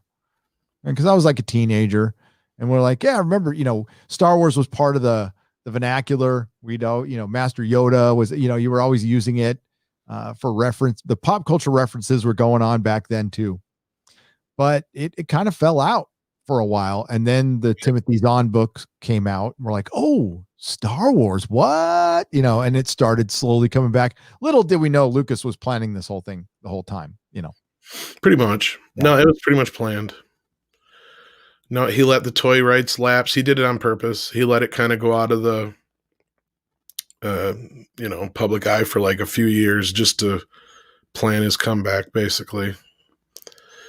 Oh yeah, he had his sights set on the special editions way sooner than we thought. Yep. Well, I mean, I always heard there was 9 episodes. There's going to be 3 before, 3 after, but nobody really thought he would make them. We heard it and we're like, and even he said, I'm not sure if I can make them. We got to wait till the technology's right. Yeah, because he was originally supposed to do episode 8, 9, and 10, or 7, 8, and 9, starting in 87, if I remember right. Yep. It was going to be 87, 90, and 92 or whatever, 93 or whatever they were going to come out. Yeah. Never happened. Never happened. And yeah, I remember Mark Hamill talking about him. Yep. Well, yeah, way back when even. Way back when, yep. Yeah.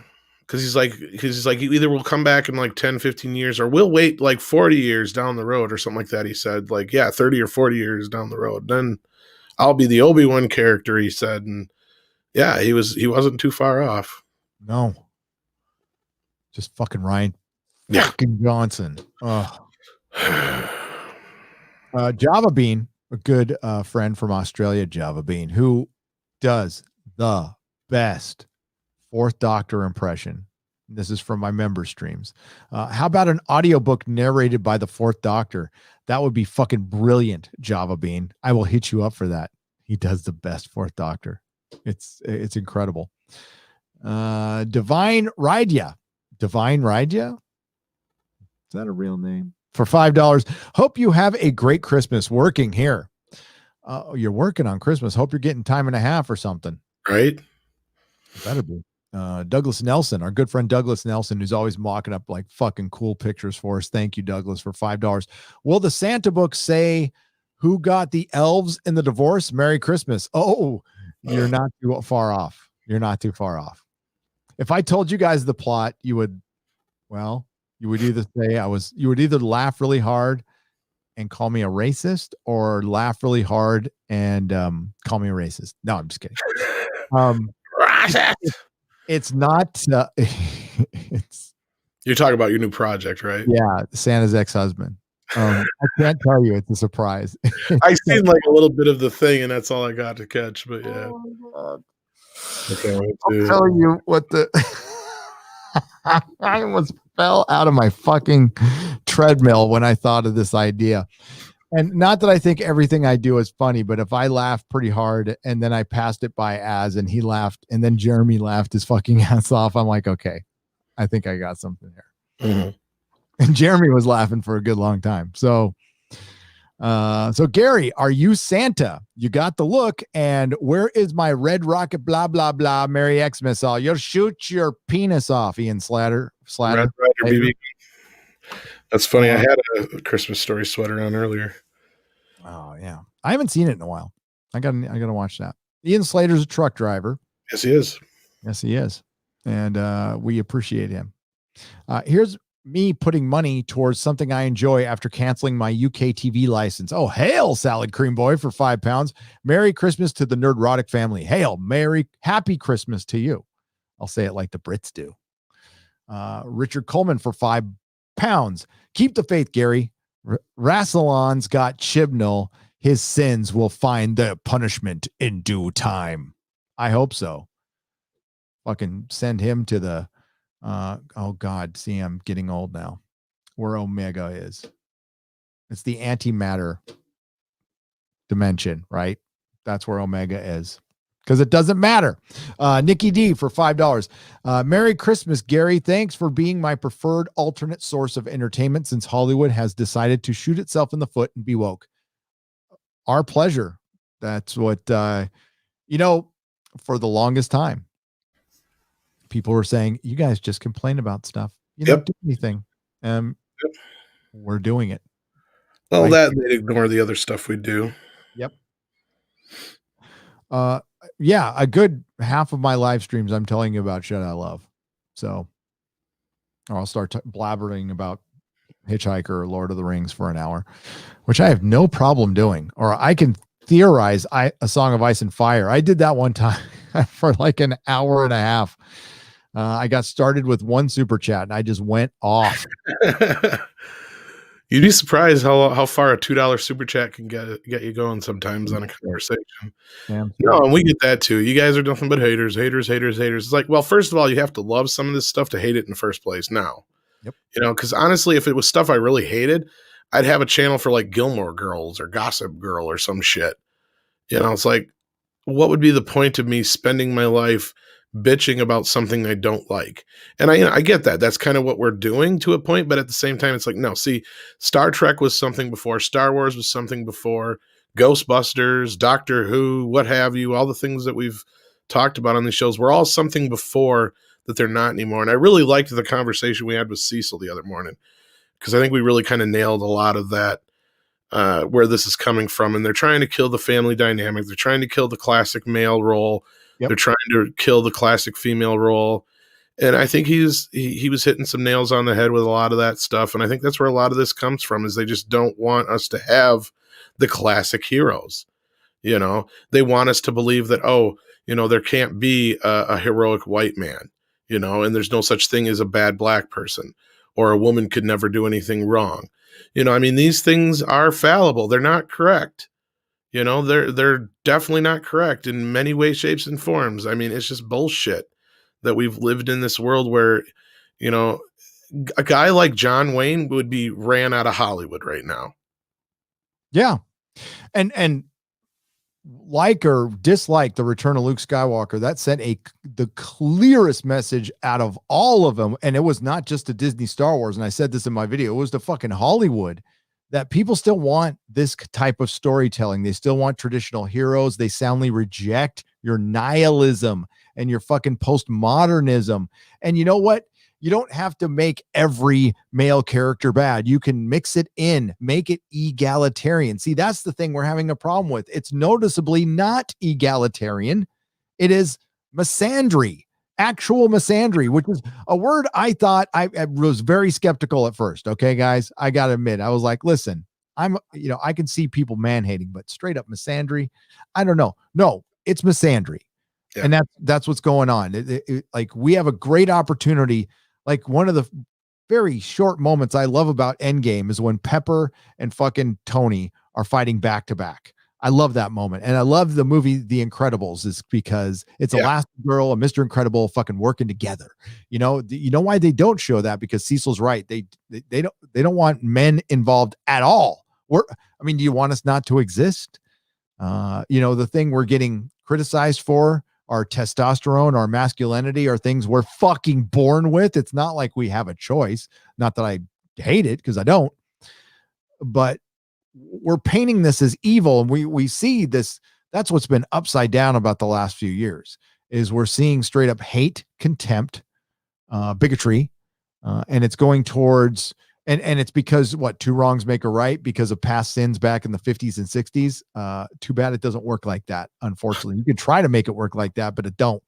Well, I loved how Bill Burr pointed out to all these women that are at the head of all these, put movements, is like, you stood right by us and you reaped the benefits for years. It's like, yeah, if there are bad white men out there, y'all sat right but next to them and reaped the benefits for years and didn't say shit. Yep. So You know, 9 times out of 10, there's only one thing that's gonna get a man to change his mind: pussy. Yep. If there's anybody who could have changed a man, it was you. And Oh, if you didn't allow it to happen, I think white women should be blaming themselves a lot. there's a YouTuber. He's kicked off YouTube now. He's persona non grata. He kind of looks like Bill Burr a little bit. His name is Stefan Molyneux. Some of you might know him. He's a philosopher. He's called alt-right, all kinds of shit, but he's not. He's not. He's right wing. He's for sure right wing. And it's not like I agree. I don't agree with anybody's politics 100%, by the way, just so you know. I don't agree with my wife's fucking politics 100%. But one thing he always talked about was just exactly what Burr was talking about, is how he did this big video series on Charles Manson and how much his mom was to blame for how fucking crazy he was, and how the mom was allowed to just skate, right? And Charles and the dad got all the blame and everything, but the mom got like no blame for how Charles turned out. And why is that? Why is that? Because the moms don't get the blame, just like the moms always get the kids. And you know what? Sometimes they deserve the kids in divorce court. I understand that. There's fucking bad dads out there for sure. But it's not always the case, right? So yeah, there's straight up misandry going on. And once we recognize that, that's what Cecil's talking about. It's about getting rid of the traditional family. So that Luke thing, that's why so many people got upset instantly in the access media. Like Brian Young went crazy and did this.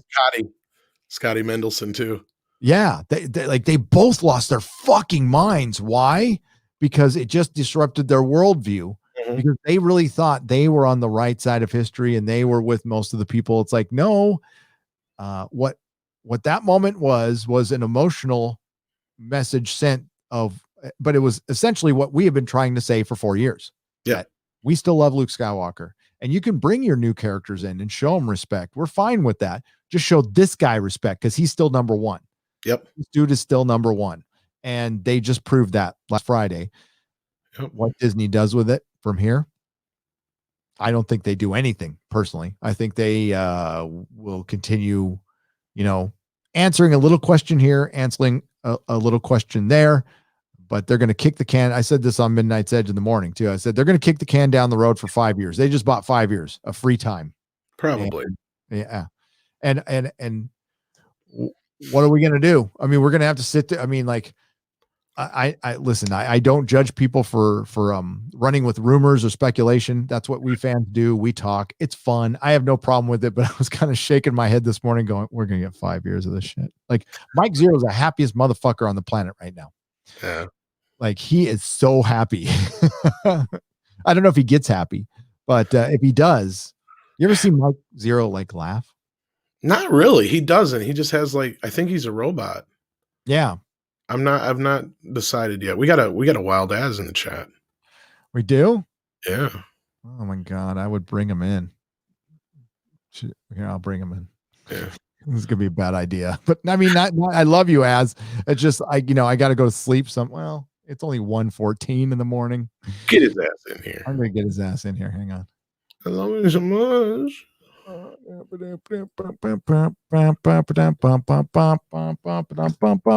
you go. I'm gonna read some chats before he gets in here. I'll be quiet. Jay Hando 4 for $9.99. Can't really be bothered with modern Star Wars anymore. Fake Lucasfilm creatives were allowed to run too much roughshod over the fans. This goes 6 times for Ruin Johnson. Can you say immature? Oh, absolutely. Jay Hando 4 for $9.99. Yeah. Listen, my video today was I'm going to observe this as somebody who is absolutely emotionally detached. I don't care what happens. I don't. I have no there. I should have been bawling there. I probably would have been bawling at that scene if it was done at another time. But I mean, I thought it was a cool scene. I would have liked to have had that scene in The Force Awakens. Yes. That's where it should have been. That's what they promised. Disney lied. They fucking lied. When they came out and said, we're getting the 3 back, and they fucking didn't even put them in the first fucking movie. Like, I mean, we can go over this again and again, but Jar Jar Abrams does not get enough criticism. He doesn't. Ryan gets enough, but Ryan fucking Jar Jar set that whole shit up with Kathleen Kennedy.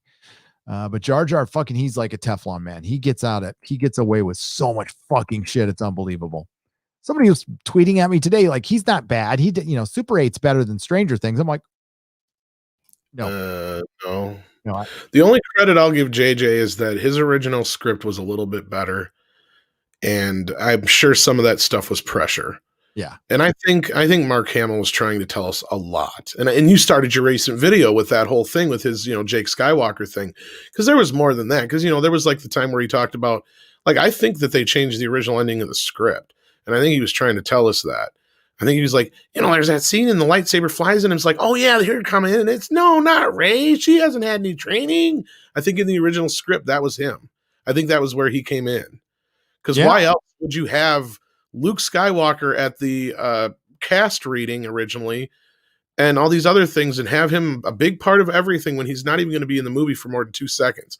You would think if you're going to do that, you lead up this whole thing as, well, are they going to have him in there or not? Remember he said, I was pissed. I lost a bunch of weight. He saw I worked out like crazy and he looked good.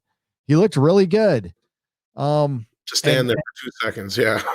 I would say if people think they're going to actually, I don't know if they can do a deep fake show, like an entire show, like with 8 episodes with deep fake. I don't know if they can do that. Maybe they can. I don't know. I think this was a test kind of to see if they could. And this isn't deep fake though. This is that de-age mask stuff. So yeah. And Favreau mentioned that in his interview. He did mention we used the technology we had on hand. So remember what you were saying, that they might have just like been kind of rushed or something, or that's well, not just that. I just don't think they wanted to use the deep fake, which would have been better anyway. But yeah. But keep an eye on Mark Hamill's weight. Hi. Morning. Is that sunlight or natural? That is natural, beautiful sunlight. That is natural light. It's beautiful. Is there any interesting news in the future in Christmas morning there? Yeah. Oh, dude, I got flying cars. I got cures for cancer. Hoverboards, finally. Big old water jug. There's that vodka. Oh my God. It was vodka.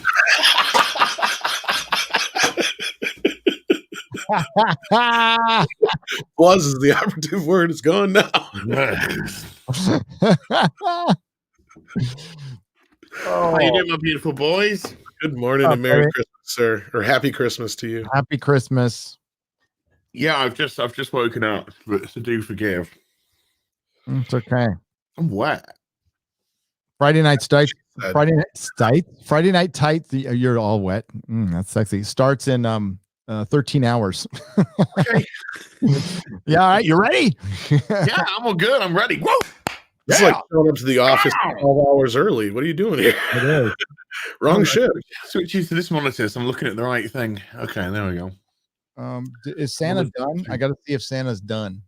Sorry, we got to check Santa's progress. Okay. He's I don't know why it's doing that again. Something's glitched. Something is glitching. So he is over Hawaii. He's on his way to Hawaii. Okay. So I'm Santa, motherfucker. He's got to be careful. It's an active volcano. You see, he's got a fucking mask on.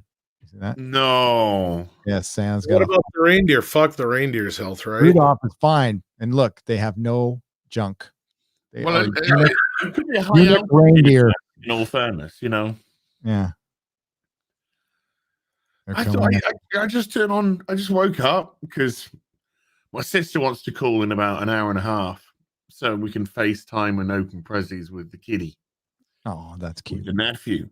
And I saw you and it's like, you're live. I was like, what are you doing live? You're crazy. My wife and the brother-in-law went to bed and my kids don't want to talk to me because they're gaming. Well, guys want to do something? They're all, no. Fuck off, Dad. We're gaming. Fuck off. Yeah. Merry Christmas. I love my night tomorrow when the prezzies are out. My son is aware I'm a YouTuber now. Like he's finally because he's subscribed to As and Midnight's Edge and Sports Wars and the Quartering and Ryan Like he calls Ryan, Ryan by first name. He's all Ryan. Yeah, he's pretty good. He likes Ryan, RK Outpost. I don't know how he wants with me. I've opened my first couple of prezzies because my personal trainer, he actually he gave us a couple of prezzies. This is my first one. Oh, cool. Oh, that's great. That's awesome. He's in his little thing. He's in his little thing. What did my video say, guys? Everybody, Star Wars is saved. Disney Star Wars is saved. Mandalorian has saved, at least temporarily. At least it's given it a stay of execution. And I'd say 5 years. It's about 5 years. I couldn't afford any of those wonderful toys you have behind you, Gary. So we shrunk one down. Oh, that's awesome. Yeah, so it's either got a USB. Well, yeah, yeah. And or you can just whack batteries in, and then that'll actually play. That's so so I'm going to whack some batteries in that later and have a go. And then my other little prizes are just over there, ready for the FaceTime later on. How you doing, my knitters? I got myself this. I got myself a new wallet. Oh, nice. The trucker. No. It's even got Jules's license in it. Oh, nice. It does. Oh, that's cool. That's awesome.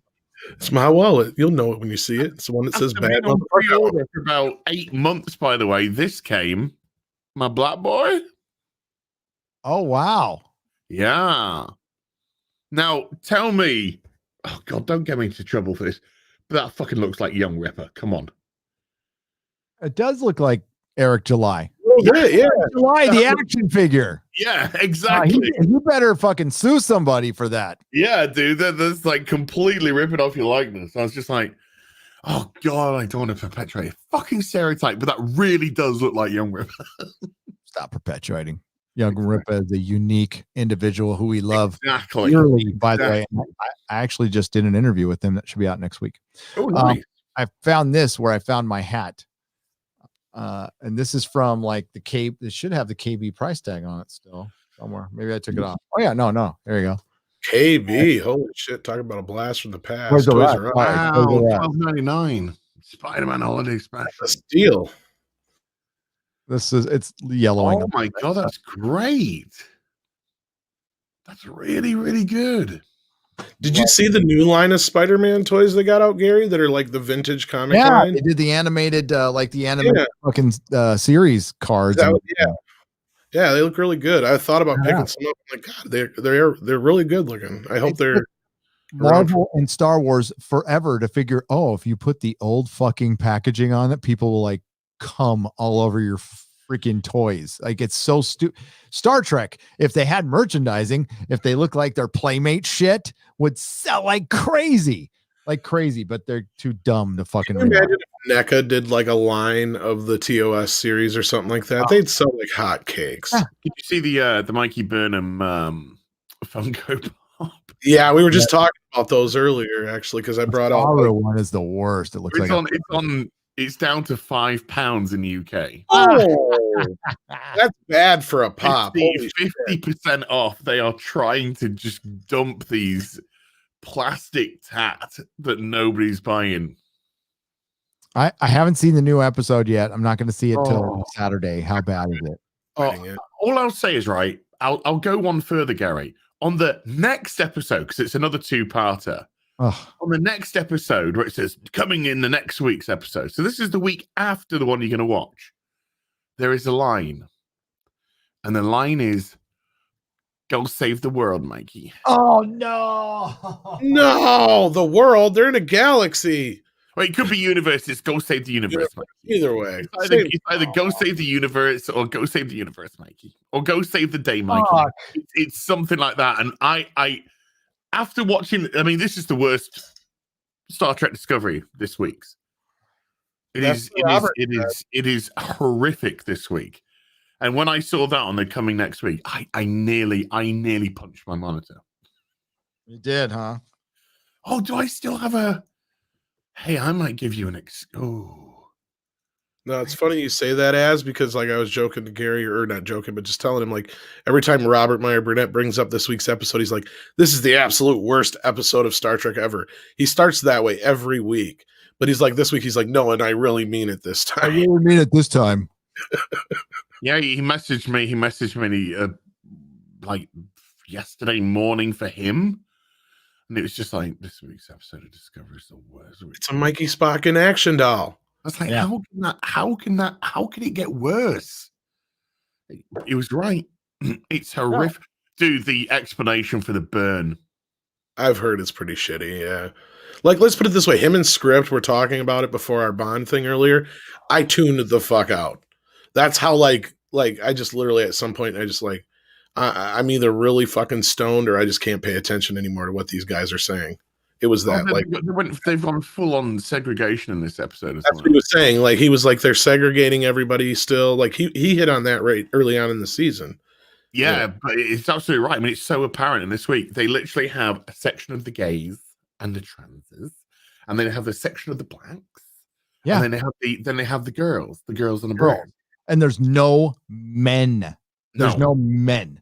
The Asian guy is in it. They cut to him about 6 or 7 times in the episode. Doesn't say a word. No, he smiles and nods. And that's the whole cast in the first 2 seasons, though. He could literally, and I say this satirically, they could literally call him Ching Chong Chinaman. Yeah. And have a gong every time he comes on screen. All the fucking good he does. That is why he's there. He's literally there to say, hi, we've got an Asian. Well, his nickname on our channel is Not Sulu. No, dude, you can't even call him Not Sulu, because he would actually have to at least do something to be Not Sulu. Yeah. He doesn't do anything. He just stands there. It's raw. I can't. Well, I was enjoying these days so much. I'm like, I don't want to fuck it up with this. I've watched some really good, like, Doctor Who. Oh my God. Which one did you watch? Fucking Voyage of the Damned and A Christmas Carol, dude. And I haven't watched modern Doctor Who in months. So I've been watching classic like crazy, but I haven't broken out a Tenet episode since March. And it got me, man. I put that clip up right after I saw it. He's like, I'm a Time Lord. I'm not a years old. I'm from the planet Gallifrey, from the constellation. I'm gonna save you. I was like, oh my God, I missed that shit. Yeah, now you just get a little bit sexually awkward. No. Here, I'll fucking find that clip. I don't care if BBC. Dr. Karen. Nick me, BBC. I could give a fuck a shit. I don't care. Hang on. We're going to watch this because this clip got me. It's the BBC. BBC. Yeah. BBC 1, BBC 2, BBC 3, BBC 4, BBC 5, BBC 6, BBC 7, BBC 8. I'm the Doctor. I'm a Time Lord.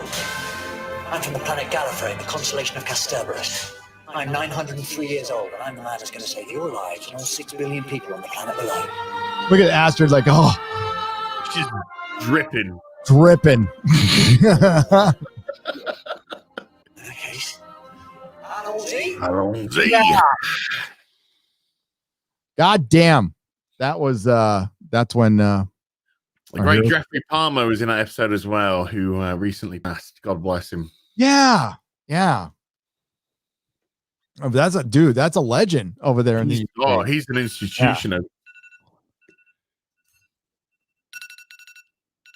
Is that get up for the gym, you fat fuck. Oh, it is? Yeah. But can you go to the gym right now? No, there's no gym open today. Not today. No, it was closed. It's closed yesterday, closed today, closed tomorrow. So wait, okay. Is it Boxing Day over there, or no, it's Christmas Day? Christmas Day. Boxing Day is tomorrow. The 26th. Yes. But I'm confused on what days it was. There's a weekend. Technically, Boxing Day will be on the Monday, but it's not. Well, right. This is a weird one. Boxing Day is a bank holiday. Yeah. Okay. So tomorrow will be Boxing Day, but the bank holiday will fall on the Monday. after being locked down for fucking an entire year. Let's just take an extra day off. Why not? Why not? Well, why not? I thought everybody was wishing Anthony Fauci a happy birthday on Twitter today.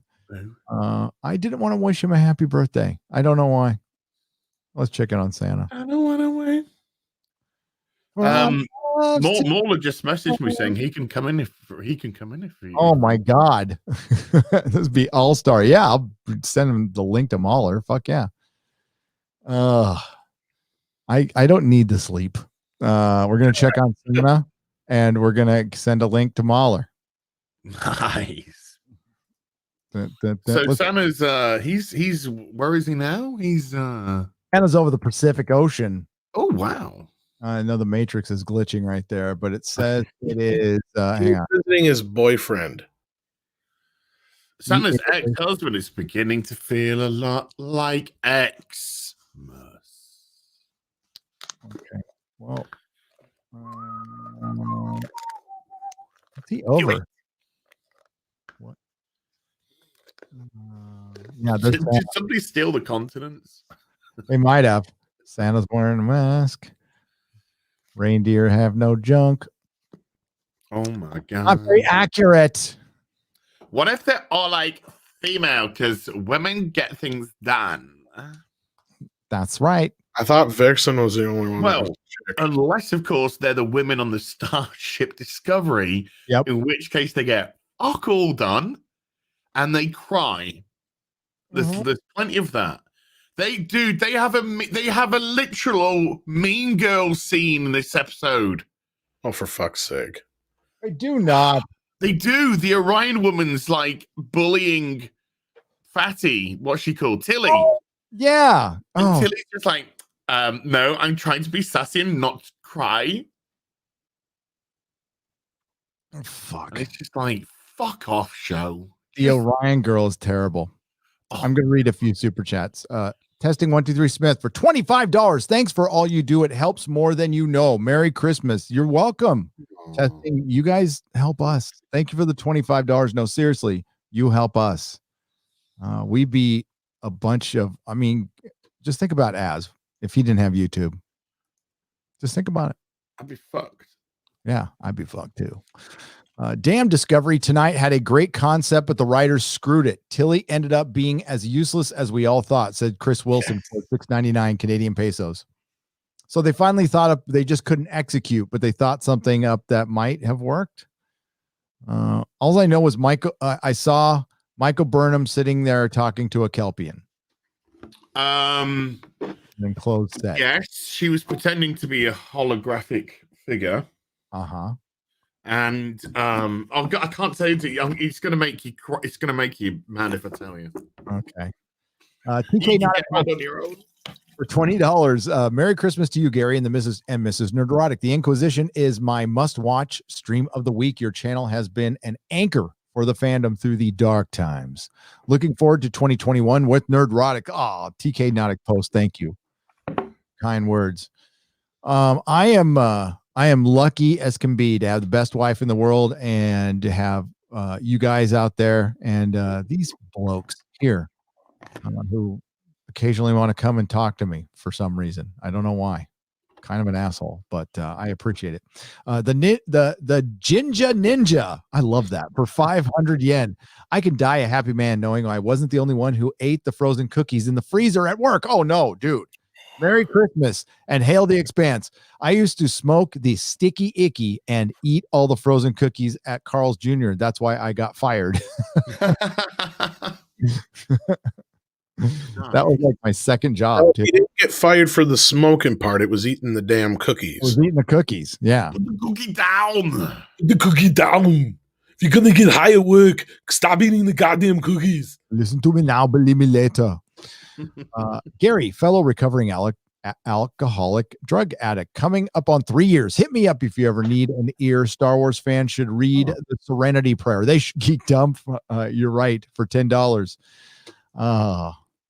God grant me the serenity to accept the things I cannot change, the courage to change the things I can, and the wisdom to know the difference. Amen. I'll tell you what, though, I'll take wait. He's over drunk I ones. want it to be over. Have you listened to Paula Cole or some shit? Yeah. Wasn't that the theme for Dawson's Creek? I think so. I don't want to wait. Man, or at least it was on all the. It's just such the biggest fucking pussy song ever. Oh, dude, I'll ask Mrs. Nerdrotic because she knows like every word of that fucking show. CW, like, I'll tell you, she's like the first lady of the Phantom Menace, even if you're not the first president or whatever. She does everything. she watches more shit than I do. She probably is better. She's better at Buffy than I am for sure. What's up, Mahler? But she's not better than me. No. How are you today? Oh, very good, gentlemen. Merry Christmas. How you doing, Mauler? Woke up like a half hour ago. Got plenty of family things to do today, but a little bit of time in the morning to say hello to my favorite American / also British person. I know, the beautiful sunshine. Look at the internet, bringing us together. It is all of us together, friend, Yay. watching Santa. Caught you talking about older Doctor Who episodes, and I was like, oh my god, yeah, when I used to watch the show, I remember that. And that's not even the old series, it's still the David Tennant stuff. I remember when he showed up after Christopher Eccleston was gone, I remember being like, I don't like this. No, I'm out. After a few episodes, I was like, okay, I like this, fine. And that's the normal way to go, right? Except with Jodie, we're 3 years in and we're like, no, we can't.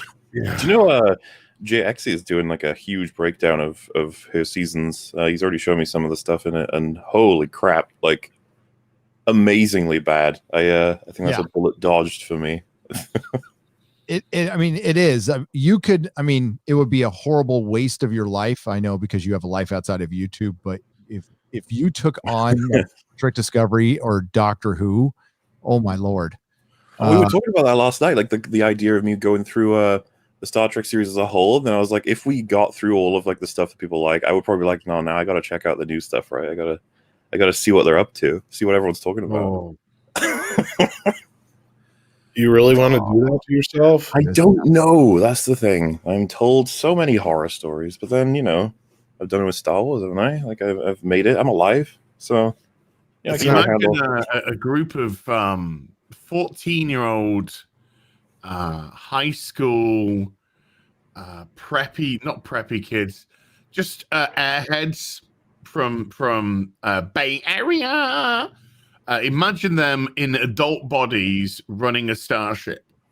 Basically, if we would have gotten Raylo, that's Star Trek Discovery. Oh, Yeah. do you know all like normal people that I talk to, not like critic media people? None of them understood that kiss. They were like, I don't, why? None of us did, obviously, but still, like, it's just. Why did you kiss the genocidal maniac? I've seen the movie twice. That was it. And it made no sense. I mean, I've only seen Last Jedi once, thankfully, but I had to sit through Fall of Skywalker twice. And the best thing is Palpatine killing himself. That's my favorite part. But in killing himself, didn't he win? Yeah. Yeah. In according to the rules, right? God, it is so confusing. Like, if you kill me, I win. She's like, I will not. And then she kills him, and it's like, wait. It was just not and this isn't Green Goblin stabbing himself with his own glider. Okay, she deflects it into him. She chooses to kill him. It's not like he accidentally kills himself. No. And it's unbelievable watching it go down. And my favorite part is the dumb crowd that was there. Oh, whatevers. Still don't know what they were. Like they're at a football game or something. I don't know. I remember the speculation being like, oh, it's an army of Sith. And I was just like, what? Wide shut thing or something. I don't know. The rule of two. The rule of millions. They're all Palpatine clones. Church of Latter-day Sith. That's what I thought they were going towards before we saw the Dark Trooper in Mandalorian. I thought they were building a Sith Trooper because it had to. I thought aside from being just red, I thought they would have like the Force or something. Like maybe they had, they stole. We're trying to sell a toy, Gary, that nobody bought. That's how I know. It was just it's like make a red thing because fucking Jar Jar Abrams loves the color red. He's got to have the red matter, and the Baldy device was fucking red. And shit, yeah, I remember that. 25. We talk about that once per like half a year. It's like, remember Alias? Like I do remember Alias. Oh, that was a TV show. My God, I never knew that. Yeah, I actually liked the first season of Alias. I remember liking a lot about Alias. I do remember though, every time me and my sister would come to the end of the season, we were like, so what's gonna happen? They usually have a crazy cliffhanger on the end of every season. The one I remember is she's in a car with is it her fiance at the time? They get hit. She wakes up in Japan or something, and he's married and he's someone else. Yes. And I was just like, okay. Oh my God, I need to watch that episode right now. You do. It's like Mystery Box personified. Yeah, no, it'll tell you everything you need to know about J.J. Abrams. It's every single thing that he does is in that show. And the fun thing is like some of it works. In fact, maybe a lot of it works. I just haven't seen it in so long. But I remember like the show definitely lost track toward the last few seasons. Is it 5 in total? 5. It's 5 seasons, and it ends so fucking badly. I'll never forget. The Alias was the first TV show I watched on a device. The finale, I was on a freeway called Interstate 5. If you haven't been to California, it goes down the butt crack of California. It goes right down the middle. And there was a horrible accident, and we were stuck in traffic for 5 hours. So I got my iPod to play.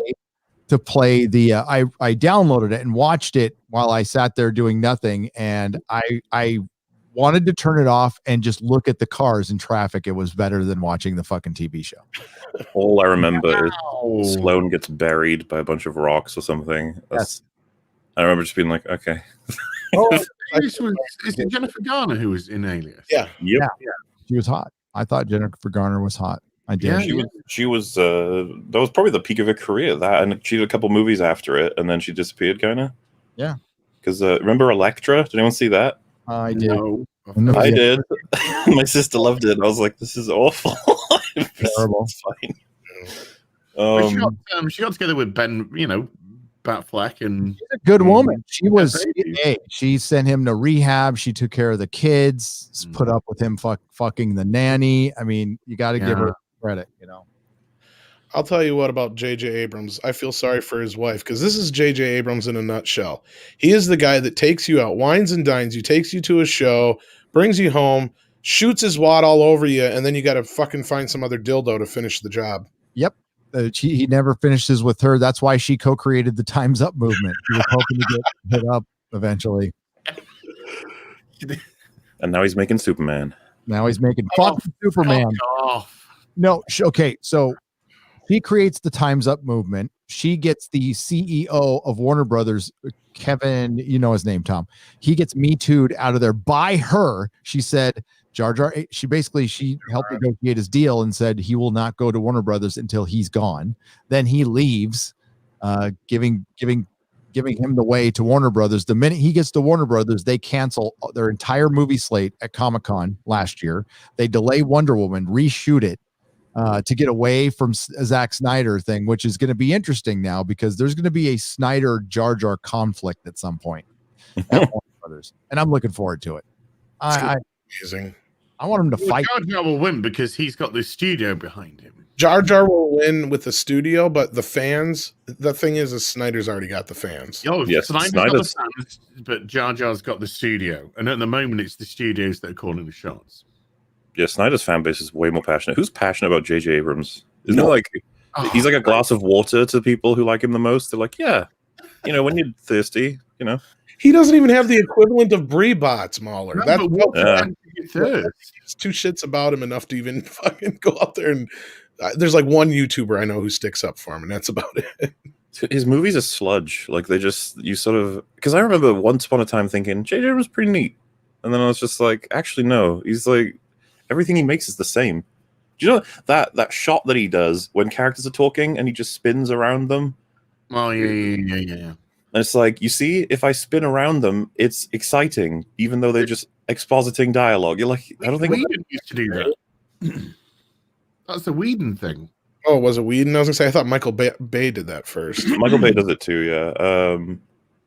Whedon, I've noticed it less so. I mean, it might be a combo of different kinds of shots that he likes to engage in, but he's not as I would even go as far as J.J. Abrams is a more interesting director than Whedon from like strictly camera work. But once you've seen enough of J.J. Abrams, I think you get bored because you know exactly what he does. While I don't know, Whedon tends to change it up here and there a little bit. Yeah, spinning around Dutch angle. That's Jar Jar. Hell yeah! And I remember, did you guys watch the Plinkett videos on the Phantom Menace and stuff back in the day? I remember him saying like, "Hey, J.J. Abrams makes a shot interesting, and he should be doing stuff." He regrets that. Right? And that's the thing. Like, I wouldn't want to be like, see, you're wrong. It's like he obviously hoped that J.J. Abrams' like frenetic style was going to be put in, not his awful writing. No, they made a cadet the captain of the Enterprise in 5 minutes. Yeah. What's funny is how much JJ and Snyder are alike in that sense. They're great visionary directors, but without a good script, they're shit. Well, that's why people are saying like Superman, it could work if they get the right writer, and I'm like, I don't know. I feel like J.J. Abrams being director is still he's gonna have his fingers in those pies, That's a problem. That is always a problem. Like JJ, you can't get away from it. Like he has his isms. How's that going to work? Like, in the DC universe, like if Snyder's continuing on, but then they're also going to have a new Superman. Like, how's that work? They could probably. I mean, it kind of works in the comics. They have multiple timelines, so they could probably just play with that and say. I just wonder if general audiences might be like, huh? Oh, they will. They said they're playing with the multiverse, so now they can just do what the fuck they want. Yeah, it seems like everybody's doing that now. That's the cool new thing. You're gonna get a black Superman, you're gonna get a gay Spider-Man, you're gonna get, because they can just do anything fast and loose now and say, well, it's in this universe and it's in that universe. Well, and it was the Spider-Verse that caused all this, but it also was canon. They didn't want to break canon, and they figured you can do multiverse because they're already seeing like how we reacted to how you fuck with Star Trek canon, and if you do that with Marvel, it won't work for Marvel though. They're going to try it and just flat out doesn't work for Marvel. It's never worked in their comics. It's not going to work in their movies, and it's weird. Marvel copying DC, Gary. This isn't a Marvel thing. This is Marvel copying DC's multiverse. Yeah, I agree. I know because they've never done it before. When you say it doesn't work, it won't work, do you mean like people won't enjoy it or that they won't be able to handle it? People won't be for Marvel fans. It's weird how the movies reflect the comic companies for some reason. There's no explanation for it. I don't know, but they are reflecting what they do in the comic books. DC has always been a multiverse. They've reset their universe. I lost count how many times they've reset. So the Batman we're seeing now is not the Batman from 50 years ago, but the Spider-Man we're seeing now, supposedly in Marvel, the Spider-Man from the 60s. It's the same Spider-Man. And they've started to mess with that a little bit since Disney took over, and they're going to have a harder time because Marvel doesn't have the legacy characters that like DC does. DC's been able to pull off legacy characters like multiple Green Lanterns. There's more than just Hal Jordan, but there isn't multiple Captain Americas. You're not going to be able to pull that off. And that's why I said you should recast him instead of killing him off. You're not going to be able to do. I thought making Winter Soldier Captain America seemed like the best choice. If you rewatch Winter Soldier, the movie, it almost seems like they're setting that up. The amount of times he grabs the shield, and of course their relationship, you're just like, this seems like the obvious move. And it's like, nope, Falcon. You're like, okay. It doesn't even work in the costume. How do you throw a shield with your wings flying out? It doesn't make sense. I don't get that combo, no, but I guess we'll find out, right? The show's coming out eventually. And one of them super powered and one of them is not. The other one just has a mech suit. Yeah, the robotic arm plus the shield, that just matches to me. I'm like, oh yeah, that's like a do it. But no, never mind. Well, it is also taken away from Falcon if you think about it, because he already is his own character. Yep. So why are having him appropriate the white guy shit. And Bucky became such a good Captain America in the comics during Brubaker's run that people were okay with him, like Steve being gone. Like a lot of people. You got the redemption angle too, right? Like he wants to try and make up for the things he was forced to do through the pieces all fit, and then they're like, no, Falcon. You're like, all right, you do you. Yeah, I guess You do you, boo. I'm really worried about Zemo if they bring him back, because of course I understand that he's like entirely different in the comics, but it looks like they're going to try and make him more supervillainish in this TV show, rather than because he was just a guy in Civil War, of course. But the same way that people look at bringing back Doc Ock potentially in Spider-Man 3, people don't want to see him be a villain when he was a little bit more complicated than that in Spider-Man 2. But with the multiverse, this I'm assuming you guys are pretty worried about the potential of what Spider-Man 3 is going to do, the MCU one, considering all of these characters that are being signed on. Oh, it could be a clusterfuck, but it could just be garbage being made up. It could just, like, we're all wondering, it's like, could it just be cameos that they just say, oh, hello, bye, and then you're like, okay. Or could it be that they're comboing up all these different people and we're going to see like an attempt at a storyline that has something meaningful to say about all of them, and then we're all going to be like, oh, fuck. Like, I have ideas, but it's more behind the scenes crap than anything. I really want Andrew Garfield to be bisexual. Why? Just because it's so fucking stupid. Just because the whole, I love the fact that he's been established as straight, Spider-Man's straight. The reason why Stan Lee said, please don't turn Spider-Man gay. in his contract. It wasn't that he's homophobic. It's that he's saying, look, these are the way that the character's parameters are. Stop messing with the character's parameters. You want to do new things, create new things. So I want to see them just do a complete virtue signal and be as apparent and blatant and bigoted as it really is. So you want them to create Homo Man? Yes. Yes. What would his powers be? He can take 2 cocks in his ass. Whoa. You know, the web slinging after you call him Homo Man might get a bit like, oh no, what's that? What are you doing? Oh, it's all sticky. He can take 2 in the ass and 3 in the mouth. That's his superpower. It's pretty incredible. Think of the lives he could save. Well, there's 5 guys' lives.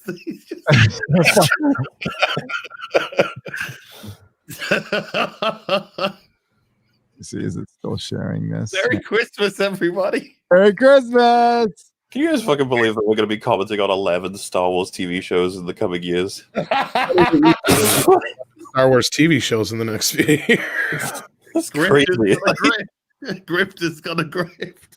No, half those fucking shows, Mahler, man. Now, come on. It was funny. Friggy had sent me the information when it first came out. He was like, "Oh, there's like 10 new shows." And I was like, "Oh, like how many?" Because I obviously thought that was just a placeholder amount. You know, like when you say, "Oh, there's like hundreds of new shows." He's like, "No, 10." I was like, "How could there be 10? Like, what are they? What are they about?" Are you actually going to watch Cassie and Andor? Or... I guess so. Like, I'm curious what's going on. That like, I don't care about Cassian Andor. I don't know anyone who does. Does anyone even remember who that is? Like, most people have to be reminded. I think he hugged the woman at the end and got blowed up. Honestly, I think if they hadn't shown clips from Rogue One, you said Cassian Andor, they'd be like, "Ooh, new character," and they'd just be like, "Oh no." They'd be like, "Is that Lando's son, Cassian Andor?" Could be good, right? We have to keep the could be good in our heads at all times. Could be good.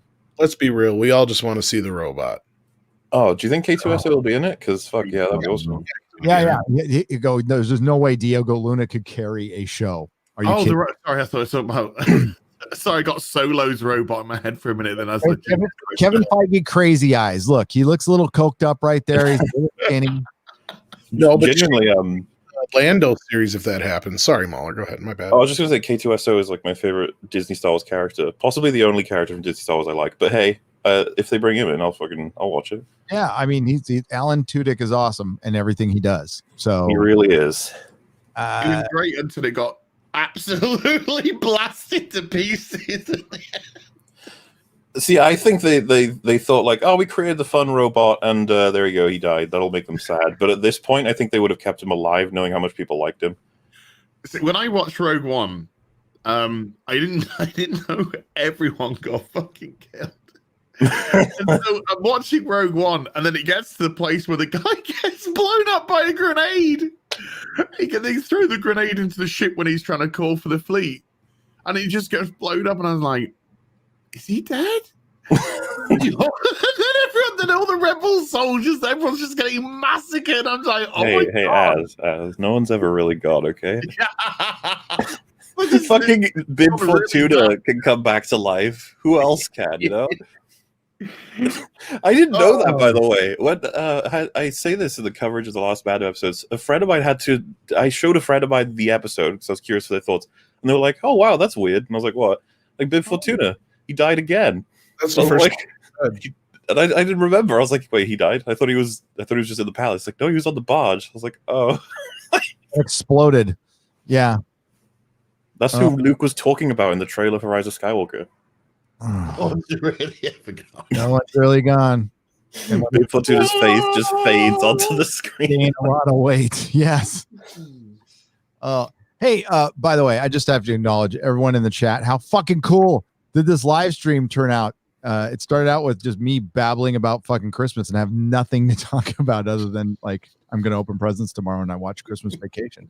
And now I'm like on with all these guys. It's great. I'm going to read a few super chats, guys, because we were almost done with the super chats. Geek Dumb for $10. Gary, fellow recovering. Oh, I read that one. Geek Dumb, welcome to the Gandalf level. There will be a member stream on Sunday. Mr. 1L262 is member at the Proto Molecule level. So welcome. Got to give him a little applause there.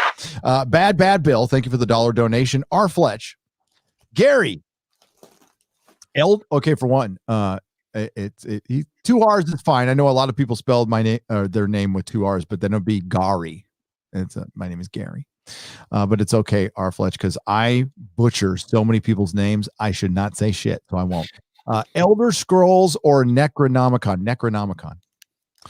Dwayne Oldson for $5.50. Thank you for the wisdom and humor in a bad year, Gary. Well, I'm not too sure about wisdom, but thank you.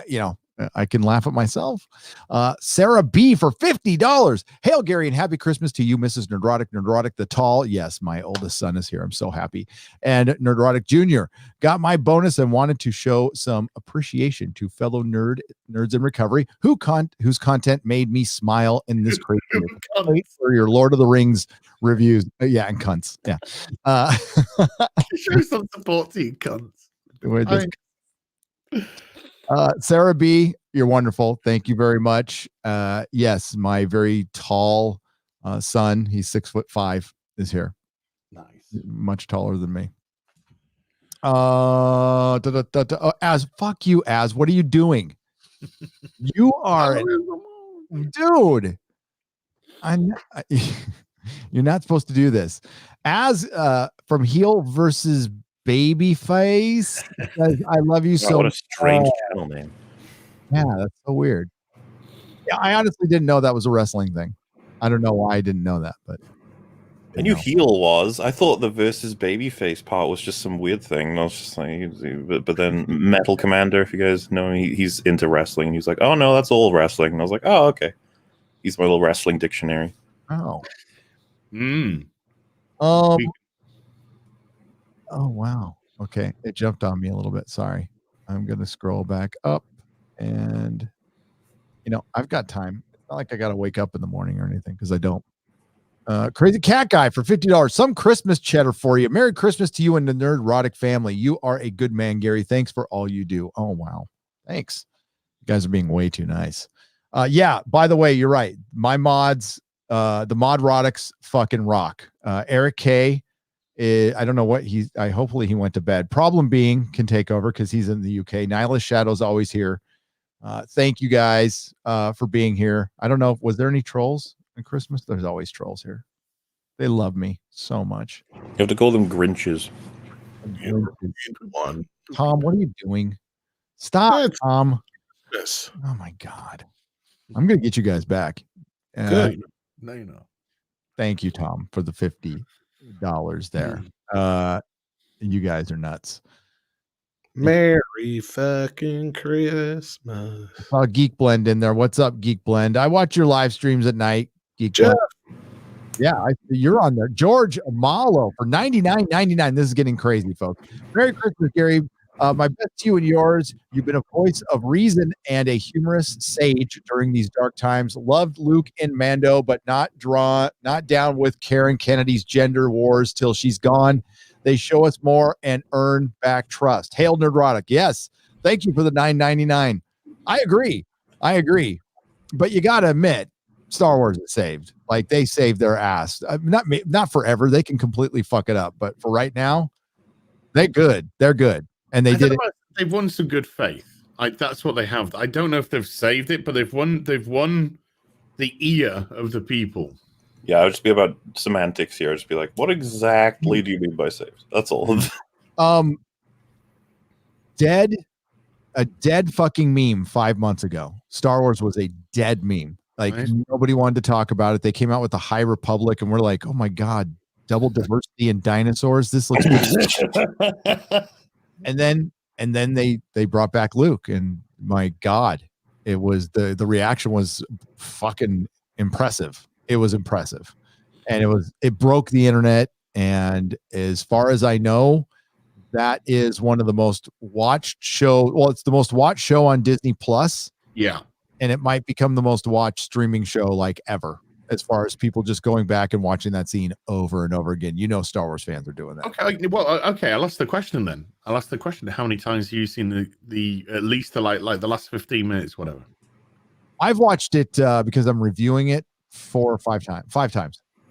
I'm the same. Lots of editing it for it. That episode's coming out today, and you think you have hot takes on it, Nerdrotic? Oh, EFAP is definitely the hottest, I think. I reckon I've watched it about 25 times. Yeah, I mean, like that's saved, baby. That is like nothing's forever. Nothing lasts forever. But as far as like, but nobody's really gone. But nobody's really gone. No, but they can do what they want now for the next few years.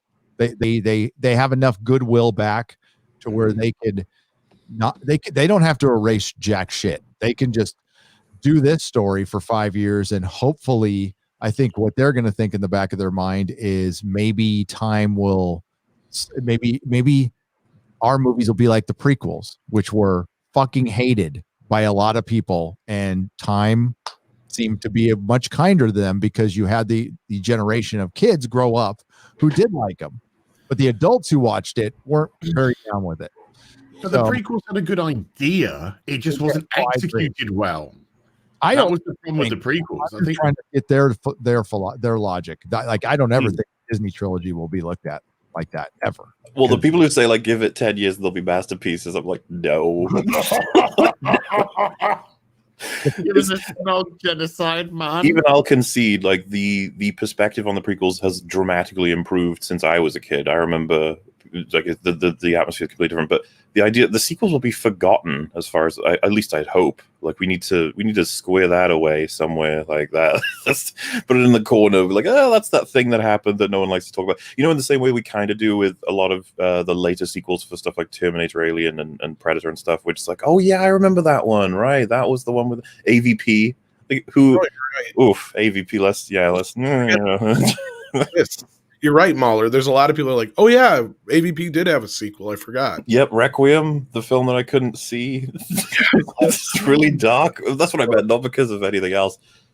Bloody hell, that was a movie. Like the town. Was it the town it was in or some shit? Yeah, it was set on Earth in some town. They like a bunch of pregnant women are like infected and shit. Oh, dude, that scene. Even I was like, wow, they're really just trying to freak the audience out. They like latch onto a woman's face and just start pumping eggs inside. I was just like, all right, yeah, that's what we're doing. Obviously there's no characters. Like, because why bother? Why? Swear to God, nobody who makes Predator sequels ever watched Predator. Swear to me. Even the guy that was in one who wrote the last one doesn't seem. I remember everyone telling me the Predator's going to be great because Shane Black's heading in. I was just like, it's going to be bad. I swear to God, it's going to be bad. It was awful. Was awful. Well, all you had to do was look at the pictures of the casts next to each other from the original cast and the Predator, and it really shows you where movie making has gone. Part of Dude, they fucking retconned the Predators to be hunters of autism. Like, what in the? How do you we talk about how they ruin franchises. You just say, like, how did you come up with that? Like, why would you do? I've got it's all in my video, but when I think of Predator, one of the shots I remember always since a kid was when the Predator yanks out the spine and the skull and roars. It's such a like, oh, this alien. It's entirely about like, I'm strong and I'm better and I'm gonna prove it. It was such a cool concept. They go around the galaxy trying to prove they're the best warriors. So cool. They was like, no. They're hunting for. They're hunting. Oh Jesus! Like autism.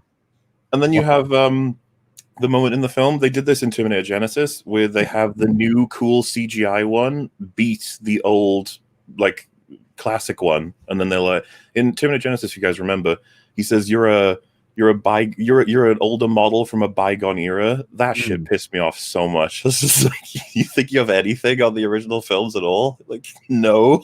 And then they have the new cool CGI Predator rip the head off the classic Predator.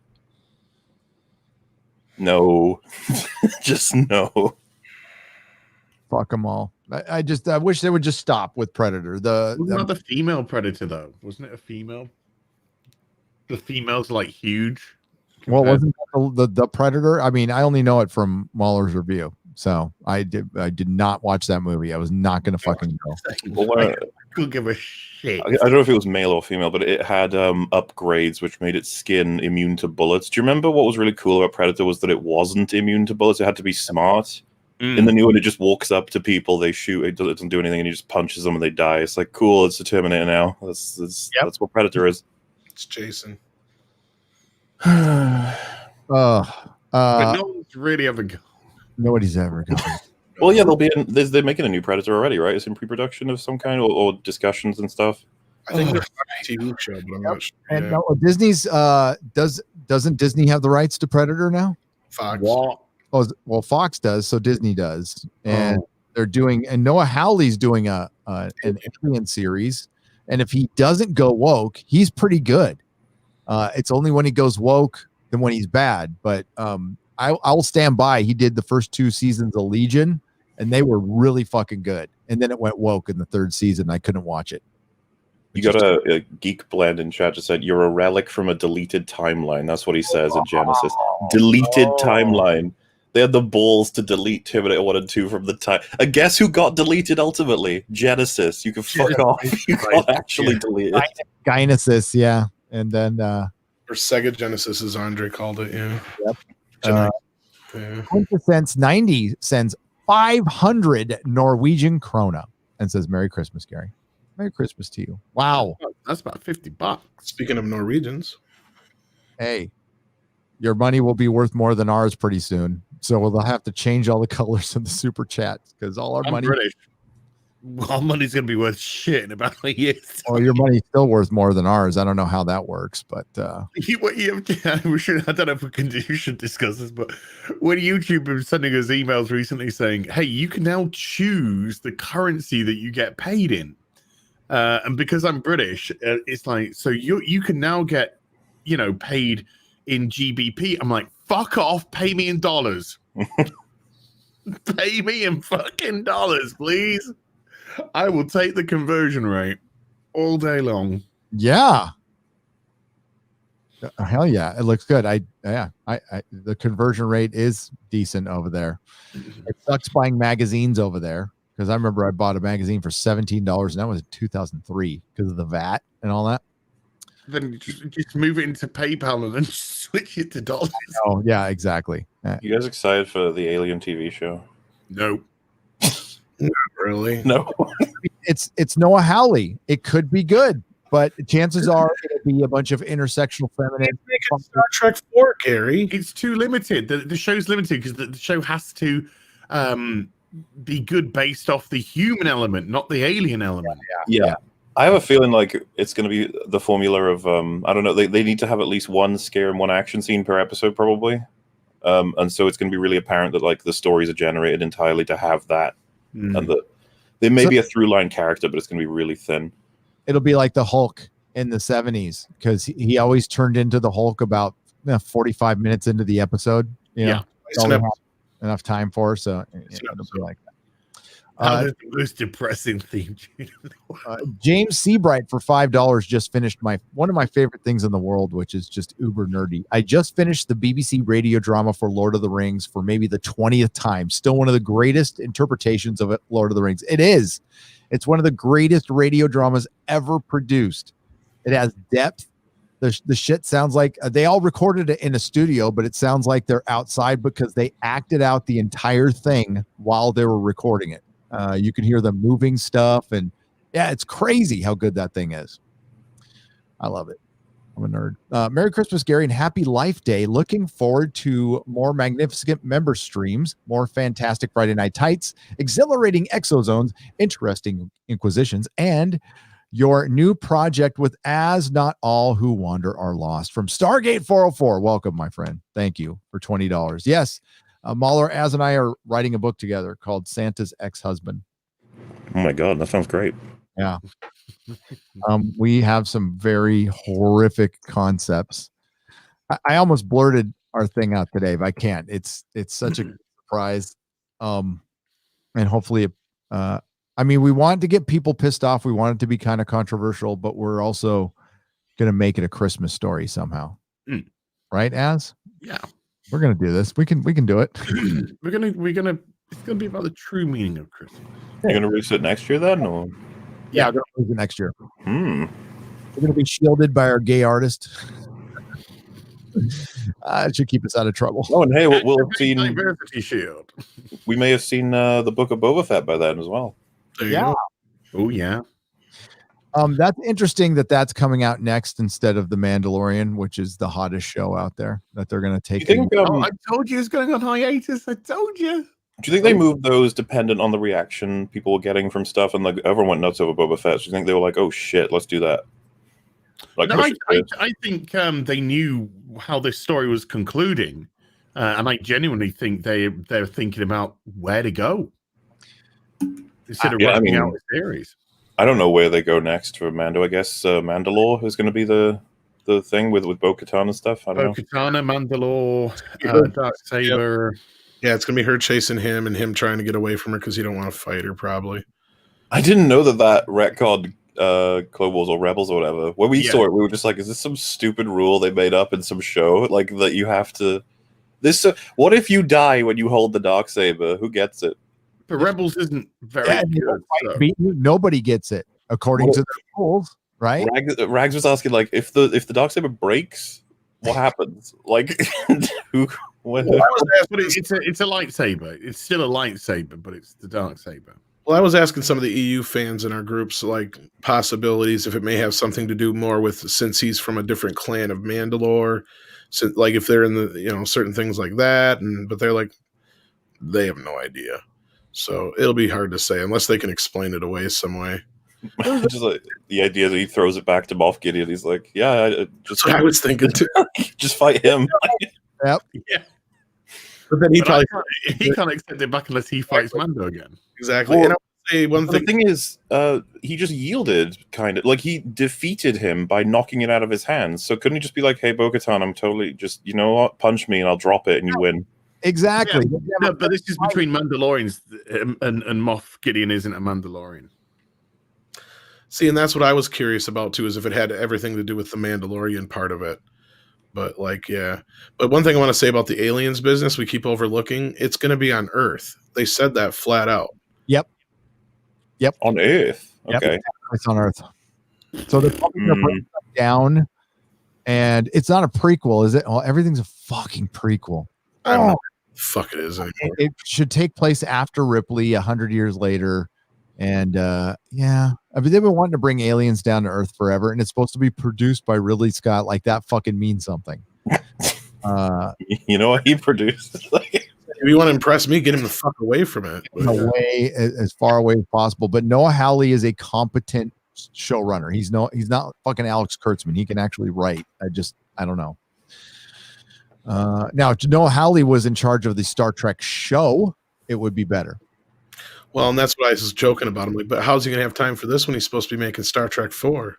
Because we know that's dead. Exactly. He's not. He's That's not. dead. Star Trek 4 dead. I know. Well, we've only been saying that for a year, but Are you guys excited for Ryan Johnson's trilogy that we've heard nothing about?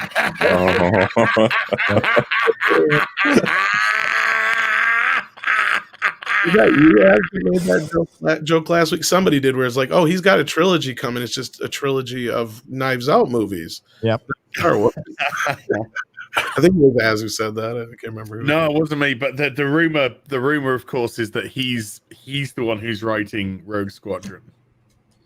See, now I've heard a completely different rumor about Rogue Squadron. I've heard George Lucas himself is writing on it. But they're rewriting us. I could have sworn I heard Patty Jenkins say that she had this story written already, and she didn't know where to take it. Yeah, and found the first. So was it a treatment? I think it's just her, like, a concept she had, probably. Yeah, which doesn't involve TIE Fighter, X-wings. It involves her father's planes. Yeah. And then they're gonna adapt that to X-wings and Rogue Squadron. Okay, so is the movie taking place after The Fall of Skywalker or not? Don't know. Oh, have we gotten any confirmation on that part yet? Only statement we got is we're following a new generation of pilots. Could be after Return of the Jedi. Could be after Star Wars. Could be after A New Hope. Could be after. I had somebody DMing me insisting that it took place after that. And I'm like, I don't think they said that. See, because no, Andre pointed out, and I think he's right, none of these shows are anywhere near the sequel trilogy. They are avoiding it like the plague. Yeah. The one show that there's two. Taika Waititi's movie, maybe, and Visionaries, the anime shorts. I think they'll probably do. Yeah, see, that's like an Elseworlds What If kind of series from what I heard too. So, but no, I know he was trying to be funny, but I really didn't like his tweet. No, I know he can. Which pisses me off because I do like a lot of the stuff he makes, but I do get you as he's got this way of rubbing people the wrong way with his humor. I think he thought he was taking the piss out of the situation and just pissed on the situation. Yeah. So the thing with the whole I'll fuck up your mythos in a minute, baby, or whatever. He was trying to do the same thing that Throw a bit of gasoline on the fire instead of throwing some water on it. I think that's how they feel. I know how that's how they feel. And fortunately, I mean, love or hate the Mandalorian, Jon Favreau does not feel that way. He clearly does not feel that way, and that's at least nice to see. Not ready to break out Disney pom-poms just yet, though. No, and I got a lot of respect for Favreau and what he's been doing. A lot of respect for what he's been doing. Yeah, I do too. No, I think he is running the show a lot more than people give him credit for the way he acts and carries himself in the interviews. You know, he was the one who requested Kathy hold back the Boba Fett reveal, even though it's been all over the news. You know. And like we were saying, Gary, before Az and Mahler joined us, I really do truly think that the only shows are definite things are any of the ones that he's involved in and are spinoffs of Mandalorian. Otherwise, the chances of them happening are pretty slim. Well, I was a bit disappointed because I finished Clone Wars now, and the final season they introduced you to the Bad Batch. Yeah, well, that's going to happen. And I wasn't enamored with the Bad Batch.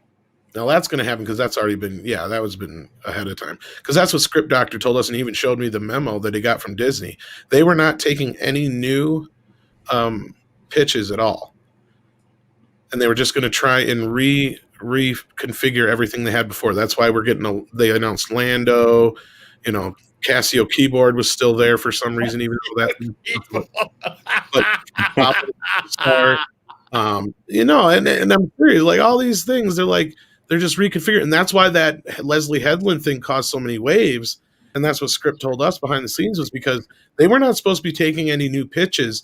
And then Kathy goes out there and says, oh, yeah, by the way, we've got this new show in the works with this Leslie Headland. Well, that was a power play, though. Now what? No, but what happened is all the writers, agents and stuff got pissed. Because they're like, wait a minute, you guys told us you weren't taking any new pitches. Well, yeah, but no, it was a power play, because how are you going to turn around and say, no, they're not, that's not true. This series hasn't been decided. No, this was a person from the alphabet community talking about an intersectional film. So if Iger turned around and said, no, this is not confirmed, then he would get absolutely mauled in the press because the press are all far left. So this was a complete and utter power play to ensure that KK got what she wanted, got something that she wanted, because it looks like she has very much been frozen out here. Yes. And this was a move by her to say, look, I still got some. I can play silly biggers, and I got some reach. Well, my understanding is, and I don't think you're wrong, is because from what I know, she can greenlight shows all day long and doesn't have to ask anybody. But now when it comes to movies, she's got to go through Alan Horn and Bob Iger to greenlight anything. So that's where we were told that, like, that's what it was. You're on point. From what we were told is that she was literally going out there and basically saying, fuck you, I'm going to do this because you're tying my hands everywhere else, basically. Yeah, that's what we were hearing.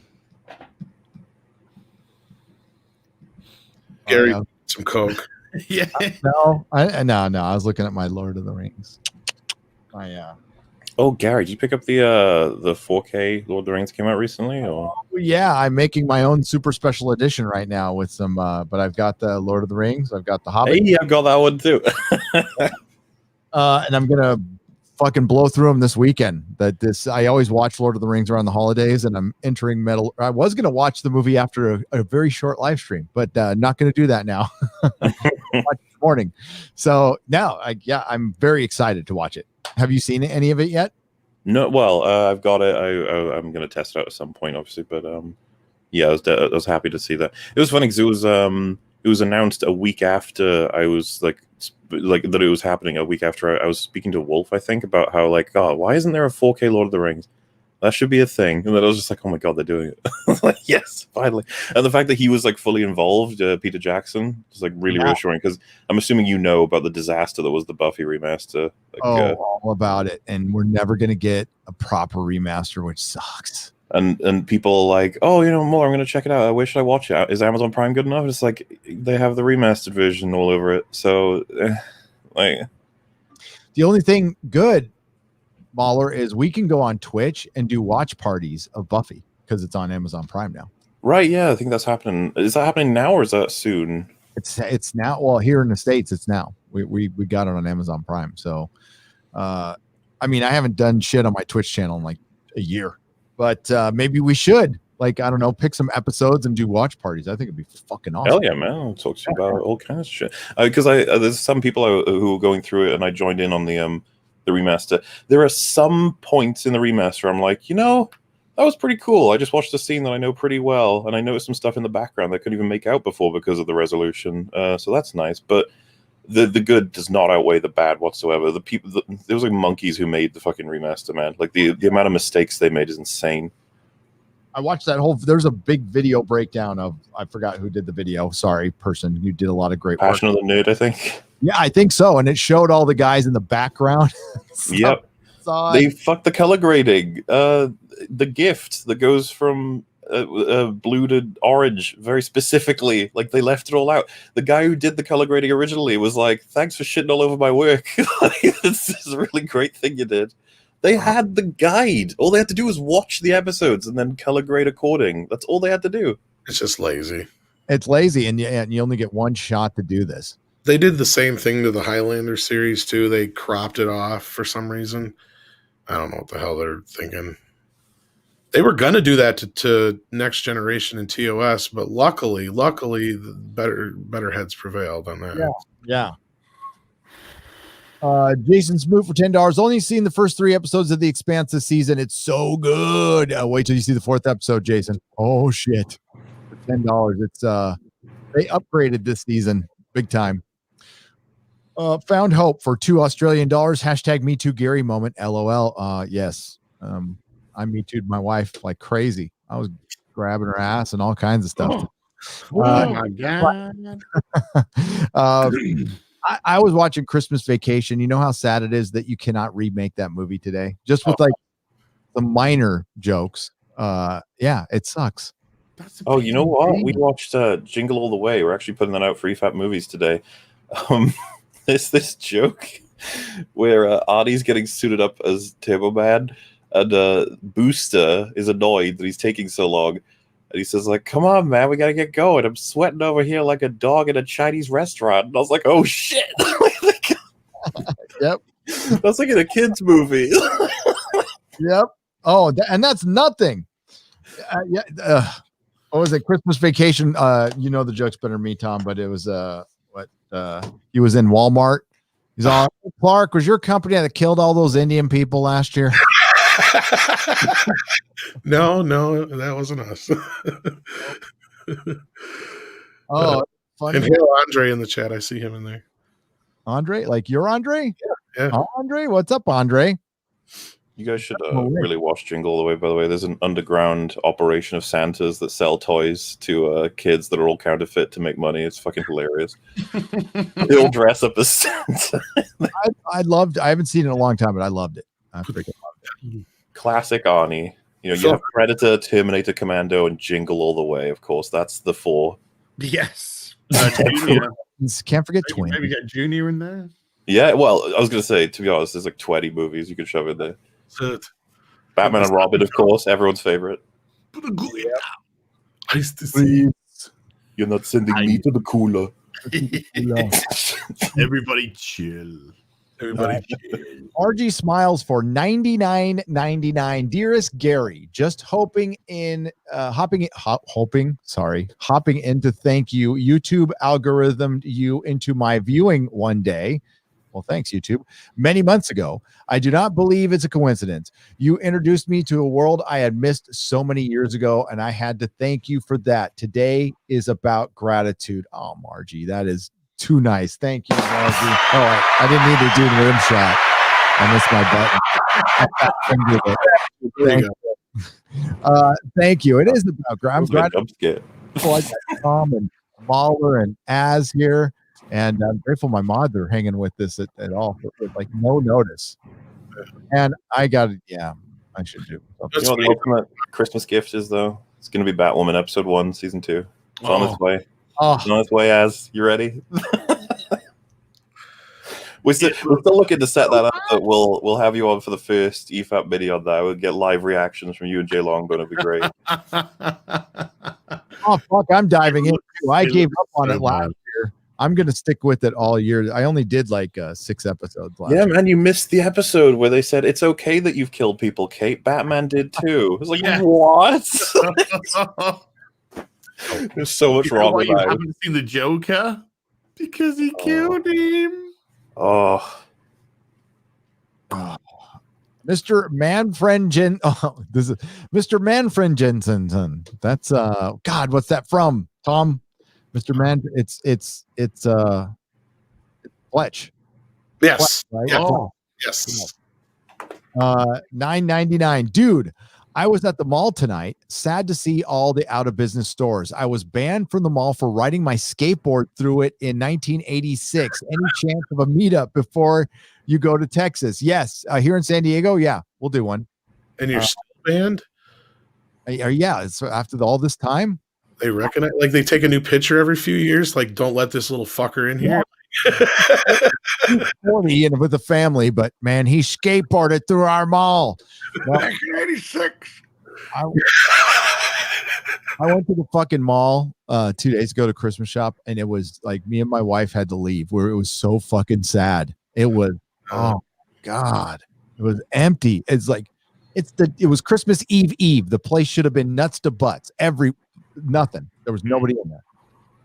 Department had like Target and Walmart, I'll tell you that much. The Target was packed, and there was a comic store, comics and stuff in there, and I blew a fucking wad of money. They had Doctor Who toys. Oh. Nobody was buying them, but I spent way too much money on old Doctor Who toys. It was good stuff. But nobody was buying them. Remember, my lord, you only need a 25% difference.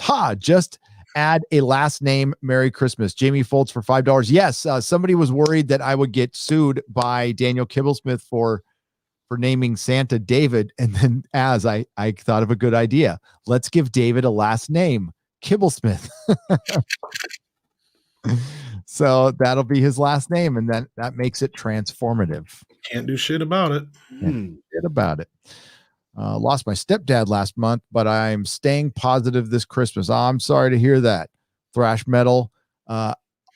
All Fiend for $5. Just baked a pecan pie, and I'll make a surf and turf dinner for the family. That sounds awesome. Wow. Yeah, can I come around? Yeah, no shit. I'm going out. Except for Friday Night Tights. Sorry about I'm making you do that. Oh, yeah, Gary, you're gonna have to send me your details so I can watch the film. Oh, here, yeah, I will. Don't remind me before we end the stream so I can send you the. I'm gonna gotta go in about 15. Yeah. I can't stay much longer because I mean, like Friday Night Tights starts in 11 and a half hours, and I do need to. Yeah, we gotta set up Christmas. This has been the Christmas intro, you know. Let me. I was not expecting any of this. You guys are great. Let me get George Mallow, and then we got. Here's my transformative. Transformative. Oh, he's got a big dildo. That's what I thought. He's ready for Kibblesmith. He's ready. The Impactor. He said, "I heard about that superhero that could take 2 in the ass and 3 in the mouth." Can he take one of me? Can he take one of me? Yeah. Almost forgot. If I don't catch you on another live stream before the new year, Happy New Year. Looking forward to all your cheers, jeers, and jibes at Hollywood's expense. Hail Nerdrotic, George Mallow for $49.99. Oh, I'll keep it coming. Hollywood supplies endless. We'll never run out of material with these people ever. I'm doing reviews for the rest of the year though. I haven't done a proper review in a long time, so I'm gonna just spend the next week doing reviews. What about David Kibblecock? That would be good. David Kibblecock. Even more transformative. Even more transformative. I'm okay with that. As you are the co-creator. Some Christmas cheddar for you. Merry Christmas to you and the Nerdrotic family. You're a good man, Gary. Thanks for all you do. Crazy Cat Guy, thank you for the $50. I appreciate it. Welcome to the membership. Oh my God, how am I supposed to say this name? HCKYPLY Hickler 9285. Welcome. Oh, sorry, I fucked up your name there. I'm sorry. Jesus. Before Mahler got here, there was I think I only had like 2 super chats left. Dearest Gary, just hopping. Oh, I read that one. Okay, good. So I'm gonna read a few more, and I'm gonna save the rest I'll read them tomorrow on Friday Night Tights at the end of the show. So Tomorrow, that's cute. I mean, in a few hours. You mean like today, They're still read on Christmas. I'm sorry if and yeah, we'll chat a little bit before you guys go. And I'll read some afterwards too. Oh, how's that sound? Mahler, so you have a Mandalorian review coming out. We've been doing minis on it, so like we react and then we discuss. And the episode 8 one is coming out in about probably 11 hours ish. So they're only 5 hours long. We will. This one's 2 hours long, but we have the hottest of takes. All right, EFAB is not very happy with Mandalorian, but that it's okay that everyone has different perspectives. Okay, it's all right. I had somebody actually come in. I mean, nobody ever complains about you, like ever, to me. I don't care what EFAB says about the Mandalorian. I liked it. I'm like, that's okay. That's good. It's not like, Mahler and I see differently on the Spider-Man Homecoming. It's okay. We love this guy unconditionally. So I think it's great that we all disagree on stuff because it actually shows that we're not just we're all following one like company line. We're all like, no, I think this. No, I think this. It's funny when we're sitting there disagreeing on something, and then you got some asshat who pops in and goes, "Oh, look at this echo chamber," and it's like, you're not even listening to the conversation. We're all arguing about different perspectives. Yeah, how many times we're like, Az and Jeremy are in a fight, Az and I were in a fight. Like we don't talk to each other. I mean, Gary and I were on a Tuesday together, and we both had very different perspectives about Luke, and it's just like, we had a meme made in a video form where basically there's a guy called Goga who image masks our faces on top of Lord of the Rings characters, and he runs the scenes with different audio and stuff. We go to Rivendell. No, not Rivendell. Is it Lothlorien, the forest with the owls and stuff? Yeah. We go there, and the two leaders are Az and Jeremy, and they come down, and they, in the middle of welcoming us to Lothlorien, they start arguing about it's the funniest shit. I don't know if you guys have seen it. It's so funny. I gotta see that. Is that from the Coloniing? Oh, that is awesome. That is awesome. Yeah, that was superb. Absolutely superb. I felt so honored to be part of an EFAP mean, man. Because we're all just like confused as to what's happening. Just like, no, fuck you. You're coming in. Oh, that fight was epic because they started before the show started, and I just hit play. I let them go for like 10 minutes, so they warmed up. By the time I'm all boom, we're on, and they went for an hour, and then I got so pissed that I got in and started fighting with Jeremy afterwards. Because Jeremy was contradicting everything about the Fandom Menace. I'm like, dude, reel it in. I know you're mad and you don't want to give up any ground, but like, you can't say like, I don't care what these people say all the time. It's like most of the time is fine. You can't say not all the time, not when they're calling you, not when they're attacking fans directly. If they, especially when they're backing up stuff like stupid narratives like Disney. Okay. Disney backed the narrative. An official from Disney backed the narrative that fucking Russian trolls were voting down the last Jedi. It's insane. Those people are fucking mental. They are. I mean, that's Russian bots. Russian bots don't like the Last Jedi. Natasha, put down The Last Jedi. Terrible movie. It will tear down the American system. Yeah, it will break America by Going after The Last Jedi. Yeah, the second link, or the last link in the chat we got, that would take you directly to it. I don't know if you want to put it on for like 30 seconds or whatever, just to give people. It's Goga is the channel, and I think the video is called Respite EFAP meme. Yes, so good. It's so good. Oh, we watched it like 3 times. We thought it was so funny. Yeah. Am I close? Like, yeah. That's, you could just go from there, I think.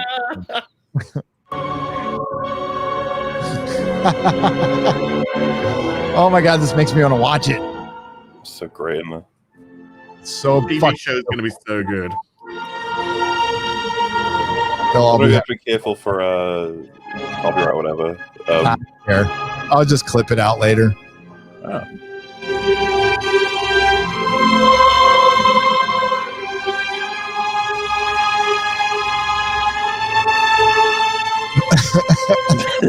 Does this mean about whole deer being like all the elves?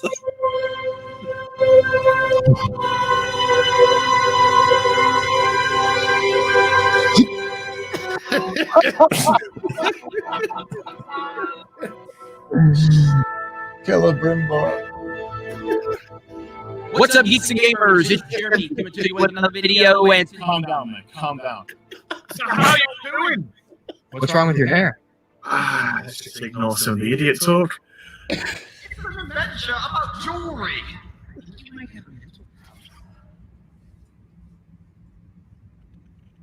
He's fucking dead. No, he's like my favorite. He's living happiness until then. The wizard, no. Absolutely heartbreaking. it felt like something was wrong. I was right. Go fuck yourself. I really don't like this one. Jeremy, you're just talking fucking nonsense now. We all know it's garbage. We all know it's bullshit. No, it's not. Fuck off. Nonsense. I've been telling you for years. What the hell sandwich. Is this? Yeah. SJW tactics to get up to What SJW tactics? They're fucking broke. And tell me fucking horseshit. Fucking respect, mate. No, don't you're fucking call me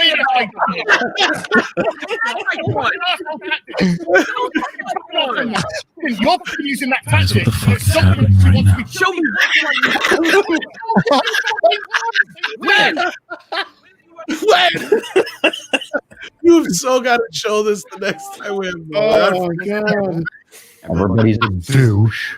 You could, the rest of it's like Magical. different stuff. I just wanted to lay it over that because it's fucking great. I got to bookmark that for tomorrow. Yeah, that is fucking great. Well done. Oh, that was, I forgot how fucking mad you guys got at each other. He called you. I know. I was mad. I was pretty mad. It was funny. I think he said it was when you said you do an SJW tactics. You were like, "Oh, you did not just." Say I that. mean, yeah, fuck off, mate. You used an SJW tactics. That's like when you're, I mean, like not comparing it that you're a married couple, but when a married couple, like when, like if I said something about, I don't know, Melissa's mom or dad or something like that, just taking it too far a little bit. You go, you cannot just Yeah, you don't want to say you sound just like your mother to your wife. That's not to Melissa either. Yeah, because her mom and crazy. Okay, folks. I'm gonna let these guys go. I know there's a lot of super chats, and I really I'm gonna read a few, but I want to let the guys go first so they're not so they can go off to their Christmas days. So Tom, you want to say anything before you head off? Kumquat. Is that your safe word? Yeah. Good to know.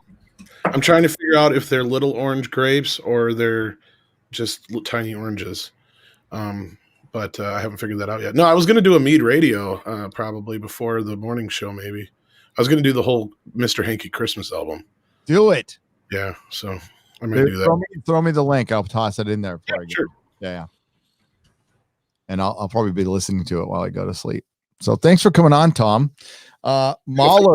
Me, man. Brother, like we finally connected. I'm sorry it took so long, but you know how it is. We have fun time. We're both free. But it was funny. We were doing a little gaming stream last night, and someone just casually mentioned, like, you guys should do something with Farscape sometime. And I was like, oh, we should talk about it. We should go over it sometime. Farscape was a fun show. It was back when things were fun. You remember that, guys? I don't remember that very well. Yeah. Forgetting more and more each day, I'm afraid. Mahler, that's a show I only discovered like 3 years ago. I put it forever, and then finally enough people in the chat were like, no, you got to watch the show. If you like Doctor Who, you love this. I'm like, fine, I'll watch it. I just thought it was puppets. I thought it was lame. Fucking first episode, I was like, oh, where has this been all my life? It's so filled with character from the get-go. It's because this isn't spoilers. Our premise is you have like army girl who's ex-army kind of booed out, soldier guy who's just gruff warrior sort of thing, a dominar leader full of pride and arrogance, and then your average sort of human guy, and then the plant sort of hippie, happy, everyone should be good girl. It's like already all that conflict, all these different kinds of characters. Rogue just good old prison on a living ship. And the puppets are awesome. Everything about it's awesome. And it's a really cool world. The Scarans versus the Peacekeepers was the main world war sort of thing. And it was so just fucking weird and cool. And that's what sci-fi should be. And it was fun. Back when shit was fun. And there's great chemistry with Claudia Black and Ben Bowder. Great chemistry. Yeah. Claudia Black's fucking hot. She was hot. Absolutely. Yeah. It's good. Well, it was also because of the fact that she took action and she was actually like intelligent, strong, and she conflicted, of course. Well, really good character. Excellent. And it's a shame because if they create that today, they'd be like, she's a Mary Sue, and it's just she wouldn't be wrong at any point. I don't think they wouldn't allow her to be wrong. They wouldn't allow any flaws. No heteronormative relationships either. Everything's got to be baseline bi. I've never heard something so fucking retarded in all my life. No sense. I'll see you in a few hours. Same with you, Tom. Merry Christmas, everybody.